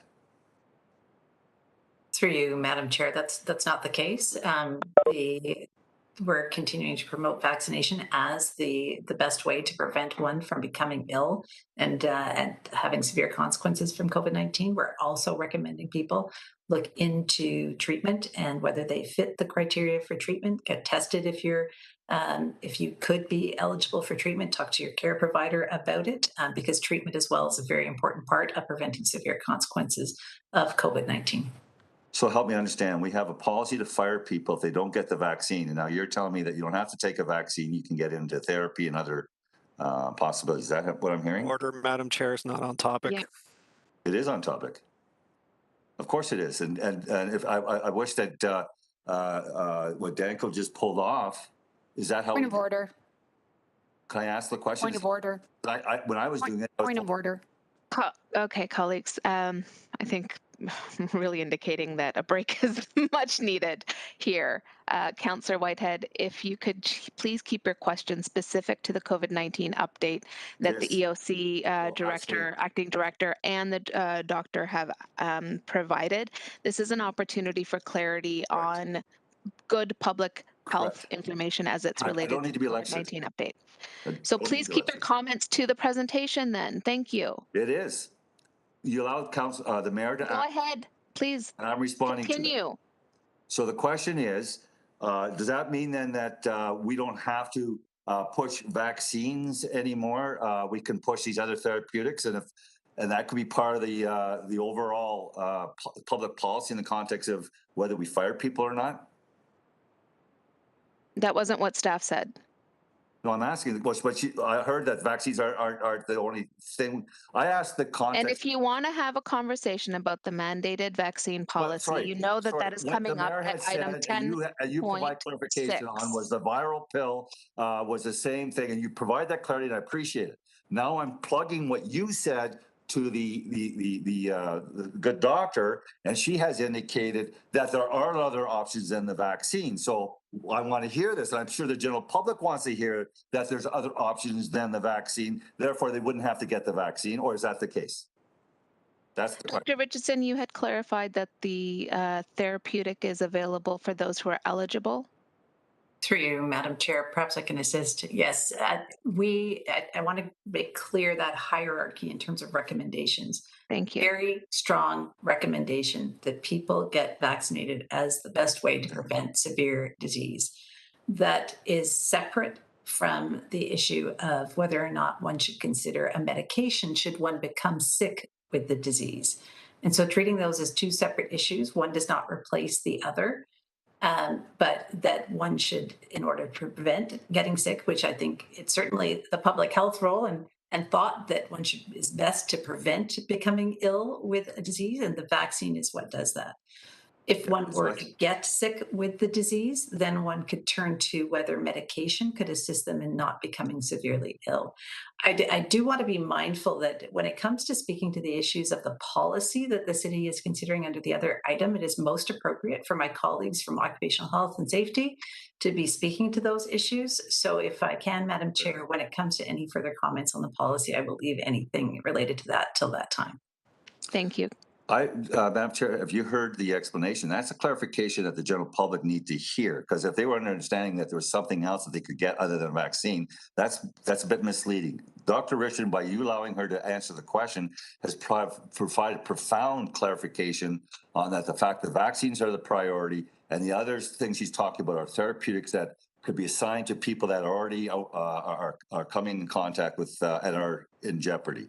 So thank you for the clarity. That's all I was looking for. Glad you got profound clarity. Moving on to Councillor Jackson and then Councillor Pauls. I'll be real fast, Deputy Mayor Nan, because I've even told my wife Barbara to keep my ham sandwiches on hold right now. So just the answer by GM Mader to Councillor Ferguson's question about return to the chamber, will council get a chance to either deliberate on that later today, or is there a report coming from EOC that it could ultimately be council's decision whether we return to the chambers? GM Mader's answer to Councillor Ferguson just caught me a bit off guard, because I, like maybe many of you, we're looking to the hybrid return by the end of this month. So I'm just asking in terms of process, please. Through Madam Chair to Councillor Jackson, This is, again, a little bit of that gray area that we're getting into. Up until this point, there had been regulations around meetings in public places.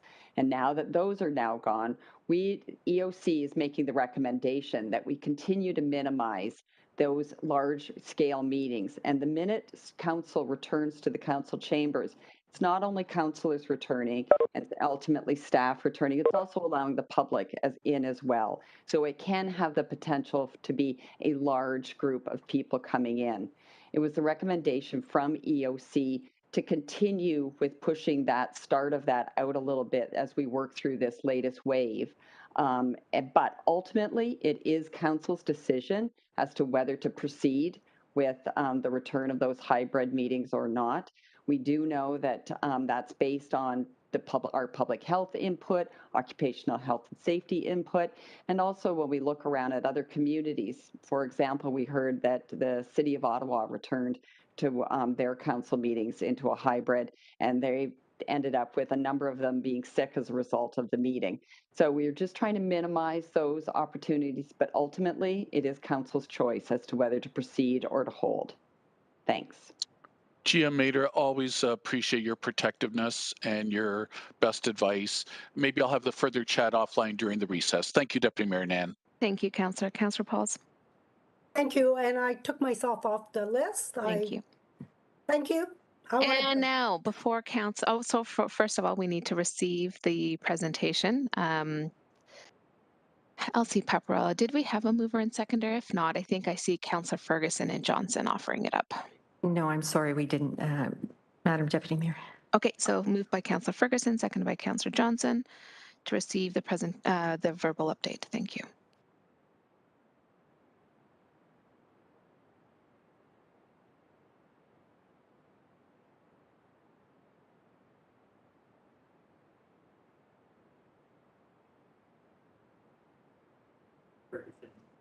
And we see your affirmative vote, Councillor Ferguson.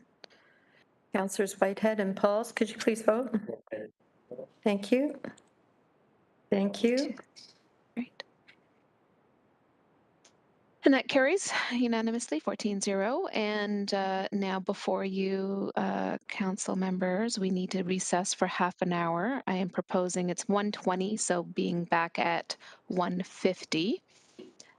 Moved by Councillor Partridge, seconded by Councillor Pearson. Thank you so much. And at 1:50, we'll come back and pick up the agenda on the items that were deferred after delegations. Councillor Pauls? 8.2 and 8.3. Councillor Whitehead, you're okay too? Okay. Thank you, everyone. That carries, and we'll see you in a little while.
So we are live. Thank you. Welcome back, everyone. Hope you had a good nutrition break. And welcome back to the viewing public. So we are at item 8.2, Grids 2, Municipal Comprehensive Review, the Deferred Employment Land Conversions Request on the report. May I please get a mover and seconder so that the report is on the table and we can open up for questions from there. Sorry, Johnson and Mayor Eisenberger. First up on the speakers list is Mayor. Thank you very much, and generally supportive of the report, subject to amendments that are going to be made. The one outstanding issue for me is on the MIP extension of existing limited residential permission, and I think the anomaly is, as the staff are recommending, that it be allowable at 50% over 2 buildings, as opposed to what the requested conversion is relative to Mcmaster Innovation Park's request to do it over 3 buildings. And so I'm kind of in line with allowing them to have the option of deciding where it goes best. And 15% is 15%, so we're not varying from that. But I wonder, through you to our staff, how we can either ask for some more time for them to consider the original request of conversion by Mcmaster, or how we should move forward on this. So if I could, through you to Steve or anyone else that wants to answer that, what's the best course of action here to allow for some additional conversation around that variance? Chief Planner.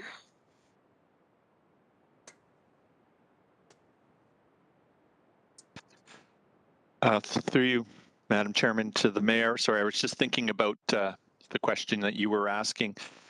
There's 2 options. One, either the council could provide a direction to allow for Mcmaster to have more than 2 buildings on the site, or 2 residential buildings, provided they can meet certain performance criteria and demonstrate there's no going to be land use incompatibility issues, both on the existing or future industrial or employment type uses, as well as on those future residential uses. Or alternatively, committee could just simply defer this for 2 weeks, and with a direction to staff to work with Mcmaster to see if we can come up with some revised direction or revised language, provided, or might suggest if there was a direction as to what that revised language should be. So if it's the intent is to provide some more additional flexibility for Mcmaster in terms of accommodating a 3rd or a 4th building, then we could work with them to come up with some language around that and report back to GIC in 2 weeks' time.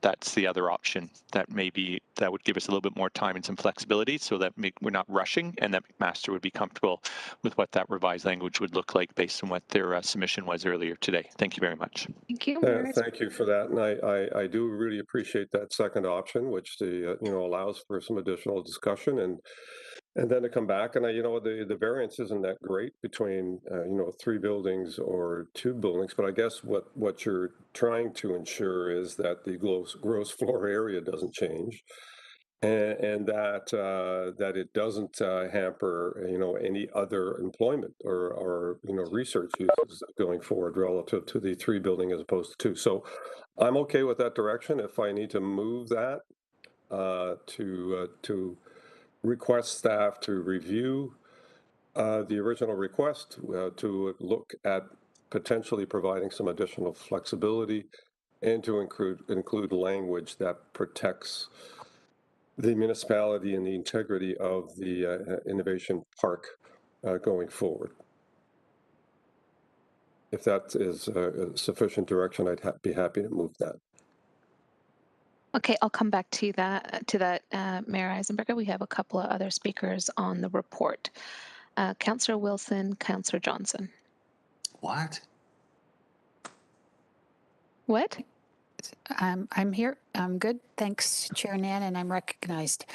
I appreciate the Mayor raising this issue, and I appreciate the fact that there is a formal acknowledgement by staff that this is not a business park, it is an innovative park. And with that comes some flexibility and use, and there was a residential component to it. I am not adverse to the mayor's direction. However, I would prefer there be no reference to building numbers, only to the GFA, because what I thought I heard, Mr. Mayor, through you, Chair, was to enable this organization and this business to have the flexibility to go forward in keeping with the 15%. But they know their future business model, and they just want that flexibility to not necessarily be tied to 3 towers or 3 buildings, but there could be a mix of such. So if the mayor is okay with ensuring that there's no reference to specific building numbers, I would feel more comfortable. I think I see a nod, but I'm not sure. Yeah, I'm okay with that. The only reason that I mentioned 3 is that was the original requested conversion. I'm assuming coming from MIP. So I mean, I'm completely fine with being agnostic on this and allowing them greater flexibility, based on the 15% gross floor area scenario. So that I think that is a limiting factor in any event. So I think that works for me. Thank you, because I do, in reading the report, thank you, Mr. Mayor, in reading the staff comments with that building on the west side, there were some compatibility concerns on the south part of the building and the west part of the building in terms of noise, perhaps from Mark. So just to afford them some flexibility in the future, that will address those concerns and not trigger anything going past the 15%. And there is time for a discussion. It's not part of this, but reference was made by the delegate to the Shadoke Creek and the value of that creek to this site.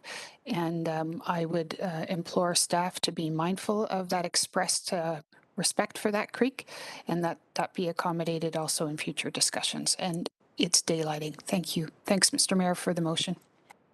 Thank you, Councillor. Next up, we have Councillor Jackson, followed by Councillor White. Let IT fix us. There's some live mics going on in the background.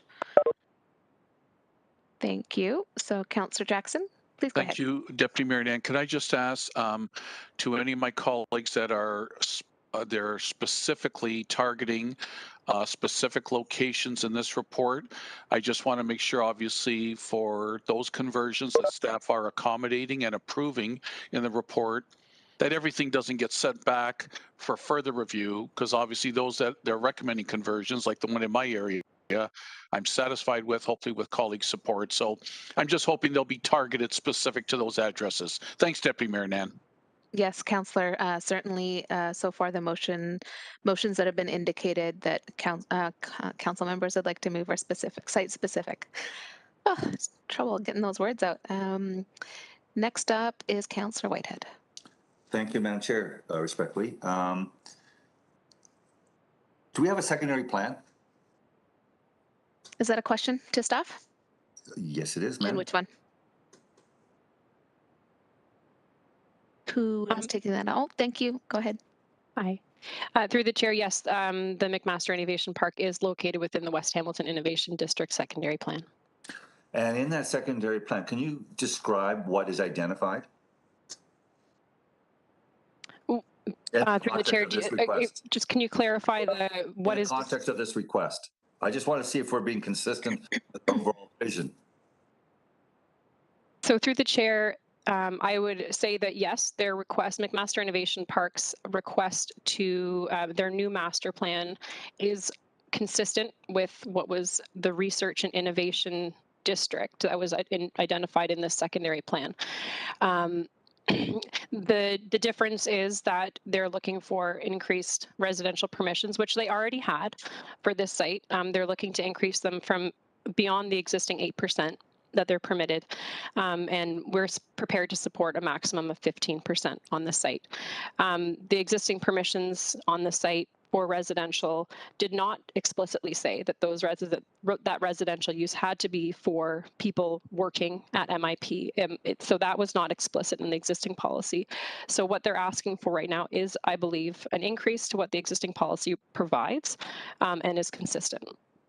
So what percentage of the residents that they're looking for is going to be dedicated for the specific purposes of the Innovation Center versus the general public? Through the chair, that hasn't been made specific to in the master plan. How many? Are we going to get that before the approvals? Through the chair, that was not a request that staff made of MIP to consider this request for expansion. Isn't that interesting? So we thought and envisioned that the residential primarily would be purpose built in the context of accommodating an innovation park, and now that whole philosophy is completely taken out, and they're just looking at a non-person zoned area that the general public, whoever gets it first gets it, and may not even meet the needs of the innovation center as far as scientists and so forth, because there's no reserved space from what I hear. Is that correct?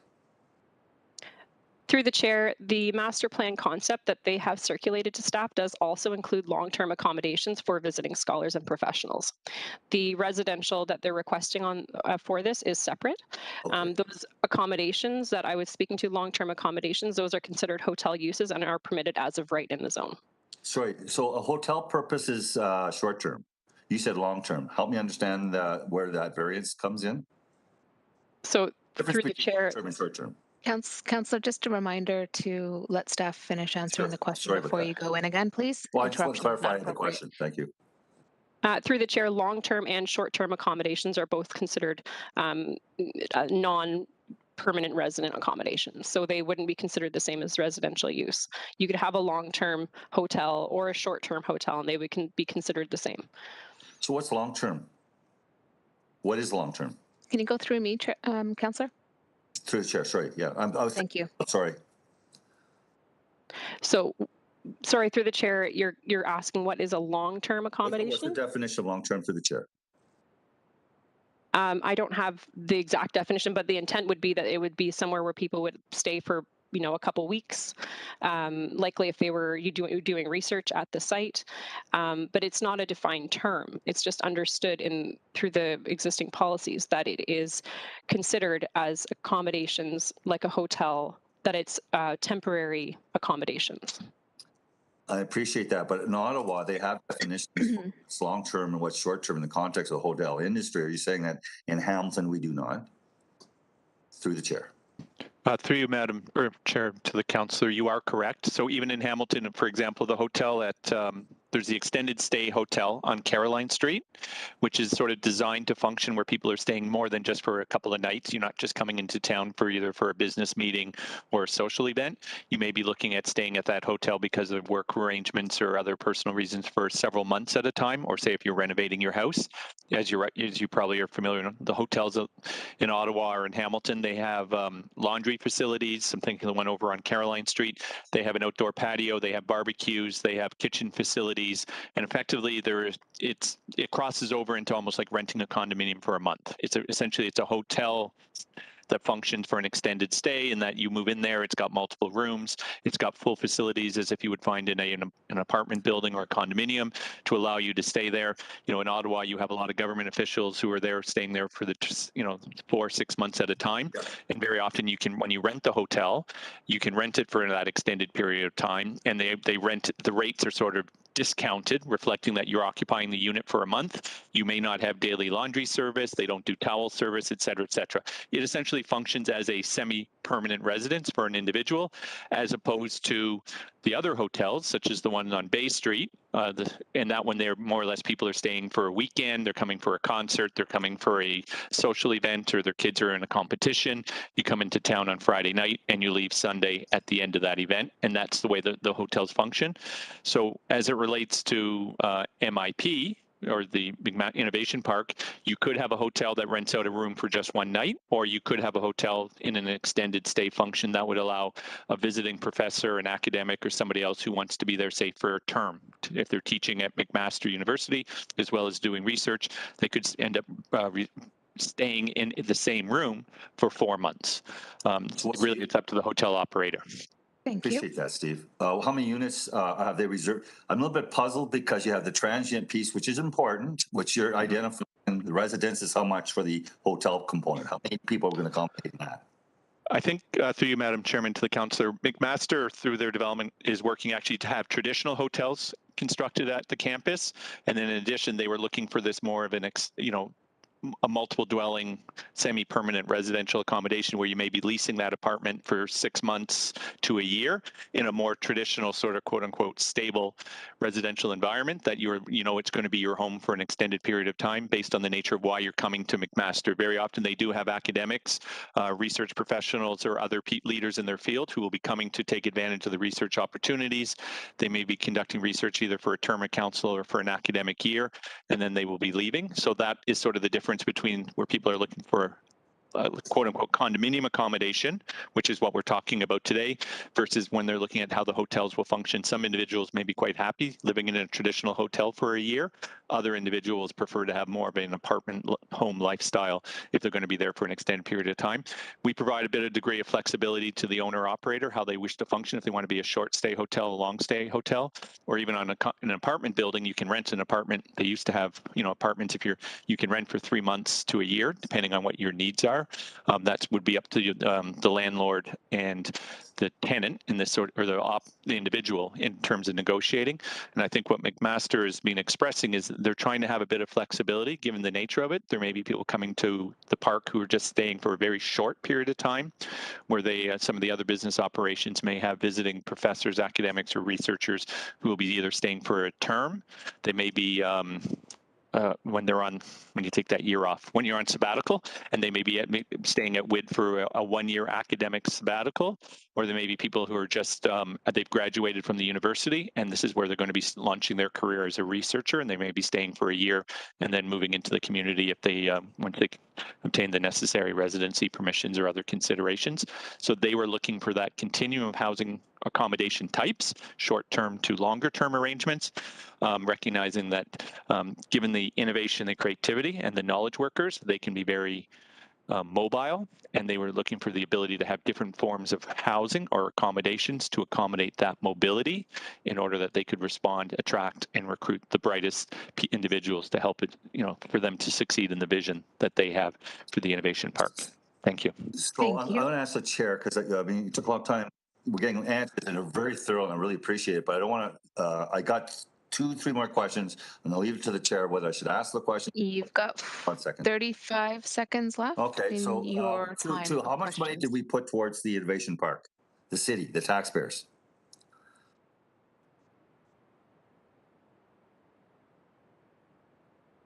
That's sorry to the councillor. I don't know maybe I don't know if anyone from ECDEV is available. I hear people. So Norm, sorry, I pass it over to my counterparts in ECDEV who are closer to that issue. Thank you. Through the chair, we contributed $5 million to the purchase of MIP. So we put $5 million towards this project. What was, and how many times have we extended the residential component? So we went from 8%, now we're doubling it almost to 15%, but it was actually even lower than 8% originally. Is that correct? Down to 10 seconds, councillor.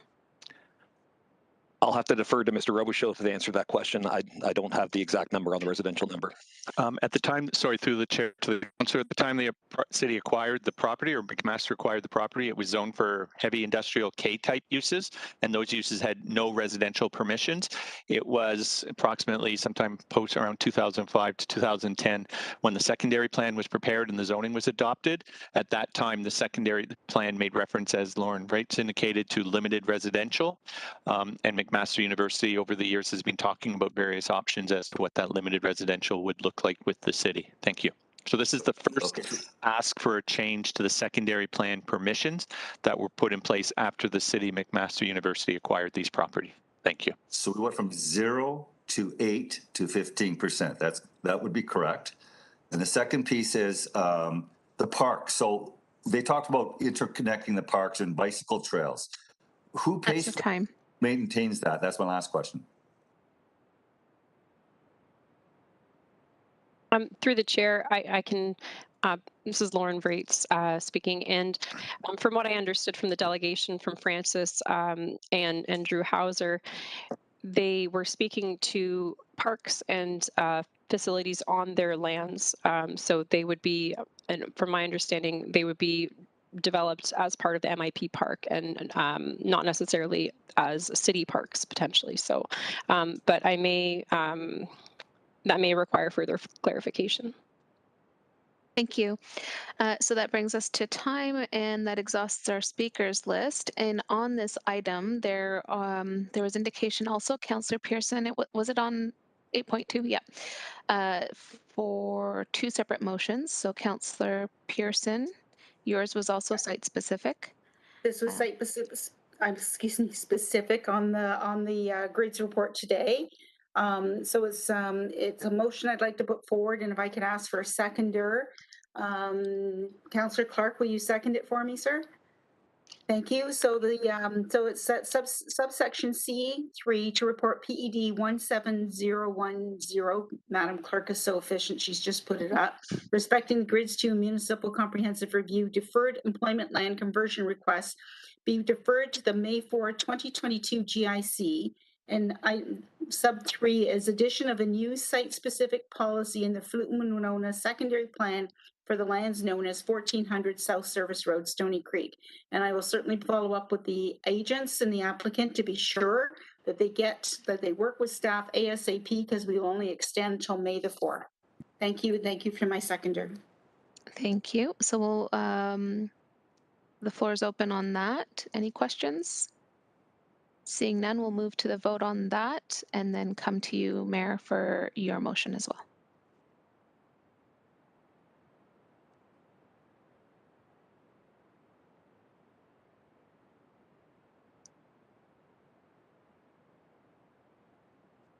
Councillor Whitehead, vote, and I got count.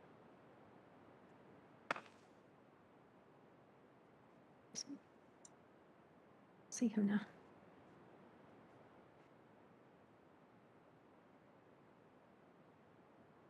And that carries unanimously, 14-0. Mayor Eisenberger. Madam Chair, I'm happy to have Councillor Wilson move the motion. I'll second it. It's in her ward, and I'm happy to support it. And it be directed to review the request from Mcmaster Innovation Park to provide flexibility using language that protects the city and the MIP moving forward. Yeah, essentially, I mean, I think we ought to include that 15% threshold, actually. If you could include that, Stephanie, so we're clear that we're not exceeding that 15%, but allowing for up to. And that's great, and I'm happy to second that, actually. Councillor Wilson. Thanks very much, Mr. Mayor.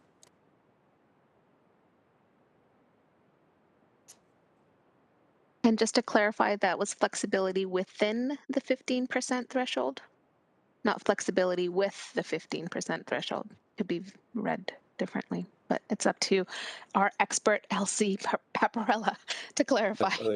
I think we're suggesting that there's a 15% residential threshold, and they have flexibility to assess where that appropriately goes without being prescriptive. Yeah. Excellent. Okay, so that is duly moved and seconded. Councillor Ferguson. Just a quick question. Does that also include the third building they were asking for, or are you passing on that? We were not laying it down on specific building, although it was that part of their original request. But I think if they can have some discussion with Mcmaster and come back with what their what flexibility means to them, I'd be happy to hear that. Okay, thank you. I'll support it. Thank you, Councillor. Next up is Councillor Whitehead.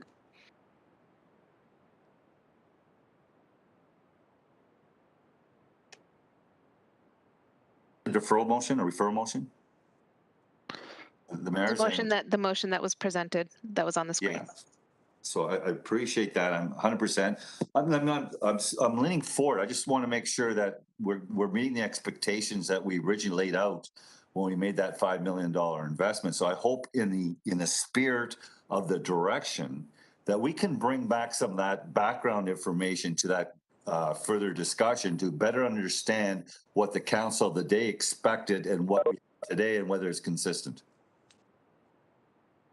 Can we do that in the direction? Through the chair. Sorry, I'm not clear about what you're requesting. Well, before the honorable chair and some of the other councillors, this council had a vision, put a $5 million investment into that vision in the context of the Innovation Center. Yeah, no, I'm just trying to get clarity about what you are trying to seek as additional language in this motion. As part of the direction on the review, when they come back and take a look at these issues, I want to be reminded from the original report what this council, or not this council, the original council envisioned, and what's going on today consistent with that vision. Okay, Councillor Wilson, I saw your hand up first, and then Mayor Eisenberger as the movers. The report and the appendices to the report provide that historic context. So I would encourage everyone or anyone to read it. Thank you. Thank you. Sorry, Madam Chair. Mayor Eisenberger, just getting you the answers from the movers and seconders. Yeah, I don't want to, kind of revisit the entire MIP issue through this motion. I think it's specific to the MCR, in fact, that we ought to stick with. If Councillor Whitehead wants to get an update and a review of the MIP and all the work that's been done, there are many that can do that. Certainly the director of MIP is more than willing and available to speak to those issues, as well as our economic development department that is also well aware of the growth, development, and original plans and updates that have occurred along the way. So I would just encourage Councillor Whitehead to review all of those on his own time. Thank you, Councillor. So it's not friendly to be amended into the motion that's before us. I appreciate that, the Madam motion Chair. stands as is. So I appreciate that, Madam Chair, and I, for the purposes of not the mayor and the council, but there's a general community out there that's been following this, and I want to make sure that we're being open and transparent and consistent.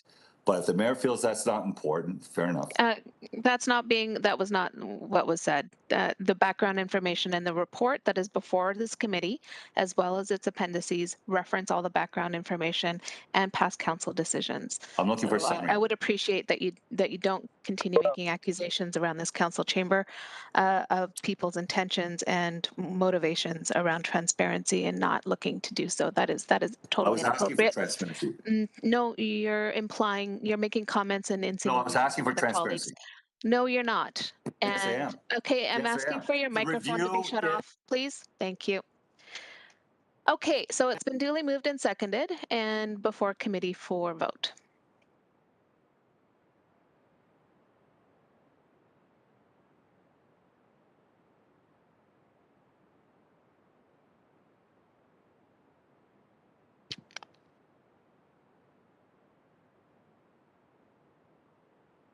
Councillors Danko and Whitehead, may I have your... Thank you, Councillor Whitehead. Councillor Danko, are you with us? I don't think so. Okay.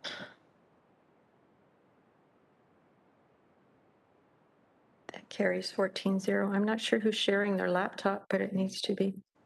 Oh, sorry. Thank you. That carries unanimously. And Elsie Pepperell, we had two motions that amended the direction. Now do we vote on the entirety? Yes, as amended. As amended, thank you. And that was originally moved and seconded when we put forward the report, correct?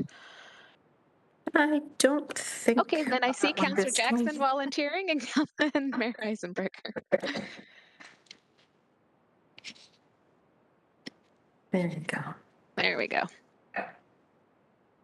as amended, folks, before you.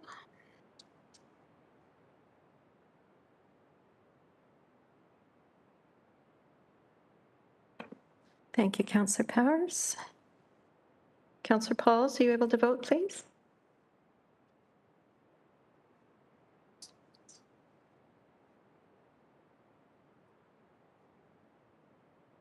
And that carries unanimously. Thank you. 14-0.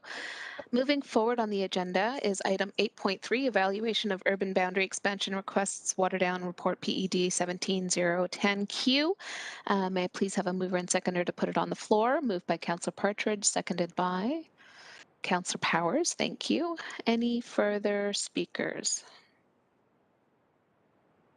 Councillor Partridge. Yes, thank you, Madam Chair. I will try this again. I really appreciate the job that you're doing as chair, by the way. It's very refreshing. So on 8.3, which is the evaluation of the Waterdown urban boundary expansion within the Greenbelt, I just want to thank staff. Heather and Lauren have done a great job. And I want to thank my residents as well. There's been so many residents participating in not just the secondary plan and the transportation master or the traffic master plan for Waterdown, but in this particular expansion as well. I am going to support the 347 Parkside Drive address for Alexander Place to properties, I should say, to be included into the 5 hectares into the expansion. But I do not support the balance of the requests that have been made. For various reasons, many of them had no proposal attached to them in terms of what uses they wanted to make. But I also want to point to the residents' petition. And again, I thank those residents very much. I believe there was well over 65 residents that signed the petition. And these are the folks that live in the Summit Drive and North Lawn area. They have been well involved and engaged in the developments going on in Waterdown for the past 20 years. And many of them have the scars to show it.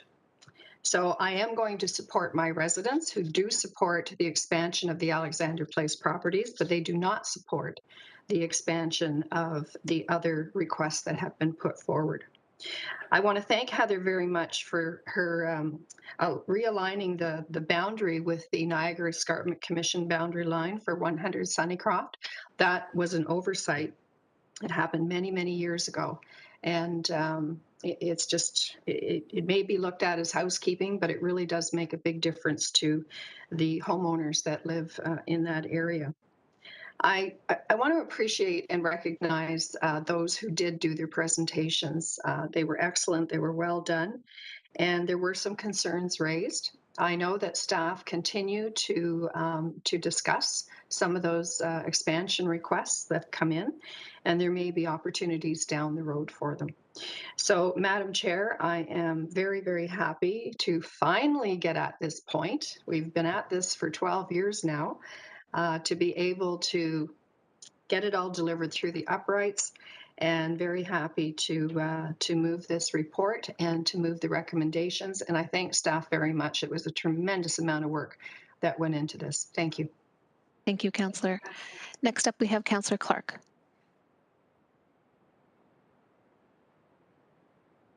I have no questions. Thank you. Oh. Next up, then we have Councillor Whitehead. Thank you, Madam Chair. I'm going to be supporting it because I'm consistent. I'm a little concerned, though, the hypocrisy that I see when we talk about farmland and preserving farmland. It's okay in one district or one area of the city and not in another. Let's be understanding. The grids process started over 12 years ago.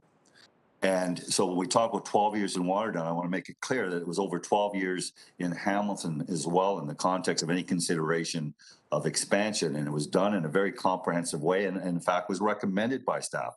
It was tied to employment. We're the only city in probably all Ontario that had such a long-standing, a very comprehensive look and consideration in the context of what this council put as a priority, and that is called the carbon footprint, to ensure that all future employment lands that we develop residential that is close and serving those employment lands. So I commend Councillor for supporting this particular one in her ward. I only had wish that we would have got the support in the broader city. Thank you. Next up, we have Councillor Wilson. Thank you, Chair Dan.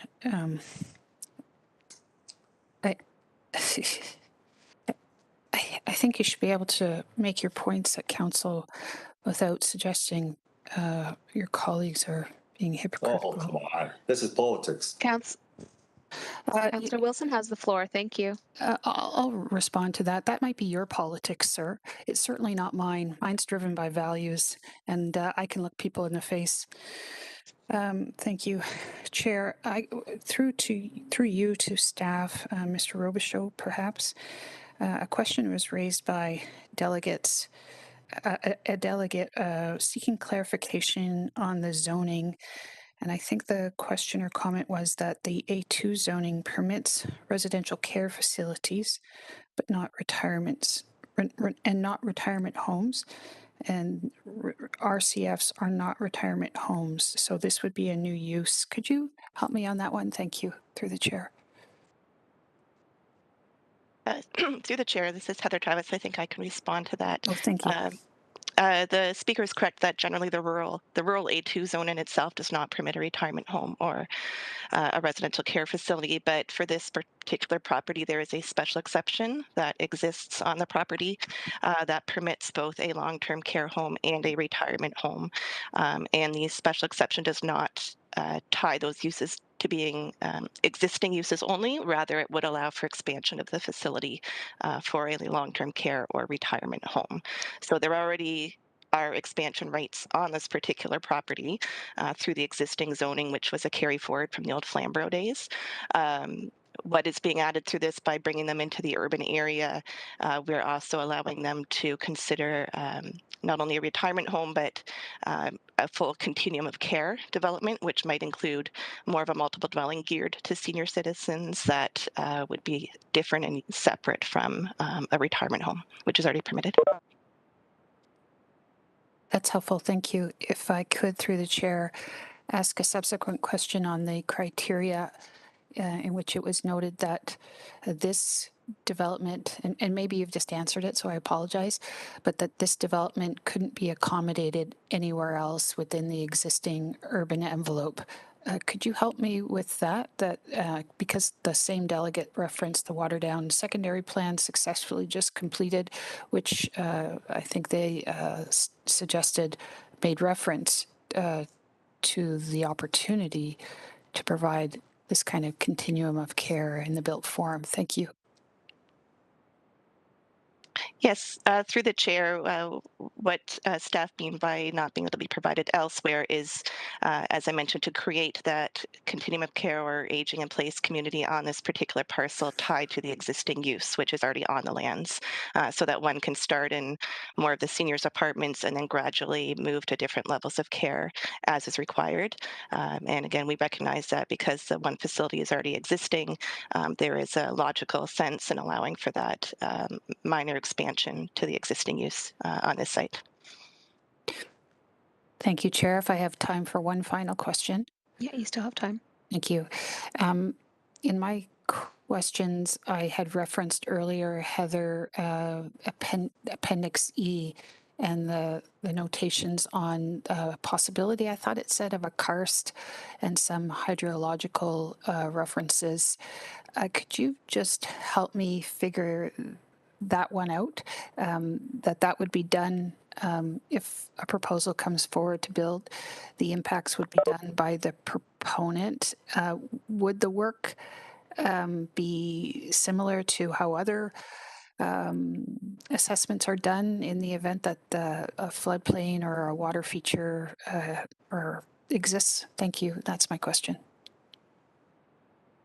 Through the chair, that's correct. The studies would be completed by the proponent prior to future development and would be reviewed and evaluated as per our review of of studies associated with development applications, including not only city staff, natural heritage, and our folks in Hamilton Water and Source Water Protection, but also the Halton Conservation staff would be involved in the review and approval of those studies. Thank you, Councillor Wilson. Thank you. And I believe that exhausts the speakers list. Just checking one more time. Anybody else have questions on this report? Okay, I'll pass the chair to Councillor Farr.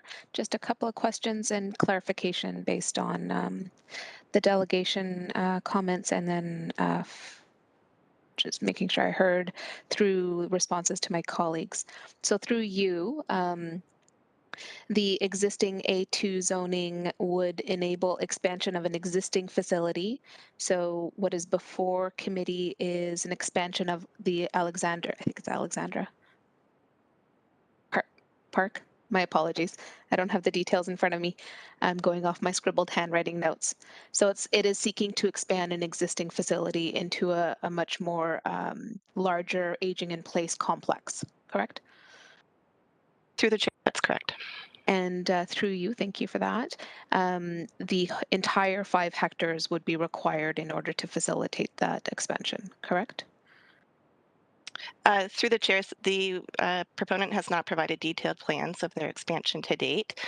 They would be likely would not be able to use the entire 5 hectares, for example, for building footprint, as they would need to make sure that they have appropriate, they're accommodating stormwater, any natural features or buffers that are required, and other zoning bylaw regulations that would restrict the actual footprint of the expansion, but they haven't provided those details to date.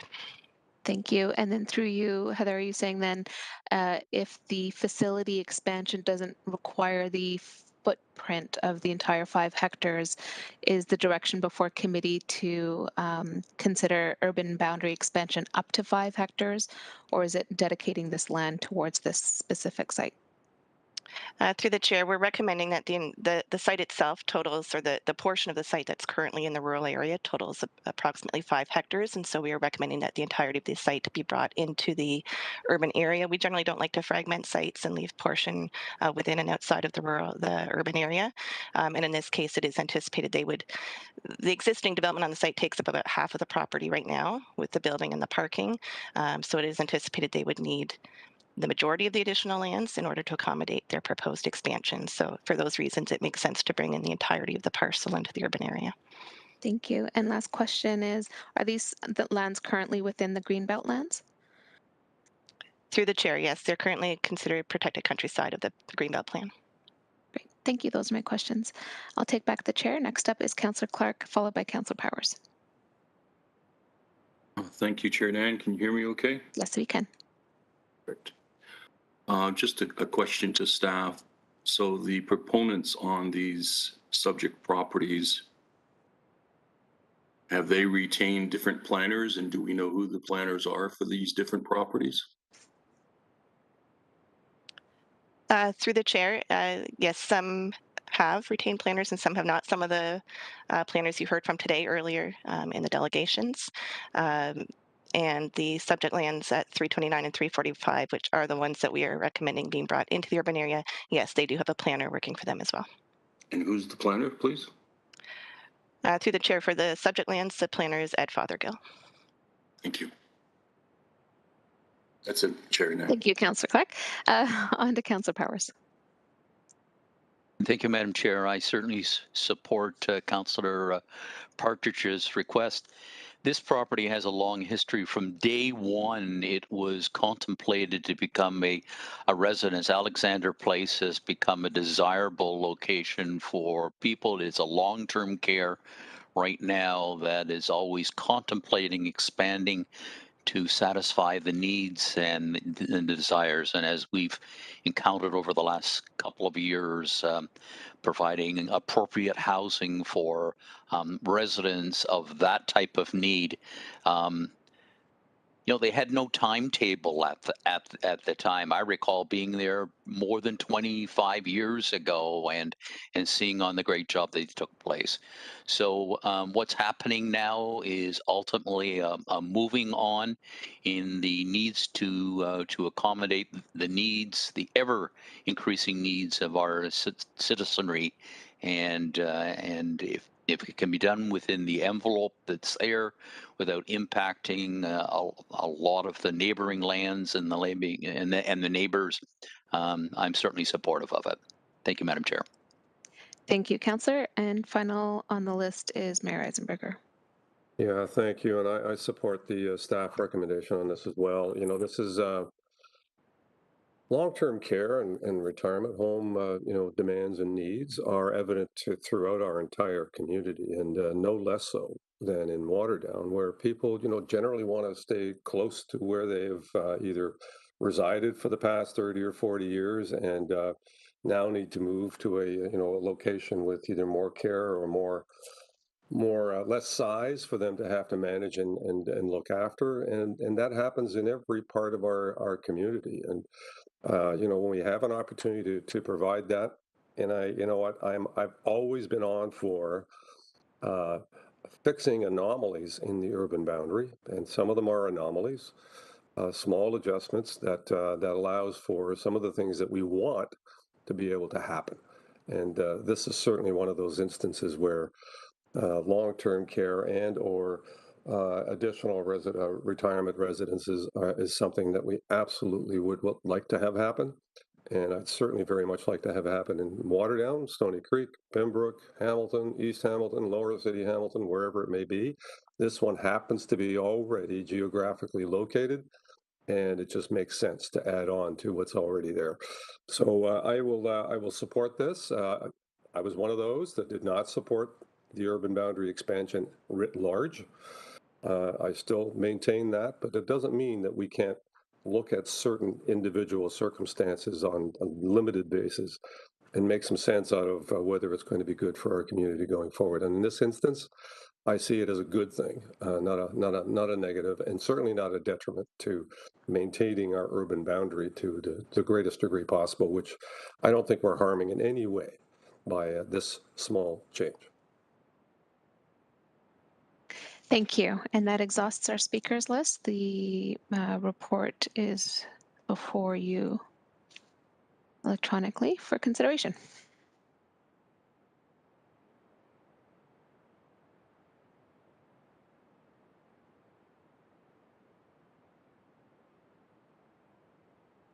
Councillor Whitehead is, thank you.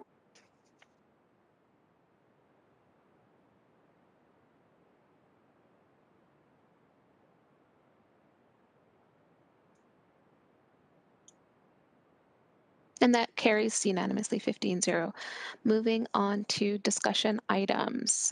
We have several discussion items, and a hope and a desire by many council colleagues that we are able to to adjourn at a time that enables councillors to make their evening commitments today.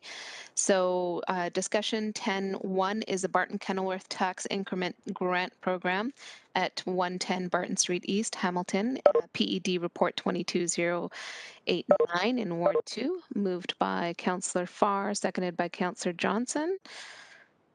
Put this item on the floor. Any questions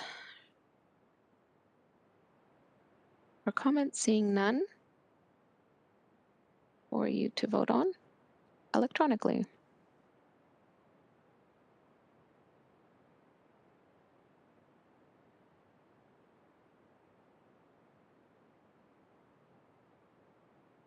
Councillor Farr and Mr. Mayor, are you able to vote? Thanks. As soon as it's finished loading, I'm there. It just popped up. Councillor Farr? Oh, thank you. I see her. And that carries 15-0. Moving on to item 10.2, lease extension, Royal Canadian Mounted Police, RCMP 771 Highway number 8 Stoney Creek, PED Report 22053. I'm laughing because of all the thumbs up. Yes, Ward 12, moved by Councillor Johnson. Second. Wait, Ward 10, fine. Councillor Pearson, seconded by Councillor Johnson. Duly moved and seconded. However, just want to make sure, is there anybody who wants to go into private and confidential to discuss the report? Seeing nobody indicating that they want to. Okay, got it. The vote is before you. I'm shaking my head like my grandson does now.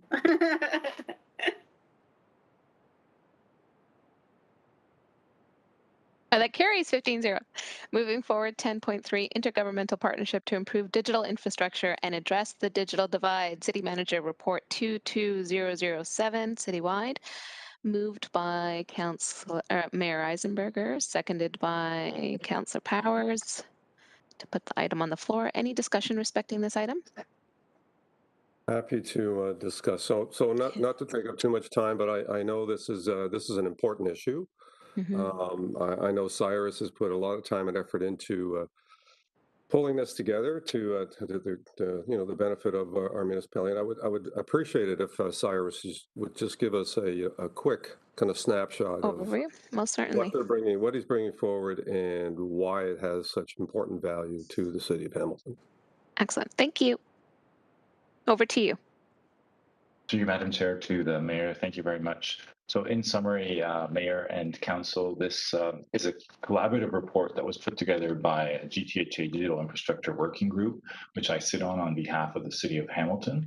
The group, representing various municipalities around the GTHA, looked at common issues around digital equity and digital exclusion, and came up with a series of recommendations that will be brought forth respectively to various municipalities and regions around GTHA as a common voice of advocacy in support of digital divide, and in highlights, it asks us to, as a council, endorse some recommendations, including reaching out to ISED and various ministries, both federally and provincially, and some other, as well as sharing this information with both FCM and AMO around those common advocacy positions that are outlined in the report. And I'm happy to answer any more detailed questions if I need to go into more detail.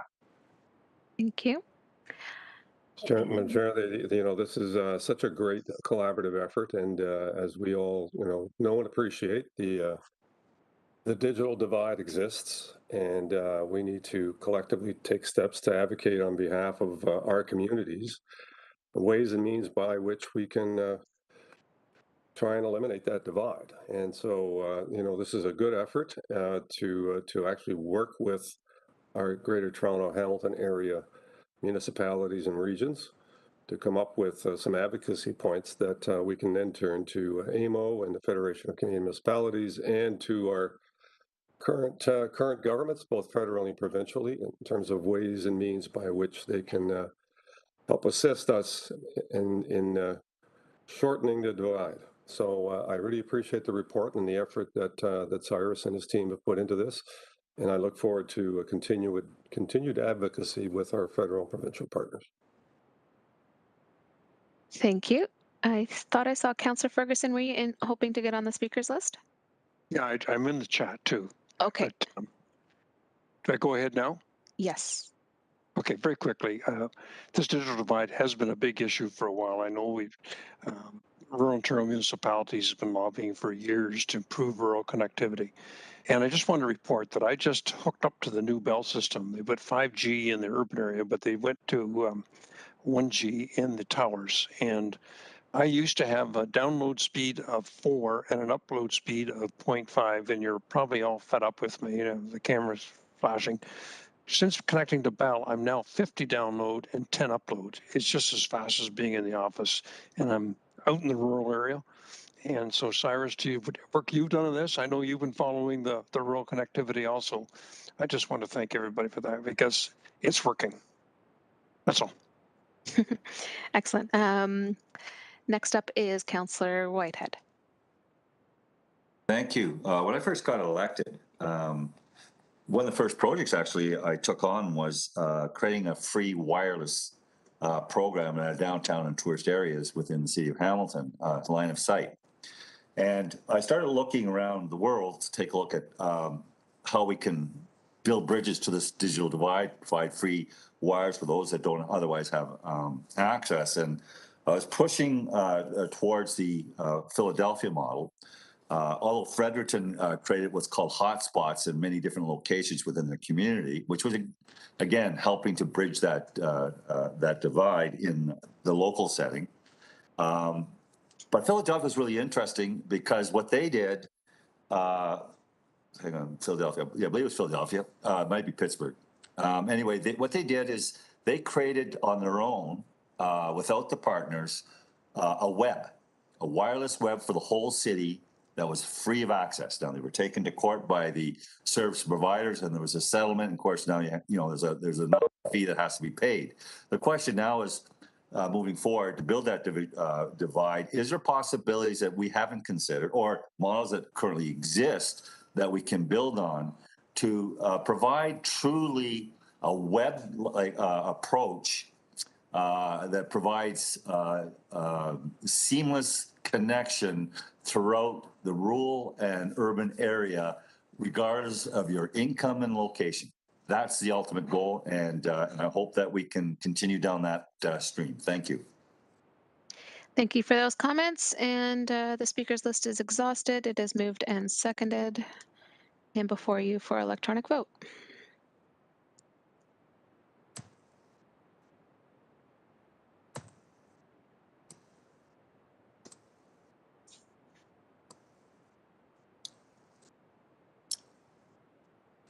Councillor Farr, are you with us?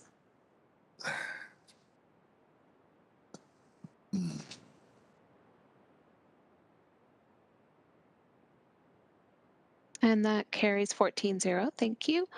On to item 10.4, lease agreement 1579 Burlington Street East, Hamilton, PED report 22084. May I please have a mover and seconder to put this item on the floor? Moved by Councillor Ferguson, seconded by Mayor Eisenberger. Committee members, anybody wish to go into private and confidential to discuss Appendix B that is a part of this report? Anybody?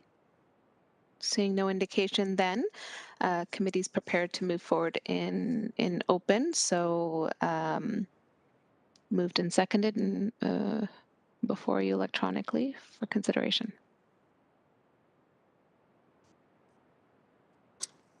Madam Clerk, could I just ask which report we're dealing with? I'm lost here on the... 10.4. Pardon? 10.4. Which is? Lease agreement 1579 Burlington Street East. Thank you very much. Appreciate it.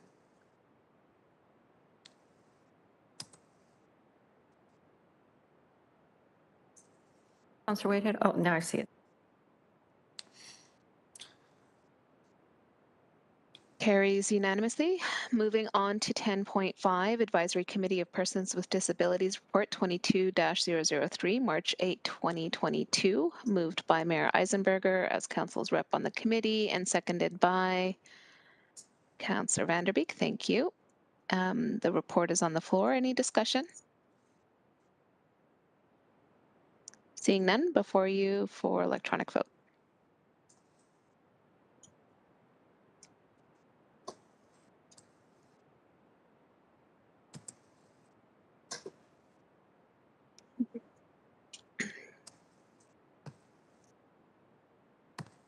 Councillor Nandams? Still loading on my end, but I'll refresh the screen. In the meantime, thumbs up. Thank you. That carries 14-0. Moving on to item 10.6, amendment to the mandatory COVID-19 vaccination verification policy, report HUR 21008B. Mover and seconder, and then do we need, if any council members would like an overview from staff, perhaps that would be in order. As well through you, Madam Deputy Mayor, you probably can't see it because it's on the next page. I'm not sure if the committee wants to defer this and to hear the closed session report first and come back or move forward. That makes sense. So move deferral. So sorry, just to clarify, colleagues who want to discuss the portion of the report that is enclosed. in which case then we have to defer this item. Procedural question, Councillor Whitehead. Councillor Ferguson, I assume that was a waving in the direction. So I did inform the council that I would be asking questions when this report came up. Yep, and so there's portions of the report that are in camera. Yeah, but this is in respect to people that were allowed to provide delegation. Oh, you want to clarify the procedural questions? I wouldn't want to cross you. Pardon? You want to clarify the procedural questions Correct, that came up because from delegation?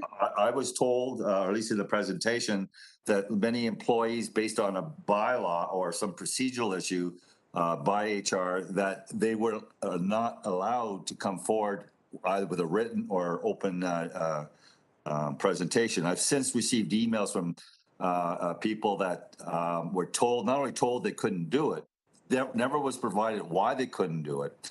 Then they asked if their husbands asked if they could do it because they didn't work for the city, and then the husbands got a runaround. So I'm wondering if there was barriers put up for our employees or their advocates to come forward and provide a real personal story and why they're making the decisions they're making in regards to the vaccine. Through the chair. Elsie Paparella? Yes, through you, Madam Deputy Mayor. First of all, I'm not aware of any husbands that were told they couldn't. In fact, the one email that I did see advised that the gentleman definitely could speak, and he withdrew. So, Councillor Whitehead, don't you shake your head at me while I'm talking to you, because I'm giving you something I have. It might be a different person, but give me the courtesy of responding to you without being rude. So, the staff members were advised that they could always provide a delegation to a committee if it's with respect to, say, a planning issue or something like that. If it is with respect to a personnel matter, something to do with their employment, which the vaccination policy is, they are not permitted to speak because it is an HR matter. And the only jurisdiction that council has over HR matters is with respect to the city manager, not to city employees. So all of those employees were directed to HR to work with them to get clarification.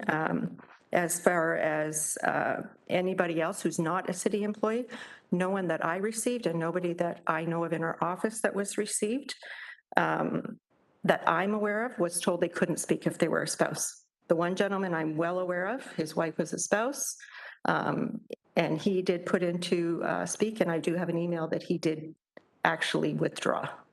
So I'm not sure if we're talking about the same people, and I don't want to mention names, but... Thank you for clarifying, Elsie Paparella. You're welcome. Councillor Whitehead, any further questions on that matter? Are you good? Can't hear you. Off. They had a runaround, and the reason why they withdrew is because they were given a runaround, is according to them. So I just want to highlight that, because I hope that we're not putting walls up. Now, I heard HR is an HR matter. How is that an HR matter when I understand it was council, and that's why we're making the decision today, is put that policy, end up endorsing that policy, which means that the council has carriage of this particular file, and now I'm hearing it's an HR matter. So how we distinguish it's an HR matter from a council policy decision? Okay, clarity on Jeanette HR? Smith. Jeanette Smith or Laura. Or Laura, yeah. Thank you, Madam Chair. Perhaps I'll start, and if Jeanette wants to add as well. Just further to what Stephanie just said earlier. With respect to the HR matters, Councillor Whitehead, I can tell you that our staff have responded in excess of over 100 emails with respect to inquiries made from our city staff addressing the vaccine verification policy. So there have been a number of issues that they've raised, a number of concerns that we have painstakingly responded to via email. So we have made our best attempts to respond to the inquiries from our employees. If there was an inquiry with respect to making a delegation before council, that's a different matter. But I can assure you my team has responded to all of the inquiries made from our city staff.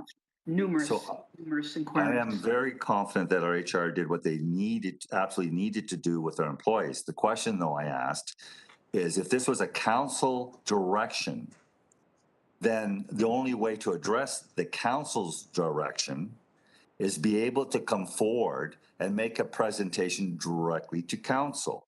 My understanding is, by the litany of emails I'm receiving, is that there was a wall put up that they couldn't come forward and speak to that policy. So I've been told because it's an HR policy, but in fact, it was a policy of council that was dictated to HR. Is that not correct? Or not dictated, but supported by council? I see several cameras on, so I just want to verify which of staff want to respond to that question. City Manager Smith, thank you. Great. Thank you through the chair. I think I'm understanding, so I just want to make sure, and if I've missed anything, Councillor, please let me know. So in terms of the policy itself, absolutely, this is a council policy that impacts staff, and staff did bring recommendations forward, but ultimately council's decision and a policy of council. In terms of requests to delegate, those would have went to the clerk, not to HR as per normal process. And LC Paparella addressed the requests that came in through HR and how they use the procedural bylaw that speaks to delegations related to a labor relations issues. And I would say lots of inquiries came directly to me as the city manager, to HR directly, not related to delegation, but just questions around the policy as well. And I certainly sent a note out to all members of staff, letting them know this report was coming forward and what we were recommending and why. And once the report became public. So I hope I've addressed the separate different streams, but if I've missed anything, I'm happy to try again. So I appreciate that, but we have 400 employees that we're trying to have a fair shake on this policy by coming forward, because as a council endorsed and supported policy, to come forward with their advocates or whatever and talk about their personal experiences so that we get a sense on the impacts of our decisions. And they were told no. And then also I understand that they were told that they would be sent the bylaw that prevents them from coming forward for a committee of the whole. I understand deputations aren't allowed in council, but they are for committee of the whole, and this is committee of the whole. Why is it then that these people who pay taxes are in fact citizens of our community, prevented by the bureaucracy from coming forward to make their presentations to council? Who's in control here? They're not prevented by the bureaucracy, it's policies and procedures, but Clerk Pepperell, I saw your hand up, and I also see General Manager Zagarek. So my apologies if I'm not indicating the person who wants to go first. The policy, please. But please, Councillor Whitehead, please stop interrupting. It is absolutely rude. Stop it. Okay. So who is going to respond to the policies and procedures question? So through you, Chair Nan, maybe I can address Councillor Whitehead's question specifically to the policy. Mike Zagarek, General Manager of Finance Corporate Services. Clerks are guided per the procedural bylaw and section 514 of the procedural bylaw, subsection 9, speaks to correspondences as it relates to labor relations not being added to the agenda as a communication item, but rather being directed to the appropriate leadership as it relates to labor relation matters. They are forwarded on to the Executive Director of Human Resources. Notwithstanding that section of the report, any correspondences that are received by council members can be put forward by council members as a potential communication item under the same procedural bylaw, but within subsection 11. So if there is a correspondence that is received by a standing committee member and that standing committee member wishes to have committee consider adding it as a communication to the agenda, committee members have that authority within the procedural bylaw, again, within section 514, subsection 11. Thank you for that response, General Manager Zagarek.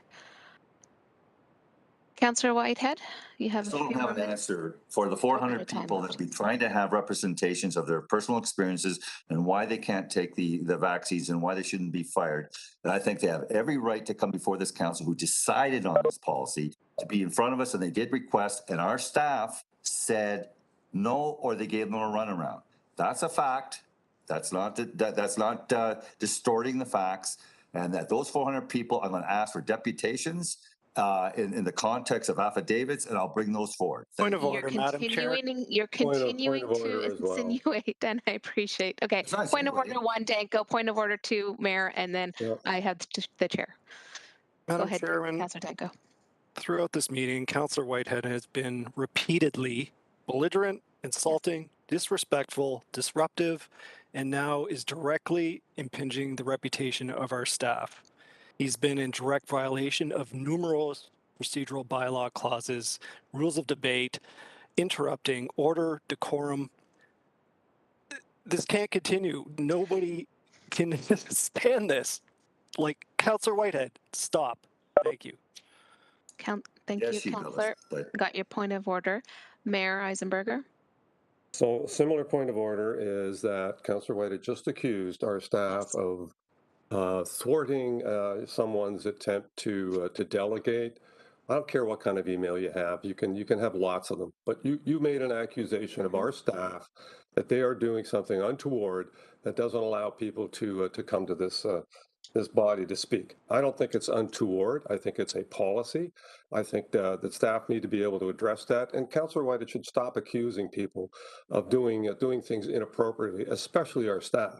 Having said that, if you want to make, want to throw it out an invitation to 7,000 people that did vaccinate and have them all delegate as well, I'm open to that. But the reality is that they have had ample representation. That's what their union representation is for. That's what their union should be advocating on their behalf for, which many of them have. So I would just ask Councillor Whitehead to apologize for making the accusation and cease and desist from accusing our staff from anything untoward. That's just unfair and inappropriate, and they're not able to defend themselves in this format, but I'll do it for them. fair enough. I will apologize to any staff that took offense if they weren't involved in blocking any of these people that are alleging that you did. That's not an Councillor Whitehead, that is not an making the apology. accusation all over again. So try again.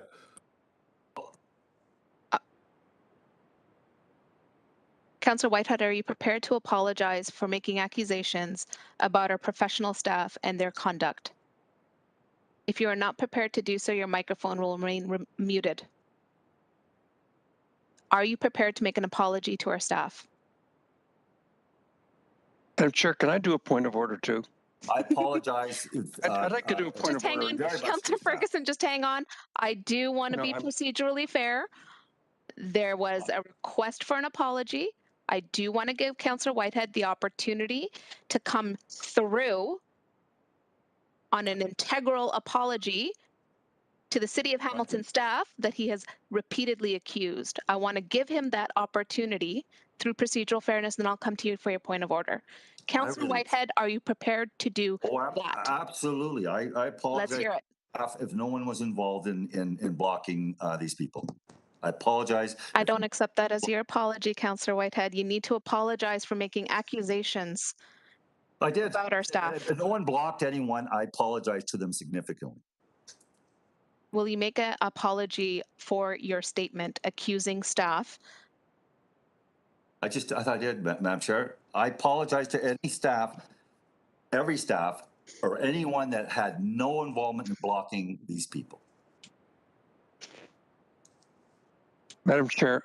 Go ahead, Councillor Ferguson. Your point of order, please. I'm sorry, Mike Zagaric made it very clear how you do it. Mm-hmm. He says any member of a standing committee can bring a letter to and place it before a standing committee and have the standing committee decide whether or not they want to hear it. So there's the answer. And I don't know why we keep beating this thing to death. Our day is dragging on. We've got a lot of things to do, and we're hearing the same question 3 and 4 times. So, Councillor Whitehead, just bring in a letter, place it before GIC, and get our approval to place it on the table. That's the solution. Okay. And Madam Chair, I'm second person on the speakers list, I think. If I'm going to go back to the real motion, Hang on 1 second. I do have to go through. Elsie Paparella, if I could just get your assistance here in this moment. Certainly. Just for procedural clarity, we had a number of council colleagues had indicated they wanted to be on the speakers list, and then we had a number of point of order. So where are we at? I am just double checking with Matt because Councillor Clark is the only other person we currently see on the speakers list, but Councillor Ferguson, we're happy to add you as well. yeah, I put it down as a comment as that I had Thank you. before Councillor Whitehead started. Thank you. Thank you, sir. We missed that. Councillor Clark can go first. That's fine. Thank you, Councillor. I appreciate that. Councillor Clark. Thank you, Chair. And I just wanted to clarify. I was under the impression that our policies are very clear when it comes to how our employees can interact with council on matters. For example, collective agreements. We don't interact with the members per se. We interact with the leaders. So there is a very clear process that is in play. I do appreciate the points of order that were called and the chair asking the councillor to apologize. He should be apologizing unequivocally and withdrawing the comment, and that would be the parliamentary way of addressing the issue. I'm trying to understand, and maybe we need to do these questions in camera to get legal advice, but I'm trying to understand the difference between a vaccination for influenza that comes out annually and a vaccination for the nouveau coronavirus, because both are coronaviruses. One is just a variation of it.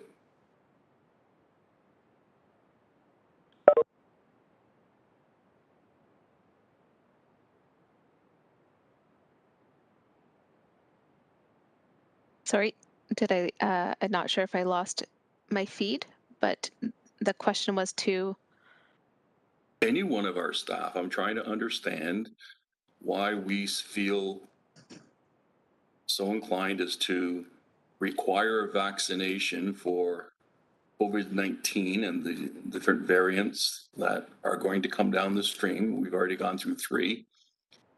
And the annual influenza shot, which is not a mandatory vaccination, but is equally a coronavirus and can be life-threatening and frequently is.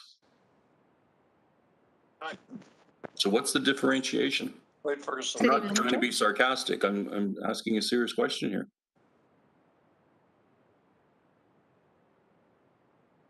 City Manager, I can't hear you.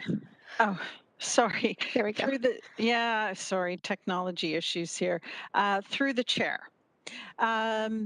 In terms of the difference, I'm going to start and ask Executive Director Laura Fontana to jump in as well. When it comes to influenza, I think there has been rulings in the past that it can't be required. There is some requirements in long-term care. If they are not vaccinated and the long-term care home goes into outbreak, there's a certain way things are handled, and I'll have to ask staff to speak in detail. Certainly, staff came forward through HR, the senior leadership team, with advice from Occupational Health and Safety and the Medical Officer of Health to bring forward last summer, I believe in August, the original vaccine verification policy, because of them. We did not have, there wasn't a vaccine at the time. Well, no, the vaccines were coming out, and they were concerned about the illness, et cetera, et cetera. Situations are changing, which is why we're coming forward and recommending that we suspend that policy now. So we're not recommending that we keep it or that we treat it differently than influenza at this time. But we actually are, because we're requiring all new time hires to be vaccinated for COVID-19. And we don't do that for influenza. Both coronaviruses, now, based on all of the changes to the variants, similar outcomes.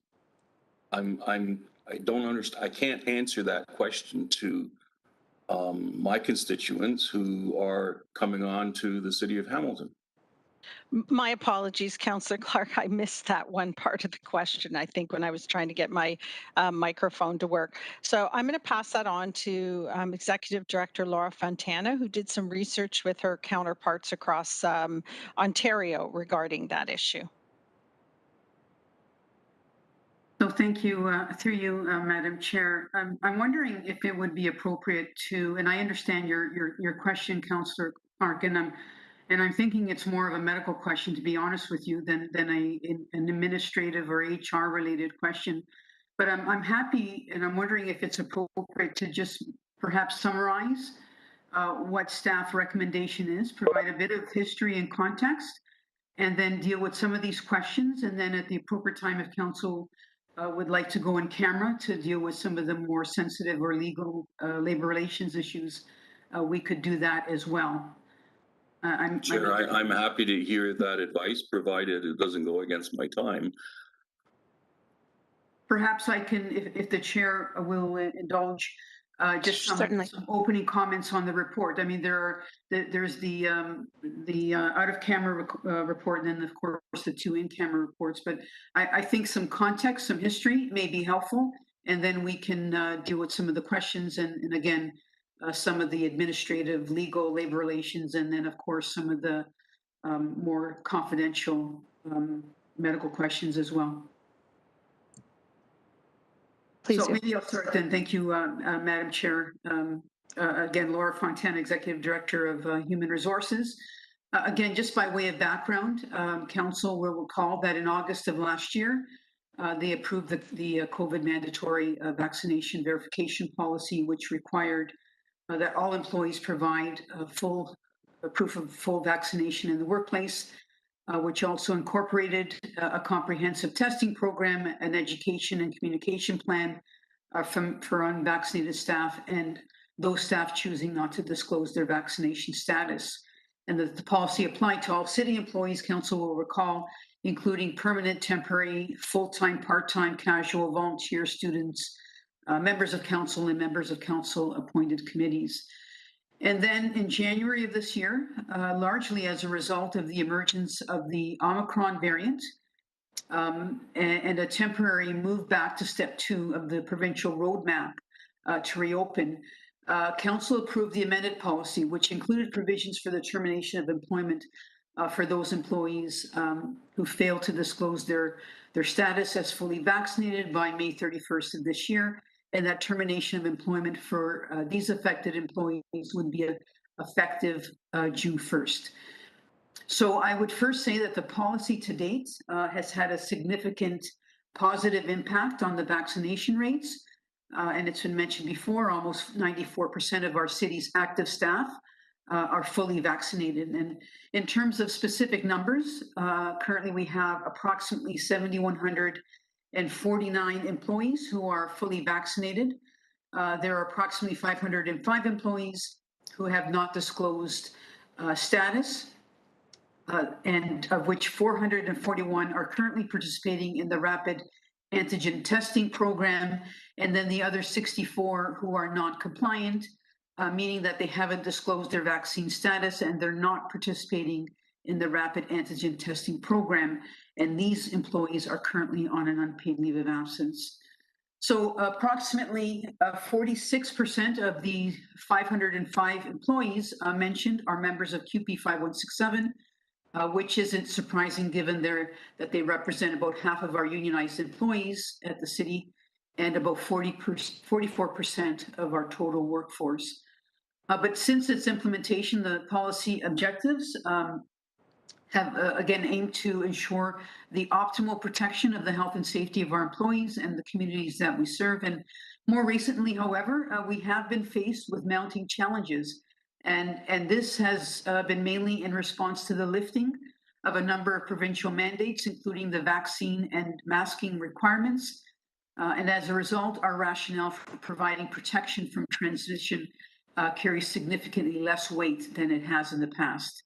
And this has become particularly problematic when balanced against the strongest measure that an employer can take, which is ending the employment relationship with employees. So given our current situation and in consideration of our legal landscape that we can certainly talk about more either here or in camera, our recommendation is that the current policy be amended to remove the general requirement that employees provide that proof of vaccination or participate in the rapid antigen testing program as an ongoing condition of employment, and thereby eliminating the termination of employment for those employees failing to provide evidence of vaccination by May 31st.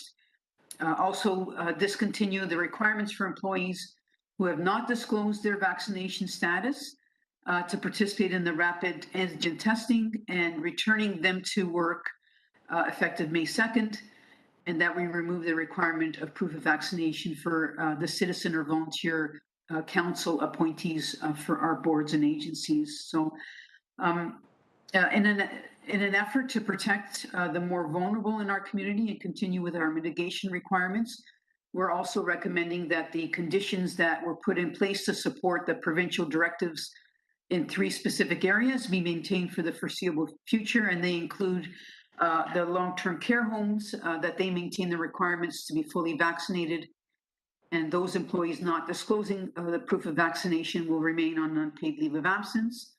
That they also maintain the daily rapid antigen testing program for all the long-term care employees that was put in place under the provincial directives, and as well that the Hamilton Paramedic Services maintain their rapid antigen testing program for unvaccinated employees. Again, that was put in place under the provincial directives, and this includes the rapid testing for unvaccinated staff before each shift, and that the Red Hill Child Care Center maintain their testing program that was put in place for unvaccinated employees. And that includes testing for unvaccinated staff 3 times per week. So again, these conditions for our homes, the paramedic services, and the child care center are recommended to remain in place as a mitigation strategy that aligns with the previous provincial directives. And we feel that this is appropriate level of protection for these more vulnerable groups, and that it'll provide the necessary protection for staff and patients and residents and our clients.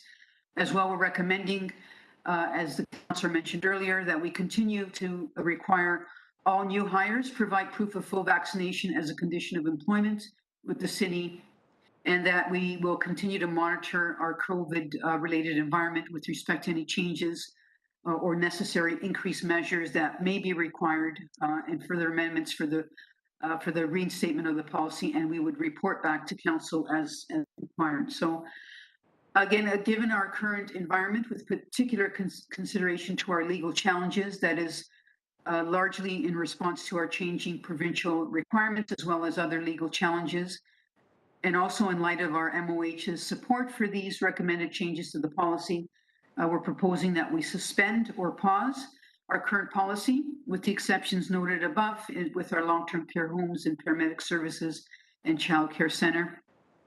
And finally, given our uncertain and constantly changing environment, that we'll continue to monitor our COVID-related circumstances with respect to any changes or increased measures that may be necessary in the future, and that any proposed changes will be reported back to council for their consideration and approval.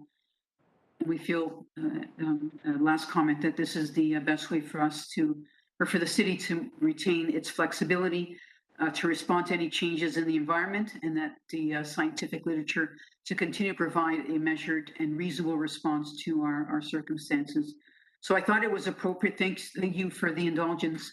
I did feel it was appropriate to provide council a bit of that context, a little bit of the history as to how we find ourselves today and why we are recommending these changes going forward, again, to maintain that flexibility, and also to provide council the option at some point in the future to reconsider the policy in response to our changing environment. And that would be dependent on provincial legislation, the advice from our medical professionals, and so forth. So not sure that I responded to your specific question, Councillor Clark. I think, again, it's more medical in nature in terms of why we're mandating the vaccination for for this as opposed to the influenza.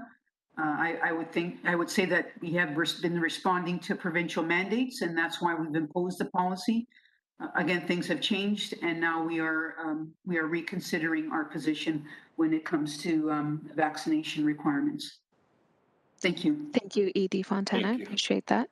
Councillor Clark. Thank you, Chair Nan. And things are changing kind of rapidly, sometimes so fast we can't keep up. But as I understand it right now, the province is not recommending large-scale mandatory vaccination policies for municipalities. They have specifically regulated, I guess, 3 areas: the paramedics, the long-term care facilities, and child care facilities, I believe, are the 3 that they have indicated that based on the congregate setting, mandatory vaccination policies are appropriate there. I guess I'm still struggling to understand why we would be suspending our vaccination policy for all of our employees, except for the new hires who are required to get vaccinated. It seems to be incongruent. Why would we create a delineation of policies based on the date that you were hired?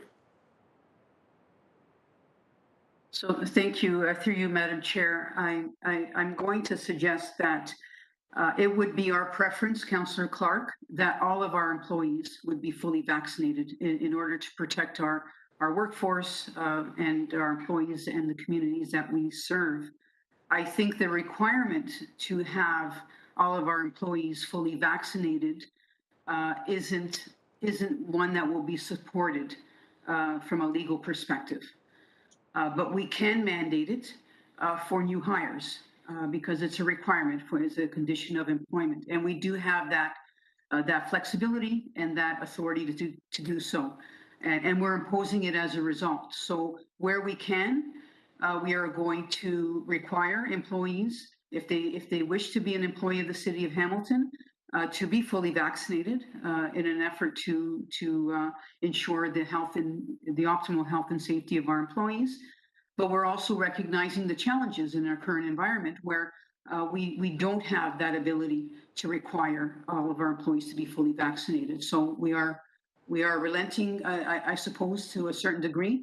We have 94% of our workforce that is fully vaccinated, and that's great. The other 6% are not. But going forward, we can control our destiny in that respect, and that's what we're intending to do. I guess the rest of my questions would be to our legal counsel, and they're not going to answer them in open session, so I'll hold off on those. Thank you. Thank you, Councillor. Next up, we have Councillor Ferguson, followed by Councillor Jackson, Pauls, and Wilson. And with that last comment, just a reminder that we do have a portion of this item that is in closed session. So a reminder to council colleagues to keep your questions for the open session for now. Thank you, Madam Chairman. I'm going to open up with answering the first question you had before when we first came to this item. Do you want to go into camera to discuss this? And my answer is no. And I'll tell you why. Throughout this whole 2 years of COVID experience, I've always supported whatever our medical officer of health suggested. And she has a lot of helping her with these decisions. And so whatever she decides, because I'm not an expert in healthcare. I remember when I went on the Hamilton Health Sciences Board and the chairman came to see me and asked me to come on the board. What do you want me for? I can't even put a Band-Aid on. And he said, well, we want a construction experience because they're going through a big capital program. And so I will always, on these medical questions, take the advice of the experts because I'm not an expert. And so I am fully supportive of the entire recommendations before us. I think that it's just prudent to any new hires, you require them vaccinated because you don't face the potential legal issues. And it's not uncommon for any job you hire for. There's a set of conditions. You know, if you're going to be hired as an electrician, you have to be a licensed journeyman. If you're going to have to wear a respirator, there's no facial hair because the respirator won't fit properly. And so to keep my comments short, I'm fully supportive of all the recommendations that are before us today. And if I'm still able to stick around when this is over, I'd be prepared to move it, Madam Chairman, and that's my comments.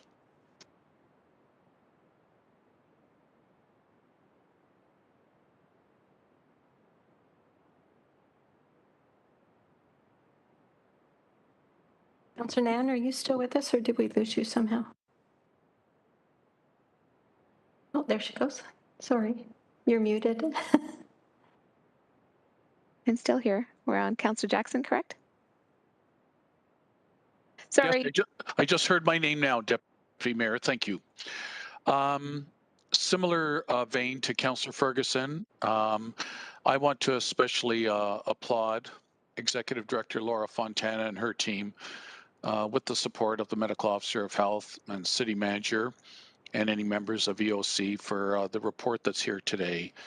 Deputy Mayor Nan, I feel that the timing of these recommendations is absolutely right for this moment.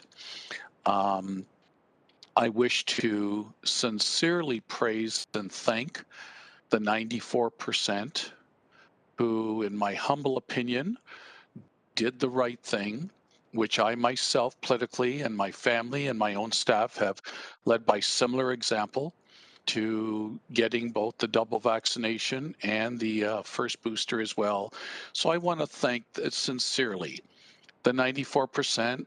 I'm sure there's a pocket of that 94%, Deputy Mayor, that over the last 8-9 months may have had differences of opinions, had different feelings within themselves. But I'm very grateful that for their employment, for working with coworkers, and at the end of the day, ultimately, and above all, in my humble opinion, hearing all the medical advice, that for their sake, they wanted to ensure their health and safety. And if God forbid any of us got COVID, that with vaccinations, the main reason why I got it, Deputy Mayor Nan, was God forbid if I ever did get it, I just felt my chances of the severity of it were much, much less, and much less chance of being on a ventilator than if I wasn't vaccinated. So to the 94%, thank you.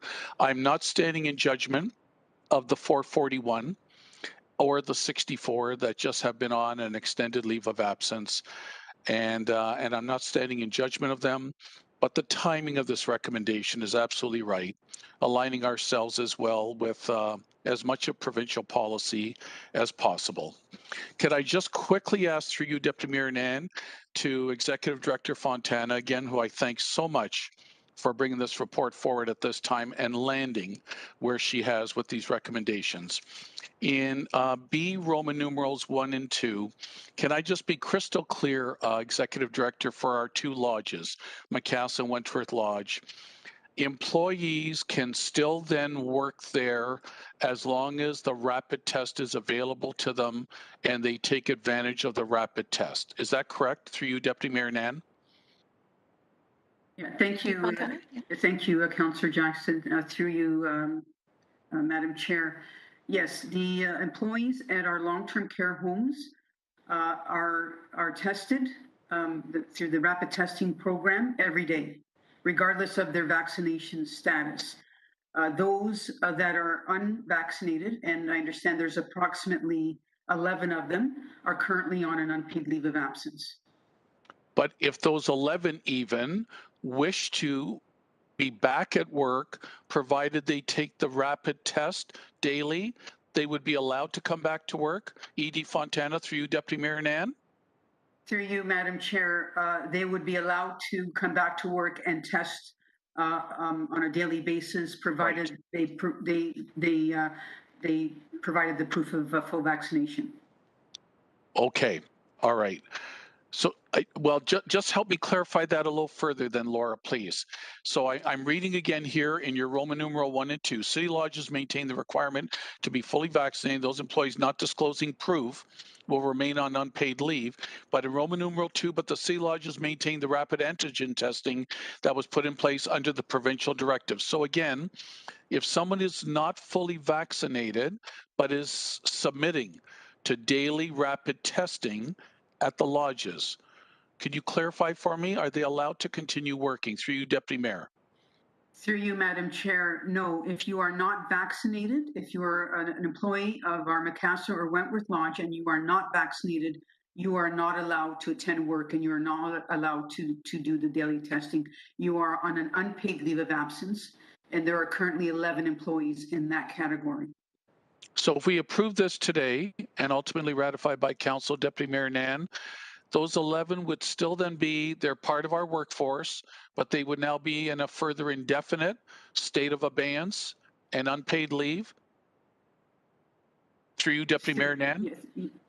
Yes, through you, Madam Chair. Yes, that's correct. They would still be in abeyance and currently and continue to be on an unpaid leave of absence until further notice. Okay. And lastly, back to A and Roman numeral 3, citizen appointees. Citizen appointees to various agencies, boards, commissions. This would also remove them from having to be fully vaccinated, or explain that to me, what your recommendation is with citizen appointees. Through you, Deputy Mayor Nan, that's my last question. Yes, thank you, Councillor Jackson. Through you, Madam Chair. We are recommending that the citizen appointees no longer have the requirement to provide a proof of full vaccination. So they are able to participate on the committees as appointed by council without the requirement to provide proof of full vaccination. Deputy Mayor Nan, if I'm allowed a last few seconds closing comment, am I still okay, or have I gone over? Yeah, no, according to my chat, you still have some time for your closing comments. Go ahead. Oh, that's always nice to hear that I've still got time.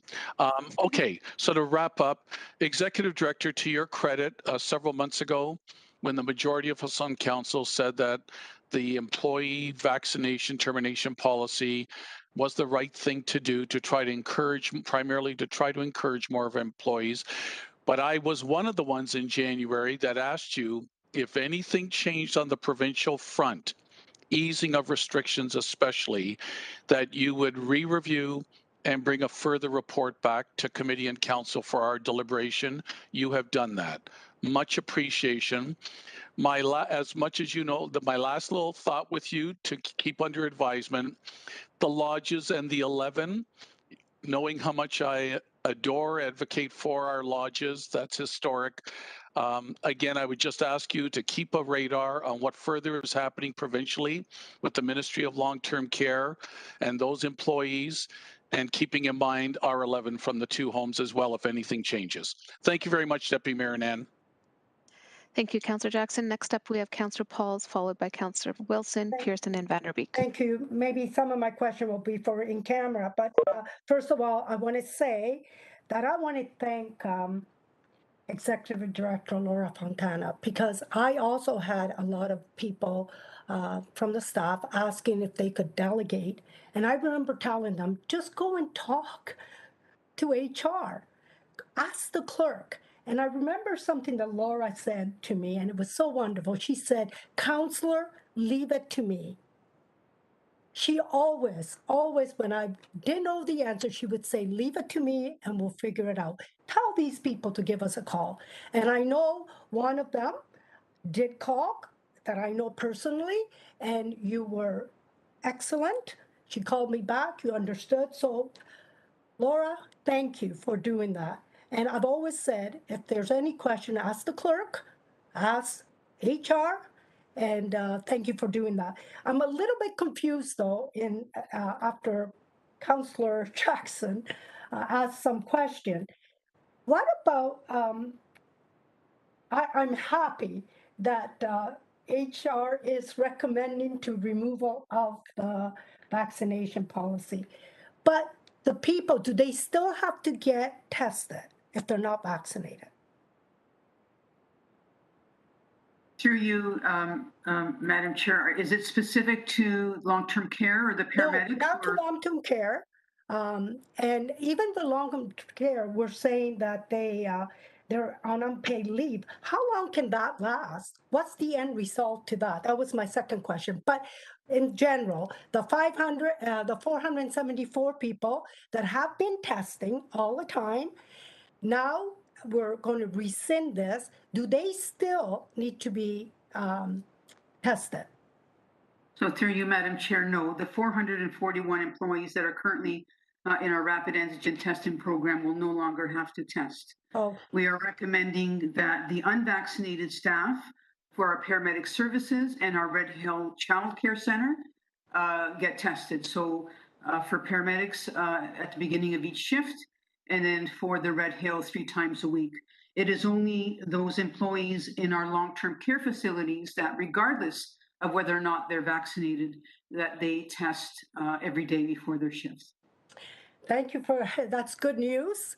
My whole thing, it's been more, I know we have risk and liability, and I'm going to ask a few questions in camera if we do go into camera, but it's always been the freedom of choice and human life aspect of this policy.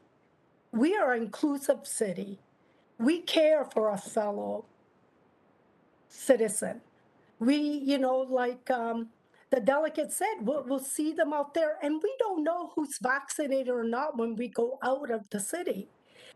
But it's good news that 90%, I believe, of Ontarians are vaccinated and 94% of Hamiltonian. So I don't like the divide that it's been going on. We're all together in this, so let's support each other. Let's support each other and say, COVID has changed. Things have changed. Let's move on. Let's move on with the change and let's make it right. So thank you. And thank you again, Laura. You've always said, I love your line. Leave it to me. And thank you again. Next up, we have Councillor Wilson, followed by Councillor Pearson, then. Yep, Wilson, then Pearson. Thank you, Chair. Just a question. My first question to Executive Director Fontana. Not casting shade, there was a comment made that this council has, for the most part, followed the advice of the medical officer of health. Is this report informed by the medical officer of health, or is it informed by our legal and HR policies and responsibilities? Thanks. Thank you. Through you, Madam Chair. I appreciate the question, Councillor Wilson. I would say both.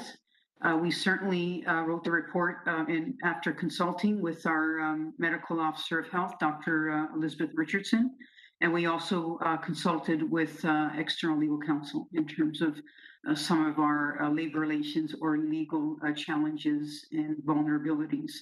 So the report is really a reflection of all of those insights, but absolutely, we took Dr. Richardson's advice when we wrote the report. Chair, I'll look to you procedurally, whether it's in order. So are the recommendations supported by the medical officer of health? Dr. Richardson? For you, Madam Chair. And Laura, I hope you don't mind my turning on my camera, but I thought it was helpful to answer that directly. And thank you, Councillor Wilson. As Laura mentioned earlier, I was absolutely involved in the discussions around this revising of the policy and heard the discussion and information that was presented both by our occupational health colleagues, but also with the advice of legal, and have gone through it. And I do support, as it's outlined in the report, I do support the recommendations that are before you today. While I'm firmly, a believer in vaccination policies, and think each employer needs to think these things through, looking at what is best for both those that they serve and for the employees who are in place in the organization.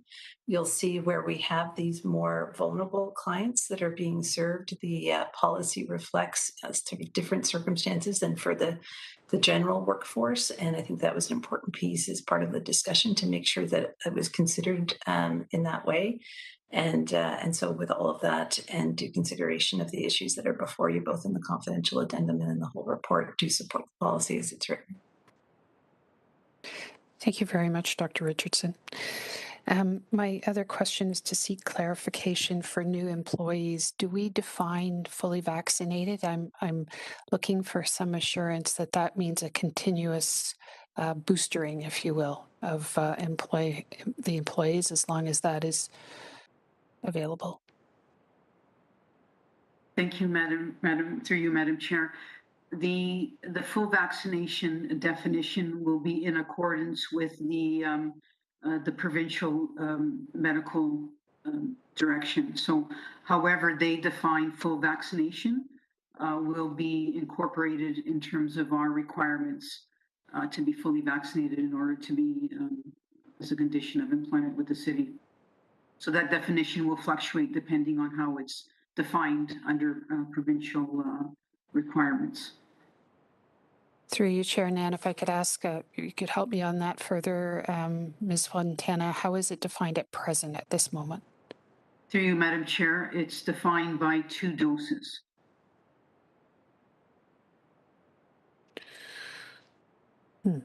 Okay, thank you. Comment was made by you and also referenced in the report that the city as an employer will be monitoring conditions for any change that could inform the policy moving forward. If I could ask you, what is the tripwire? What is that threshold? Who determines that? Is that a provincial or is that a cabinet defined tripwire? Is it locally defined according to local circumstances? How is that set out and by whom? Thank you. Thank you. Through you, Madam Chair. I would say all of the above, Councillor Wilson. I don't think there is a specific tripwire that will instigate the changes to the policy. I think it'll be a consultation. It'll be in response to our numbers, our hospital rates, our ICU rates, whether or not the province reintroduces mandates, particularly with respect to vaccinations, and of course in consultation with our medical officer of health. So I don't see it as it being anything specific that will instigate the change or the reintroduction of the policy for council's consideration. It will likely be a number of factors that we would need to consider and then bring it back to council for a fulsome discussion. Thank you. Through you, Chair Nan, I think it was City Manager Smith who referenced that you had been conversing with your colleagues throughout the province and I think other bodies. Are you able to advise this council on who is maintaining? Are there any public sector entities, organizations that are maintaining mandatory vaccination? So through you, Madam Chair, the City of Toronto terminated their employees on January 2nd of this year, and the Region of Niagara terminated their non-compliant employees on February 14th as well. And they did so at a time where I would say it was supported legislatively. So it was at a time where we were in I think the 5th wave. The mandates were in full force, and things were at a point where their actions were supported, at least legislatively. They are the only 2 that have continued, and York Region also is continuing with their requirements. They're placing them on a leave of absence, and then my understanding is after 8 weeks of being non-compliant, they will likely be terminated.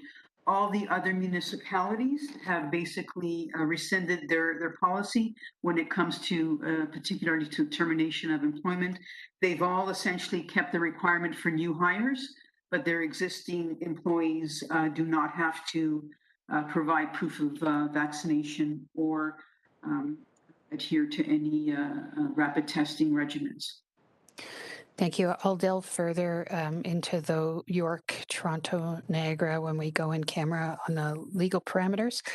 If I could ask, the 6%, previously, a number of months ago, maybe now, someone provided a report which broke down where that 6% reside. Are you able to tell me what of the 6% work in Hamilton paramedics? Please, and the number? Yeah, thank you. Through you, Madam Chair. So approximately 3% are currently participating in the rapid testing program for the paramedics, and 0.5% are not compliant and on an unpaid leave of absence for our Hamilton paramedics, OPSU Local 256. Sorry, through the chair, if I could just make sure I understand that. The 3% that are participating in the rapid testing program, are they vaccinated? They would be unvaccinated, and that's why they're participating in the rapid testing program. So arguably, we may have 3.5%, so more than half of our paramedics serving vulnerable folks are not vaccinated, maybe.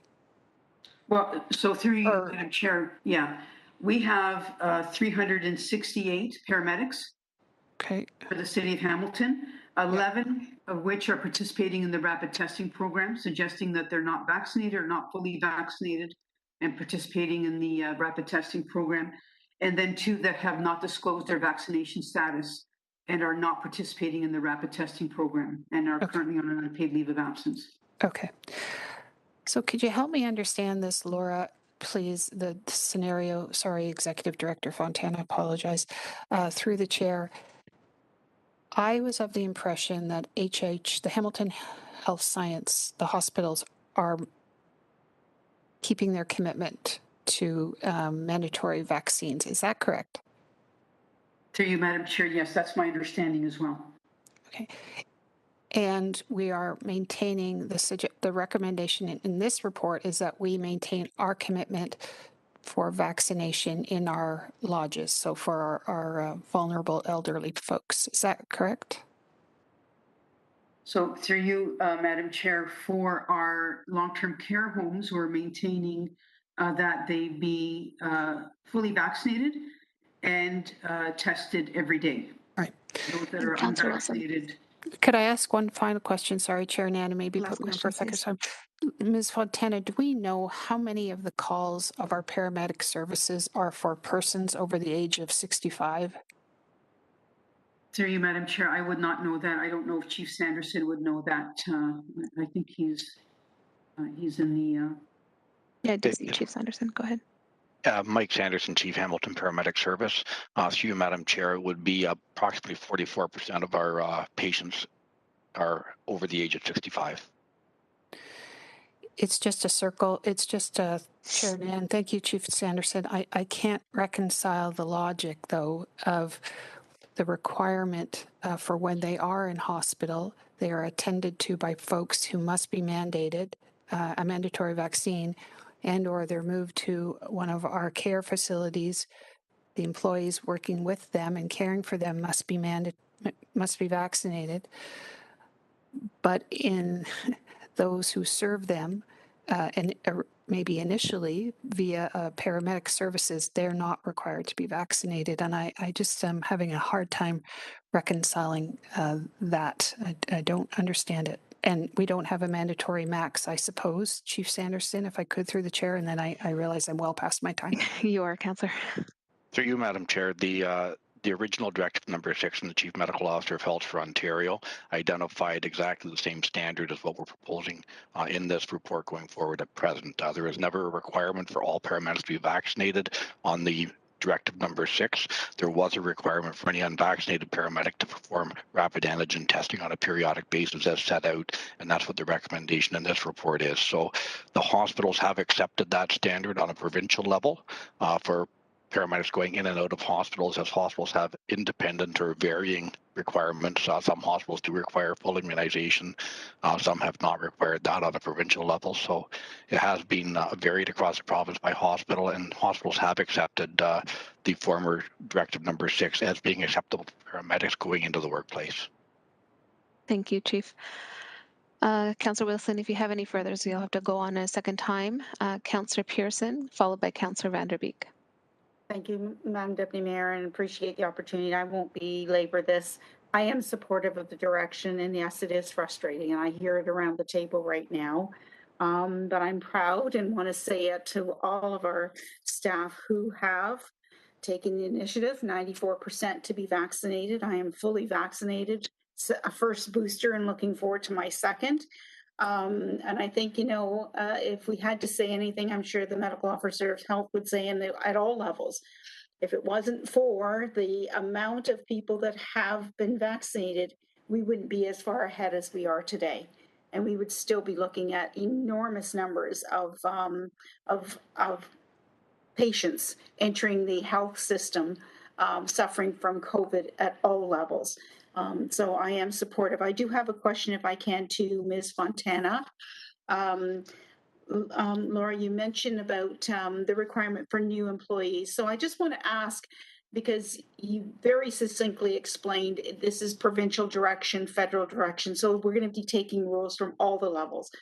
But could this become an issue that could be negotiated in union contracts going forward? ED Fontana, we can't hear you. Sorry. Yeah. My apologies. I didn't. No worries. I had muted myself. My apologies. So through you, Madam Chair, I would suggest no. The unions have jurisdiction over active members, and that's part of the my response to Councillor Clark earlier. We have more discretion over obviously non-employees, so we can negotiate the terms and conditions of employment, particularly when they are not represented by a union. So that those provisions we would have greater discretion on, and the unions wouldn't have any authority on this requirement going forward. Thank you for that. My second question, Madam Deputy Mayor, through to Ms. Fontana. Laura, I know you didn't cover it, but I have been reading, and as we get our email updates with regards to issues of vaccinated staff working around unvaccinated staff. Have we had any issues, and what's the protocols that are in place? So through you, Madam Chair, I'm not aware of any issues particularly. As you know, Councillor, we're just physically transitioning back into the workplace under the hybrid models, particularly. We are continuing with our protocols. So the masking, the hygiene, the physical distancing, all of those protocols continue to be in place. We can certainly address individual issues or concerns that may be raised from individuals that may not feel safe in the work environment. But having said that, we also don't share with other employees the vaccination status of employees in the organization. That's protected information. So we are doing our best in terms of ensuring a safe and healthy work environment. The protocols are in place. We obviously the hand sanitizing, all of that, and there's many protocols that we've incorporated in our workforce. But we will deal with individual issues as they may arise. But to my knowledge, we've had very few, if any, particularly as the administration staff have been re-entering the workforce. Thank you for that. Thank you for that, Madam Chair. And my last, if I could just close that, I certainly want to extend my sincere gratitude and thanks to all of staff and all the departments, medical officers and health, all the way down, EMS, fire, Laura, human resources. This has been an absolutely trying experience from day one. We're not out of it yet, but through the strength of our staff and making the right decisions, we're a lot better off at this point. So thank you for that. Thank you, Councillor. Next up, we have Councillor Van Der Beek. Thank you, Madam Chair. I think I'm going to leave my questions. A couple of my questions were answered. I think I'm going to leave the rest of them until we've gone in camera, and then when we come out, I may still have a query. Thank you. Okay, thank you, Councillor. Councillor Clark. I'll save my questions for in camera also. Thank you. Those questions handled mine. Thank you. All right. And then Mayor Eisenberger. Thank you. And this is a tough one for me. I did recall a presenter earlier today suggesting that if we were to do anything but this recommendation, that this would be considered punitive. And I kind of see it the other way around. I in some measure, see this as a reward for not having done what everyone else actually did to help protect our community, our fellow employees, and our city. So, I keep hearing from some of the supporters of the 400 that they are our fellow citizens and we're all in this together. And I just wonder where that care and concern was when they fully knew that getting the vaccine would help keep our community open. It would help protect our fellow employees and one another, their families, and anyone else from getting seriously ill. And so I see this as a reward for basically saying, you know what, you can all care about your community, 7,000 other employees, but we're not interested. We're just going to look after ourselves. We're not going to worry about all you other fine folks. And so I really take umbrage with, and not with staff, and there has not been an inch of daylight between myself and the medical officer of health and our staff in terms of the approach we've taken through this entire process. But the reality is that it has been a process that was aligned to everyone looking after one another in the best way possible, and that included getting vaccinated. And for those that said, well, you know what, you can go ahead and get vaccinated, I'm a little fearful, so I'm not going to get that vaccine. I can tell you, my kids were fearful of getting vaccines, but they got them anyway. Why? Because it was important to do to avoid the kind of broad impacts that we've already seen in our community. And so what I'm seeing here today is, in my view, some sort of a reward for having said, yeah, I don't need to. You folks, you go ahead and do and care about our community. You go ahead and get vaccinated. You go ahead and make sure that no one else gets infected by this or particularly, badly harmed. But it's not one of my responsibilities. Well, in my view, if you're an employee of the city of Hamilton, you have responsibilities to your fellow employee, to your corporate entity, to your community at large. And what I see is a group of people that essentially said, we don't think so. So I take particular umbrage to this. I have no doubt this will pass. But I can tell you that if I were and I am part of that 7,000 other group of people out there, I'd be pretty annoyed that these folks got a pass. They got a reward. They got a get out of jail free pass. For basically saying, we don't think we need to be part of this process at all. Thank you very much. You 7,000 other folks, you look after it. Sorry, that rubs me the wrong way. Am I standing on principle? Absolutely. And the principle, I think, is sound. If you're part of a community, you have a responsibility to uphold that community, to help protect that community, and to do what's necessary to ensure that that community can survive collectively. And man, oh man, have we had a tough time. There are moments in time through this entire process that I thought we were going to devolve into chaos. And were it not for the good work of good staff, the good work of our teams and armies of people out there ensuring that people had the opportunity to get vaccinated, and everyone that wanted it got it. And the reality is that for those that didn't want it, there's got to be a consequence. I don't know how you get around that.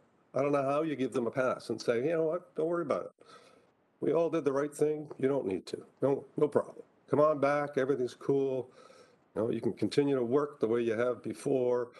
Don't you fret one little bit because you didn't do what you needed to do to help protect our community and our staff and our city. So I have some difficulty with this. I'll have some questions in camera. I am mindful that there is a second option. And as I read through it, and I think I will, it basically says that we provide an indefinite unpaid leave of absence instead of termination, pending a decision as to employment status at a future date. An alternative for consideration could be a slight variation of the recommendation termination option, but with an effective date of without an effective date of termination. And some of the benefits, as outlined by staff, would be that the city would continue to meet its obligations to protect the health and safety of its employees by continuing to prevent unvaccinated employees from attending at work. A stated benefit by our staff to consider option 2, unpaid leave. the city would reduce the likelihood of potential litigation associated with any challenges to the policy and outcomes resulting from an unpaid leave of absence. In other words, we put ourselves in somewhat of a better legal position, and that the city would have the additional benefit of witnessing the legal outcomes of similar policy-based approaches in other municipalities, like Toronto, like other healthcare entities that have followed through, like York Region, that have followed through, Niagara, that have followed through, and what I thought was the right policy for us to enact in the first place.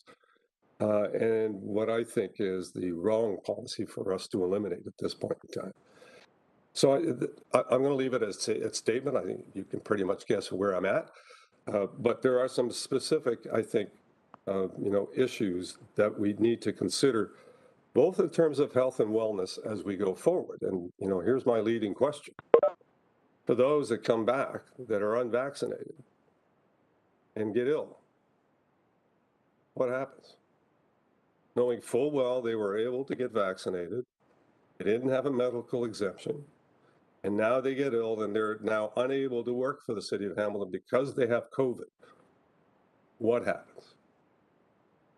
I'll leave that question dangling out there, and you can give me an answer in camera because I think it's more appropriately placed there. But it's an important question that I would think many that are vaccinated and participated in this process on behalf of our community might want to ask.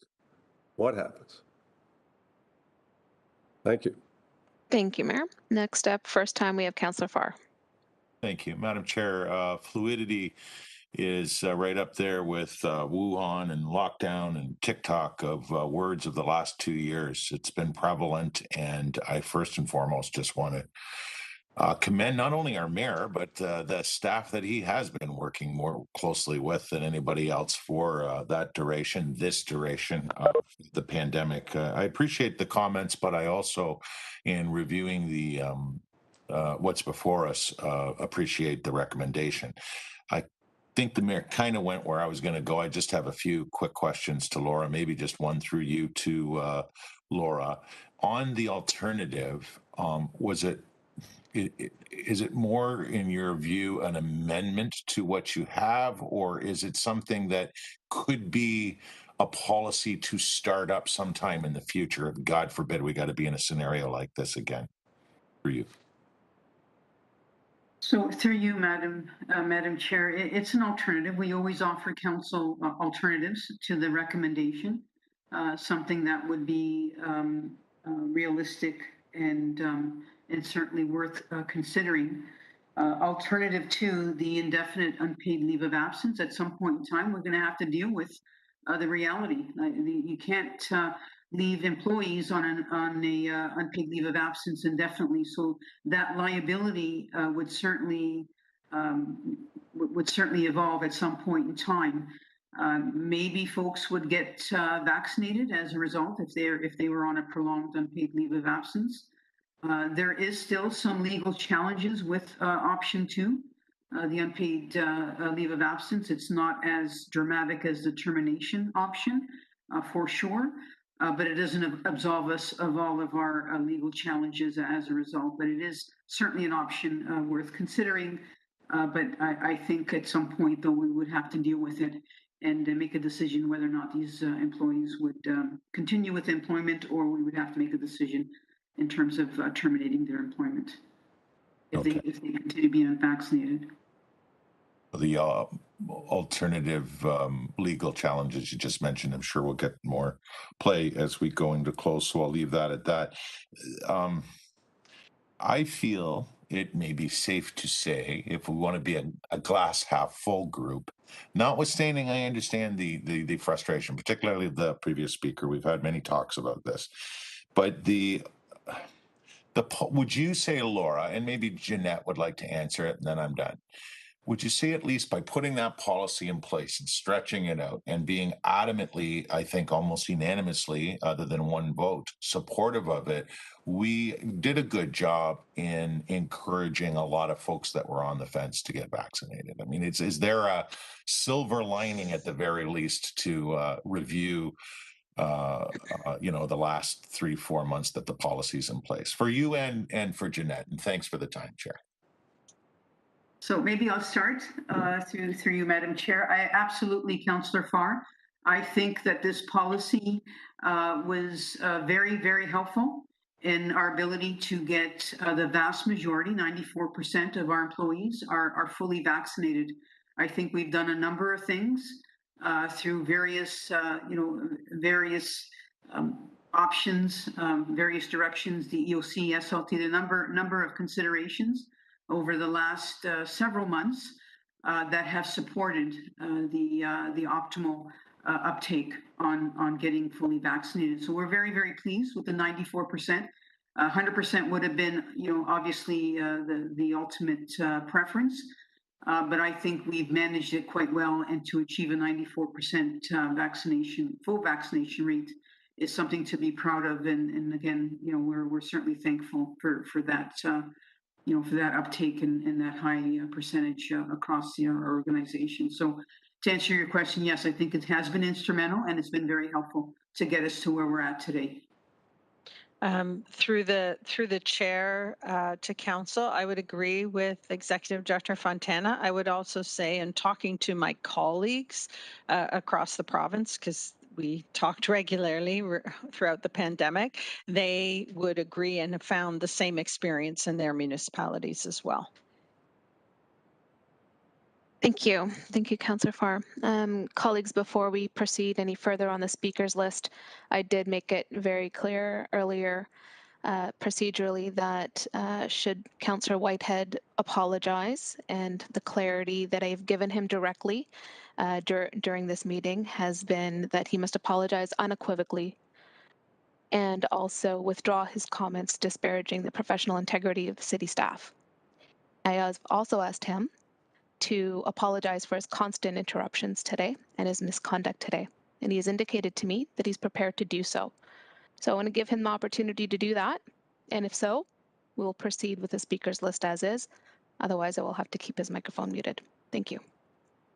Go ahead, Councillor Whitehead.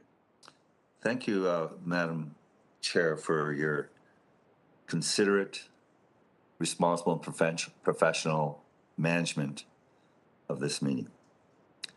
I probably have taken some of my personal experiences with staff and unfortunately, maybe in fact, embellished some of those experiences with my comments today. And therefore, I want to ensure that the staff that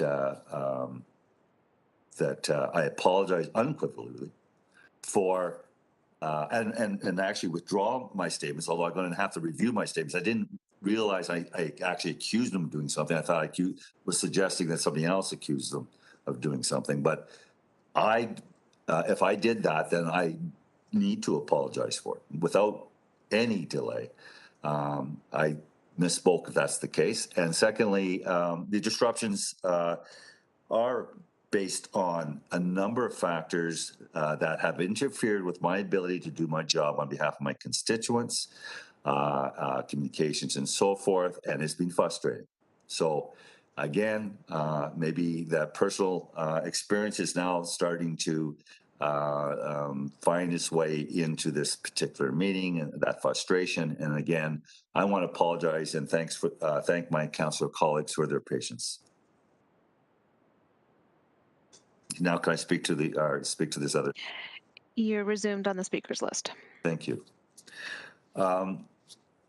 It's interesting how we look at things from different perspectives, and I'm one that has a family and my whole family, every family has boosters, vaccines, the whole bit. So this is not an anti-vaccine issue. People that choose to take vaccines didn't choose it because you were mandating it, and that's the position that one of the speakers had put forward, that since we came down hard, all these people, so they should be rewarded. No, people took it because they were wise and thought that the vaccine would in fact stop the spread and make sure that they weren't going to be hospitalized and face serious consequences of not having it.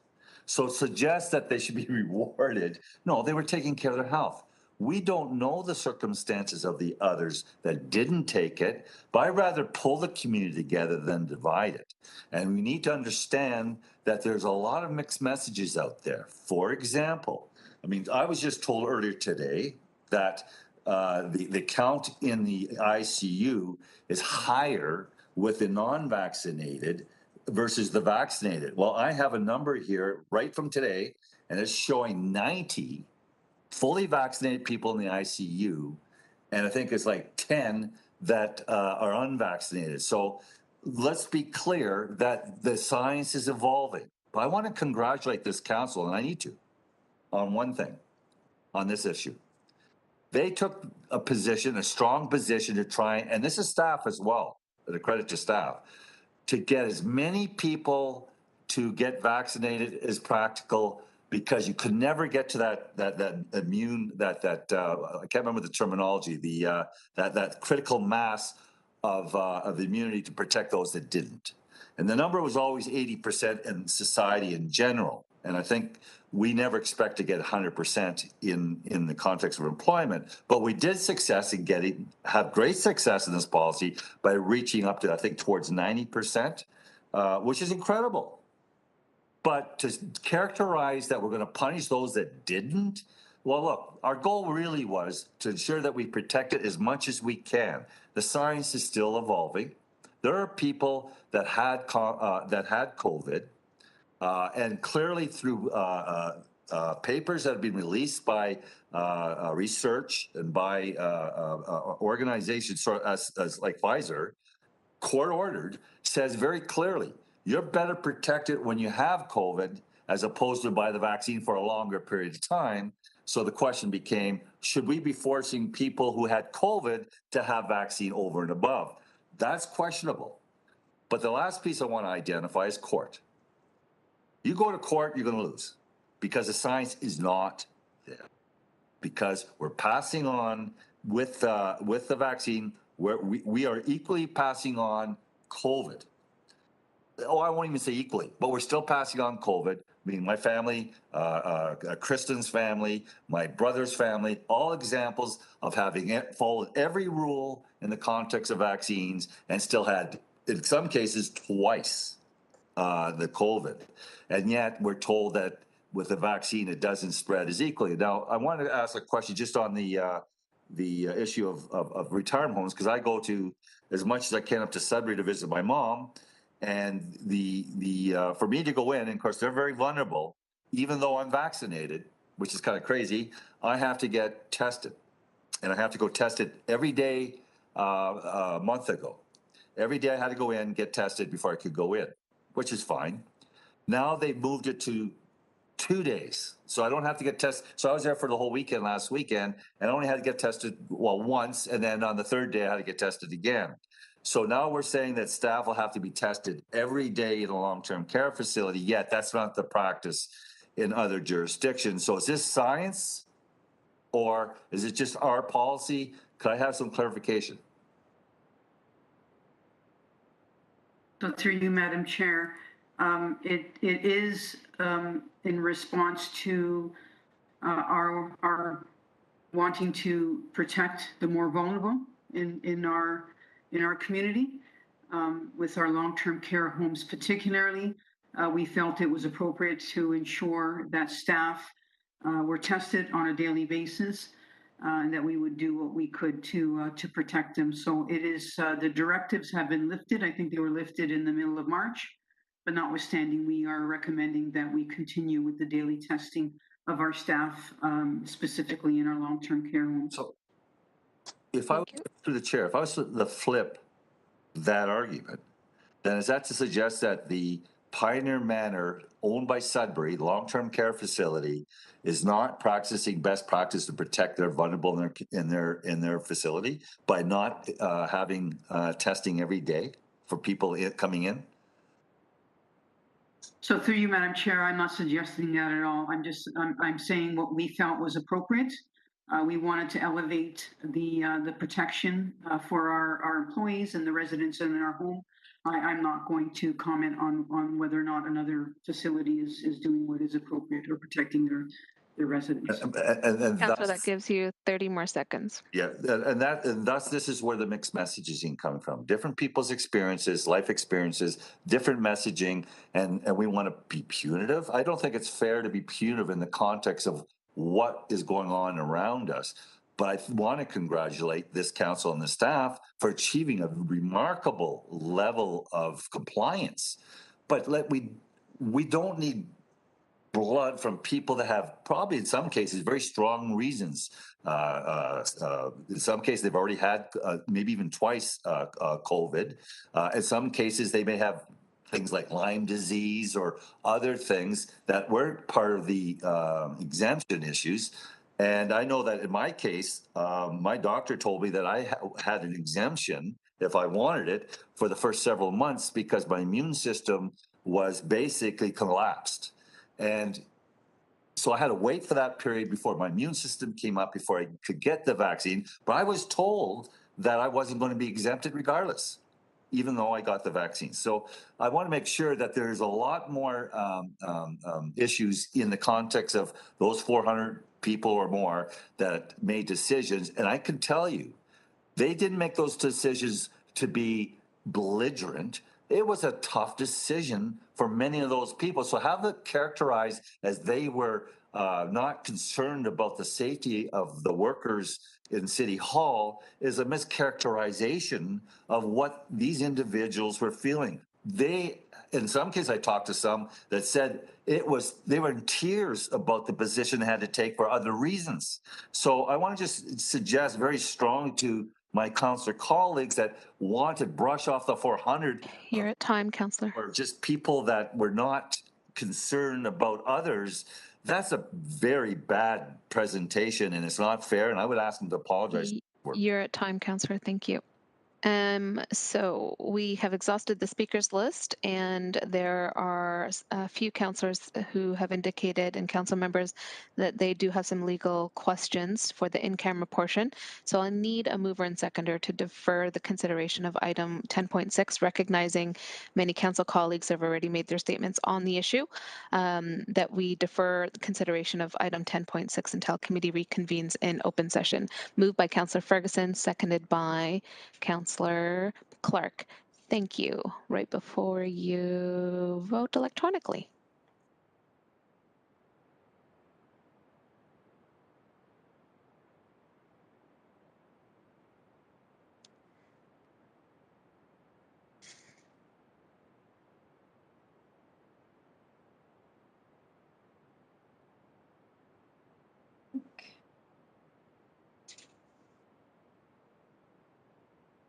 Perfect. And that carries unanimously. That moves us to item 12 on the agenda, which is notices of motion. 12.1 is Climate Change Action Bay Area Climate Change Council options for travel recommendations. Councillor Danko, would you like to introduce your notice of motion, please?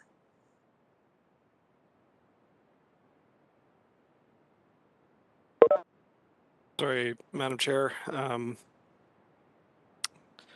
Just a little distracted there. This is going to remain a notice of motion. Sorry, I'm just trying to get to the spot where I was.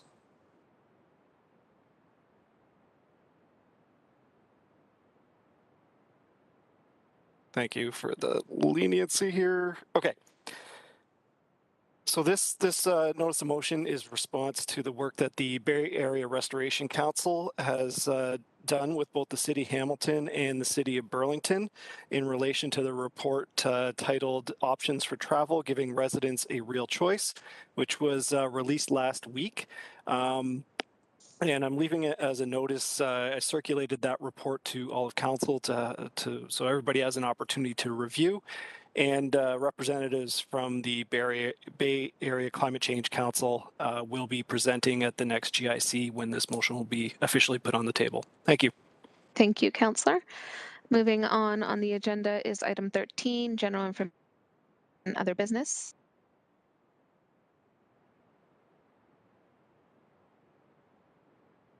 Councillor Nathan, you've cut out on us, so you may have to go without your camera. Comments or questions?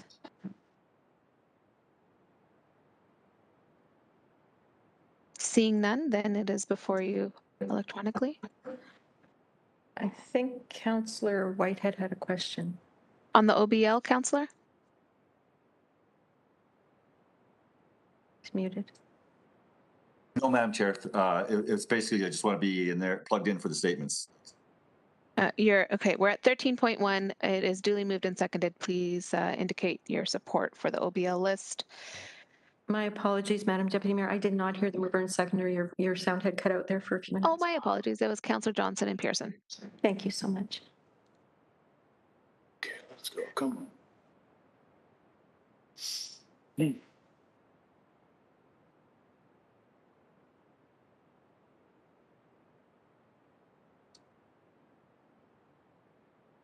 Councillor Powers?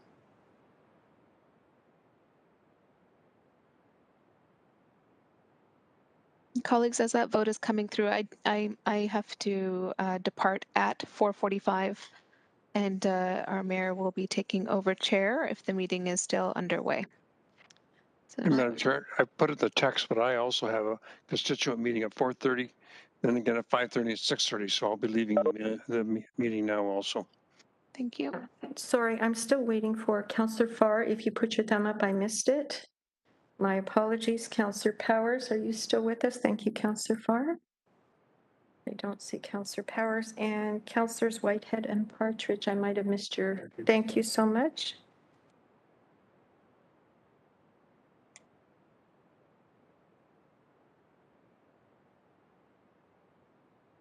And that carries 13-0. Thank you. General information.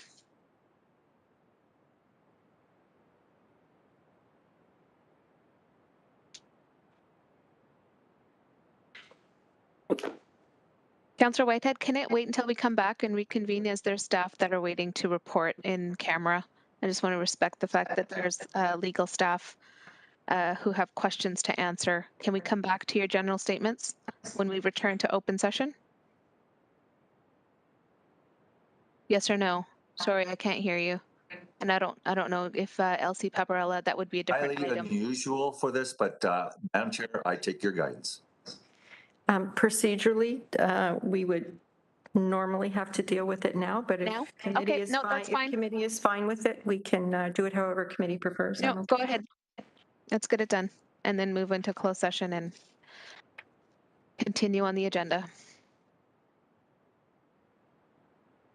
So, Councillor, go ahead. Sorry, thank you. Yeah. I want to say a couple of things. One is that, yes, I'm indeed frustrated in the last number of days and weeks, and it probably is starting to reflect itself. I've been obstructed from providing information to my colleagues. I've been interpretations of languages, but not taking in consideration interpretation of legislation. I've been, in my humble opinion, there's a toxic environment in which I work, and so I'm responding to that toxic environment, which is unfair to you.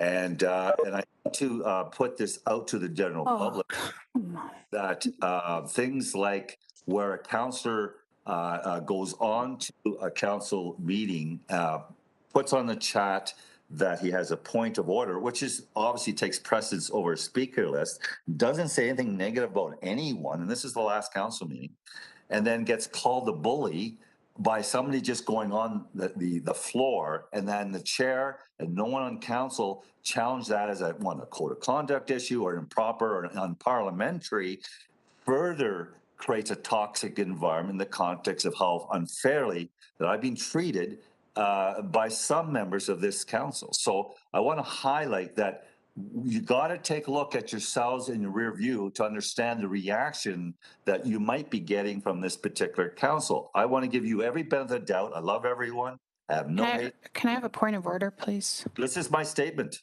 Is there a point of order allowed? I haven't identified anyone. So, sorry, I'm getting interrupted. Here's an example of what takes place. I am speaking from the heart that I want to work with this council the best I can. But you need to understand your own actions and how you're going to get reactions. And if you're questioning order, being obstructed or not, that's yet to be determined but I've already put that proposition out in the context of my communications, and we're still working to evolve and understanding why my communications didn't get to council, even though legislatively there was a requirement for staff to do so. So yes, I'm frustrated because that's not their decision. Council has decisions. The disposition of any position is council's role, not the bureaucracy's role. And I would hope that in the future that you can, when you scold or mute somebody, you understand that other people are also crossing the line, like taking their mic off and calling somebody else a bully unprovoked, and yet not corrected. So that's the reaction you're getting from me. Is I just want consistency in the practices.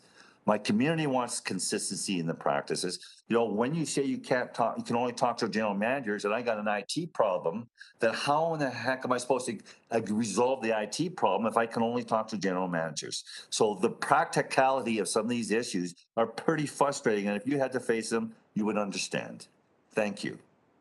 Thank you. Councillor Wilson. Chair, I take exception to those comments. It's an exercise in gaslighting which just happened. And I have 3 children, and the first thing I try to teach them, and I continue to try and teach them, is when you morph into adulthood and every stage of your life, you take responsibility for your words and your actions. To say you have been obstructed implies wrongdoing intentionally on the part of the bureaucracy. That is an unfortunate and unacceptable choice of words. The Integrity Commissioner found you did not act according to the Code of Conduct which we are supposed to follow. The Integrity Commissioner said that you failed to take responsibility and failed to apologize for your actions. Respectfully, a point of order. Fine. Please address your comments directly to the chair. You're indicating you're speaking directly to the previous speaker. I would appreciate That's that not as well. appropriate. Thank you. Thank you. Thank you. I appreciate that. Good counsel. Chair, I won't be blamed, nor do I believe this council has any collective responsibility in the behavioral choices and words used by a member of this council. And that's not a burden I'm willing to carry.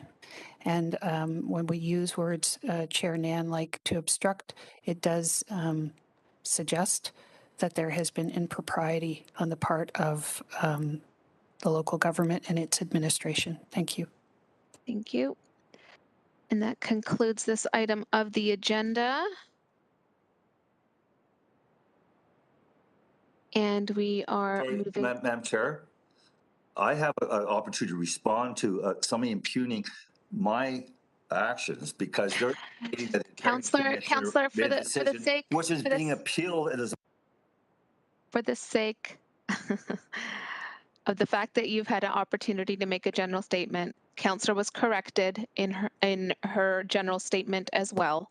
She followed course as requested, as suggested by Councillor Clark, and then I appreciated and suggested as well. She corrected herself. And that's it. We're done. No, for a point of order. I have a point of order. My point of order, I have a point of order. I think the decision is officially has a court date. I put myself on. So, point of order. Go ahead, Mayor. Thank you. You know what? I mean, if we want to go down this road, I think everyone on this council right now can do a 5-minute dissertation about, what may or may not have happened over the course of the past 2 years. I'm not interested in going down that road. I don't know why Councillor Whitehead wants to continue to go down that road.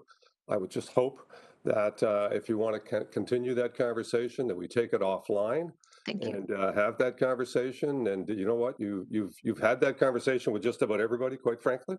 So I'm not sure that you're telling anyone anything new, nor anything different than what you've laid out previously. So I would hope that you would take it offline and not continue to take up time of this council for other important things that we need to get to. Thank you, Mayor. I appreciate those comments. So we're moving on to private and confidential. And before I do so, I would need we could take care of the closed session minutes, correct, for April 6th. So could I get a mover and seconder to put the closed session minutes for April 6th meeting on the floor? Moved by Councillor Clark, seconded by Councillor Danko. Fantastic. Is there any discussion respecting the minutes? Seeing none, then please indicate your vote electronically.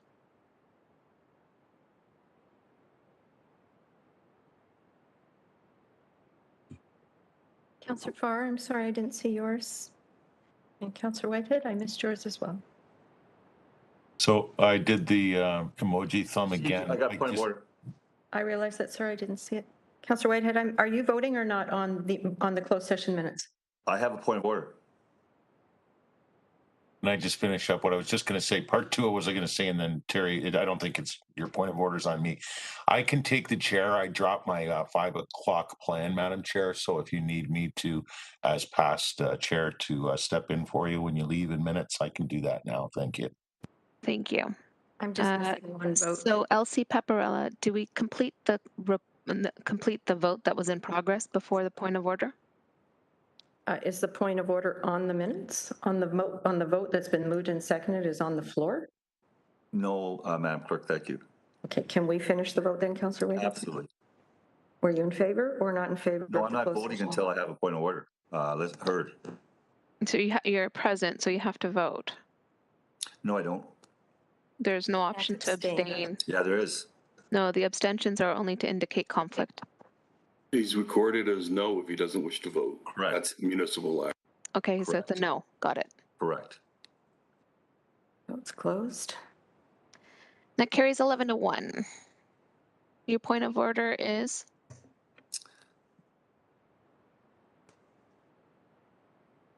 My point of order, Madam Chair, is a process is completed when it's completed.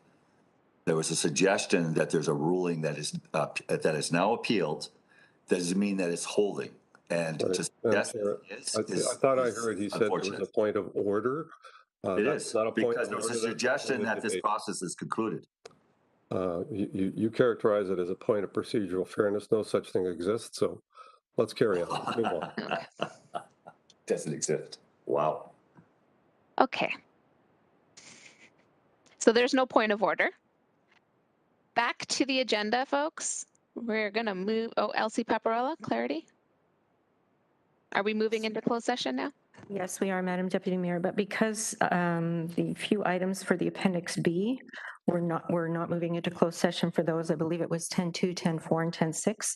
You can remove subsection C, which is a proposed or pending acquisition or disposition of land by the municipality or board when you read out those moments. Just removing subsection C. Got it. Correct. Thank you. Thank you. I appreciate that. Elsie Paparella, may I please have a mover and seconder to move into closed session to discuss items 14.2, 14.6 pursuant to section 9.1 subsections D, E, F, K. And this is City's Procedural Bylaw 21-021 as amended, and sections 2392, subsections D, E, F, and K of the Ontario Municipal Act as amended, as the subject matters pertain to a proposed or pending acquisition. That part, no, right? Yes. I'm just going to read it, whatever applies. Okay. Of land by a municipality or local board, labor relations or employees negotiations, litigation or potential litigation, including matters before administrative tribunals affecting the municipality or local boards, advice that is subject to solicitor-client privilege, including communication necessary for that purpose, and a position, plan, procedure, criteria, or instruction to be applied to any negotiations carried on or to be carried on by or on behalf of the municipality or a local board. And Elsie Paparella, before I get a mover and seconder, is there anything that I need to clarify or that needs to be stated on the public record around the reason we are going into closed session? Yes, Madam Deputy Mayor, we are going into closed session, but we are not going in with respect to, just give me one quick second here. Sorry, let me just move my mouse down. There were items 14.4, 14.3, that we are not moving into closed session on. That was Appendix B. 14.3 was Appendix B to report PED 22053. That item was already addressed without moving into closed session, as well as Appendix B to report PED 22084. That's 14.4. That was addressed in closed session as well. So we are not moving in with respect to subsection C of the Ontario Municipal Act. So that's just for clarity. We should be good there. Thank you. So the You're mover and welcome. seconder were who? We don't have one yet. Councillor Pearson, thank you, and Councillor Vanderbeek. Wonderful. Vote to move into closed session.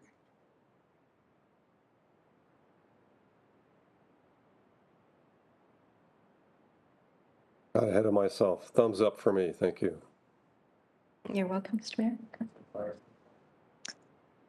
Councillor Johnson and Whitehead. Thank you, Councillor Whitehead. I got yours. Councillor Johnson. Did we lose her? Okay.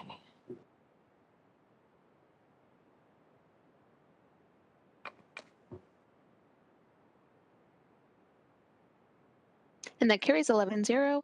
Members of the public, the meeting will continue following the closed session portion of the meeting when you see members of council rejoin the meeting.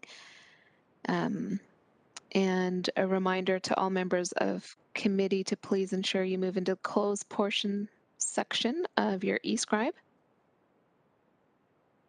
And also anybody who is a member of public or isn't required for closed session to please exit the WebEx meeting. Thank you, Madam Deputy Mayor. We just need about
We'll just need 2 seconds, folks, to be in open. Can we say happy When we anniversary? come back into open, will Councillor Jackson be able to get in?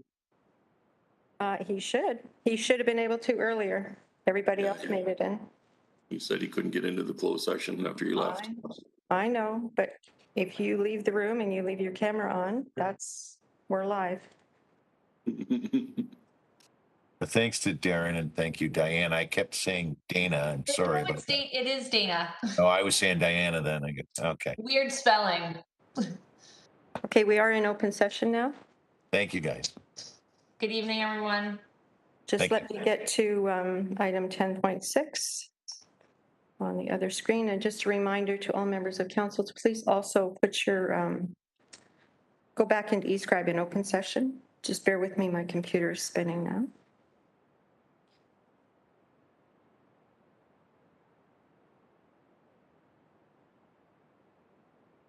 Okay, Councillor Carr, I'm on 10.6. Yep, 10.6 is the amendment to the mandatory COVID-19 vaccination verification. The staff recommendations are before us. On 10.6, Councillor Whitehead. Really? I'm going to support the staff's recommendation to suspend the policy, and here's the reasons why. One, the science is still coming in. Two, you can pass on COVID with all vaccinations, and it's just arguable to what degree compared to a non-vaccinated. And three, the only one at risk is the people that are not vaccinated, not the ones that are vaccinated in the context of the seriousness of the issue. To suggest that 90% of our number vaccinated themselves because we put a threshold on, as opposed to their own common sense and consideration for their safety of their families and themselves, is a bit rich. The reality is that most of those people that got their vaccines because they believe that the vaccines will prevent not only the spread, which is not true, but the other piece was the severity and the hospitalization of them and their families. So this is not a reward penalty kind of situation. Now let's get to the people that but were pushed in a position not to get the vaccine. A number of them had COVID, some cases twice. Some of them have Lyme disease and other issues. But I can tell you, no one unilaterally said, stick it up to the city policy, I'm not getting a vaccine. Every one of those individuals, with the exception of a very small percentage, which you'll find in any category, are very concerned about spread and about safety and about health and about their neighbors. And to characterize them in any other way, some of these people actually, before vaccines were available, were providing services to people that had COVID. And we're not talking about Delta. We're talking about the most severe COVID that went through flash in the first year of this whole pandemic. So now these people sacrificed themselves, took the risk, and now because the vaccine's available and they have some concerns or they have some bona fide reasons in their own situations, we're going to fire them. Sorry, I cannot support that. I think and it's not even consistent with almost 90% of the public sector operations across Ontario, across Canada, and across North America. Most of them are suspending these things, and like we've been told, you can always go back and bring them if things start rising and re-mandate those particular policies. So for those reasons, we are a compassionate community, we're a caring community, and we respect the hard work and the years of seniority and corporate memory that many of these great workers provide. Let them come back and show what they can do. Thank you. We appreciate those comments, Councillor. Mr. Mayor. Carrie, call the question. I have Councillor Pearson. My apologies. Just a quick question, please, because I want to be sure when we leave this that we know. So staff are recommending that discontinuing the requirements for to not disclose vaccination and participate in rapid antigen testing effective May 2nd. So that means that these staff who are off will not return until May 2nd. Is that correct? Through you, Mr. Acting Deputy Mayor. For clarity. Thank you. Yes, thank you. Through you, Mr. Deputy Mayor. That's correct. It's how the councillor stated it. Thank you. I just want to be sure we all know that, and we're all good with it. Thank you. And Mr. Mayor, as chair, I mean, I have maybe 20 seconds and I held my powder for 2 hours and opened hours ago. So, I mean, you can call the question, but I did have something to say in support of what's before us. If you don't mind. 20 seconds I can live with. Go for it. Thank you. I just want to say that the way I see what is before us is us trying out what effect staying the policy. This is a staying of the policy and what effect that will have. That's the way I'm perceiving this right now. Like I talked about a little bit earlier, fluidity is one of the key words of this pandemic. And certainly this pandemic continues to be a great experiment. So, and I'm not just talking about, testing swabs up the nose, but it's tested our governance over and over. It's tested our patience. It's tested our politics all across the world. And it's evolving and we're responding. And I think, Mr. Mayor, you have responded very, very well on the day-to-day. Absolutely, and certainly worked very, very well with our scientists who have done exceptionally well as well, probably better than most cities. I just want to leave it at that in my appreciation of what's before us and understanding and making my decision based on the fact that what's before us 2 months from now may be completely different. And that's just the way this pandemic has rolled. I'll take the chair back. Thank you, Mr. Mayor. The question has been called. Mover and seconder, I need a mover. Steph? I need a mover and seconder, please. Moved by Councillor Whitehead, seconded by Councillor Pearson. All in favor, recorded vote. I'm probably going to have to put my thumb. Oh, no, it's working. Chair. And I'm going to check to see, is there anybody giving me a thumbs up right now? Oh, Councillor Wilson. Sorry, I didn't see if you were looking to speak. I need Councillor Wilson, Nan, Powers, and Jackson. Chair. Yes. Sorry, I didn't indicate in the chat. I just waved, so I apologize. You didn't miss me. We're voting on 10.6, correct? Yes, we are. Could I ask the chair if he could ask Elsie Paparella to separate some items out? Yep. Certainly, I can cancel the vote. We'll retake the vote. What items would you like separated? Just separate A out for me, please, Elsie Paparella.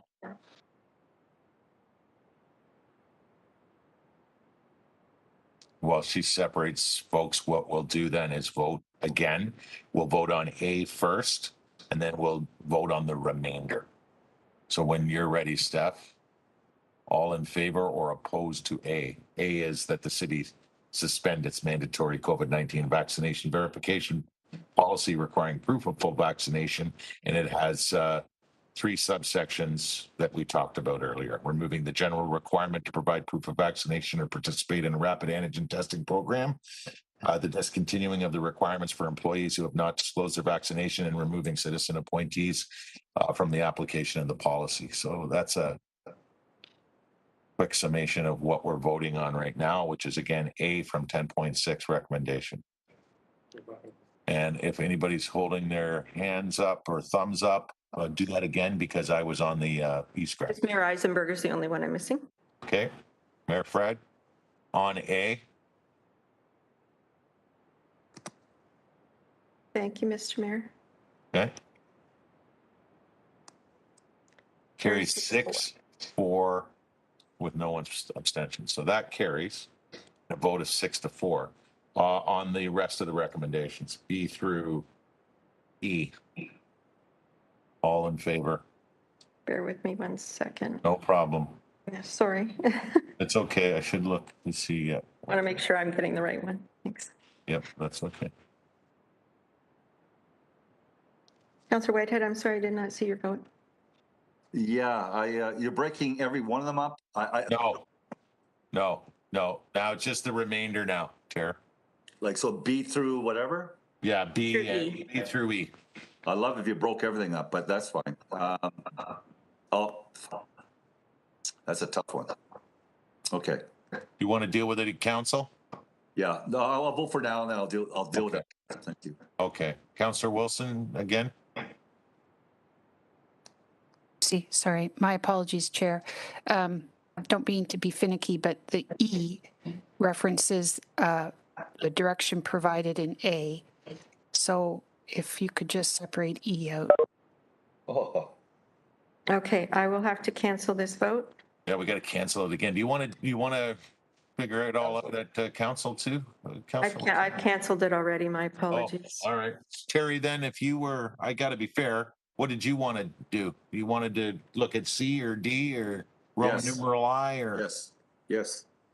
Which one, Councillor? Which one do you want to? I don't have a problem with the testing at the, I don't have it in front of me at the long-term care facilities or daycare, but I have any unnecessary testing I don't support. Which item is that? C, D? That's B. That's B1 and 2. So don't worry about. I would vote on B separate. I think I need to work that out before council. Okay. Yep. I'll support everything there. On E, and then we'll do the remainder. I think Steph's got the vote up. So as per Councillor Wilson's wishes, this is just on E. That staff continue to monitor the COVID-related environment, with respect to any changes or necessary increased measures that may require further amendments or reinstatement of policy and report back to GIC. Votes up, folks. And I'm just going back now to the screen. If you got a thumb up from Terry, or sorry, Councillor Whitehead, pardon me. Anybody else? Did Councillor Pauls leave? Yeah. Wonderful. She's left. Good. Okay. There you go. That carries 8-1.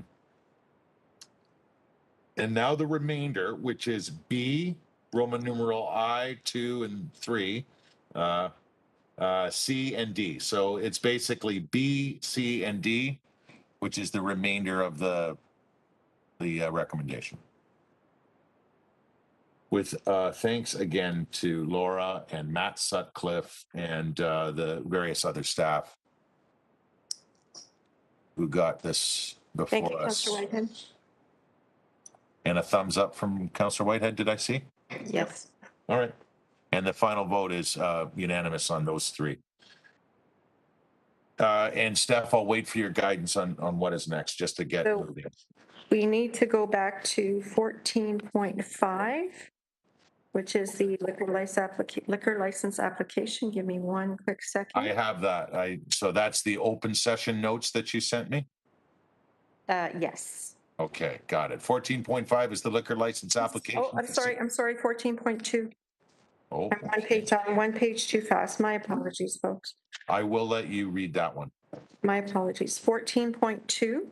So all you are approving for this report is that the direction provided to staff in closed session respecting report LS 18012A construction litigation update be approved, and that the report respecting the construction litigation update remain confidential. Mover and a seconder. Moved by Pearson, seconded by Mayor Fred. All in favor or opposed? Electronic vote. And if anybody's got a thumb to put up, keep it up until I get back to the screen. Thank you, Councillor Whitehead. And I tell you that I've acknowledged your thumb. Votes closed. Votes closed. Carries 9-0. Now we go to 14.5. Yes, thank you, sir. This is the liquor license application for 662 Upper Wentworth. Need a mover and a seconder. Who wants to move it? Nobody wants to move it. Mayor Fred will move it, and Councillor Danko will second. And that's that A, the direction provided to staff enclosed respecting this report, liquor license application 662 Upper Wentworth Street, Hamilton, 415 Melbourne Avenue be approved. B, the report liquor license application 6 of these 2 addresses remain confidential, and C, appendices A to C to this report be released to the as public documents and electronic. Thank you, Councillor Whitehead. I did see your vote. You did see it? Yes, he was opposed. Good. Okay. And I didn't get the tally on that one. Oh, and there it is now, 8-1. 14.6, it carries 8-1. Amendment to the mandatory COVID-19 vaccination policy legal assessment. I just need a mover and a seconder to approve A, that the report as numbered here respecting an amendment to the mandatory COVID-19 vaccination verification policy legal assessment be received, and that the report respecting an amendment to the mandatory COVID-19 vaccination verification policy legal assessment remain confidential. And that is moved by Councillor Whitehead, seconded by Councillor Pearson. All in favor on that one. I see a thumb up, Terry, or Councillor Whitehead. Thank you. Councillor Wilson? There you go. Thumbs up from Councillor Wilson. Carries 9-0. And I think it's adjournment time. It is, and please make sure you stay to vote. That's moved by Councillor Pearson and second. So moved by Councillor Clark and seconded by Councillor Pearson. All in favor. I know. I saw your hand first, Councillor Clark. I know, Maria. You've got them all. You got to vote before you leave, folks. Thank you very much. Appreciate it. And thanks to all the staff who assisted. Thank you, councillors. I see your thumbs. Thank you, Chair Farr. You've done a marvelous job. Did a great I'll job, pass it on to the one who Jason. really put the time in. Thank you. Bye, guys. Carries 9-0. Goodbye, everybody.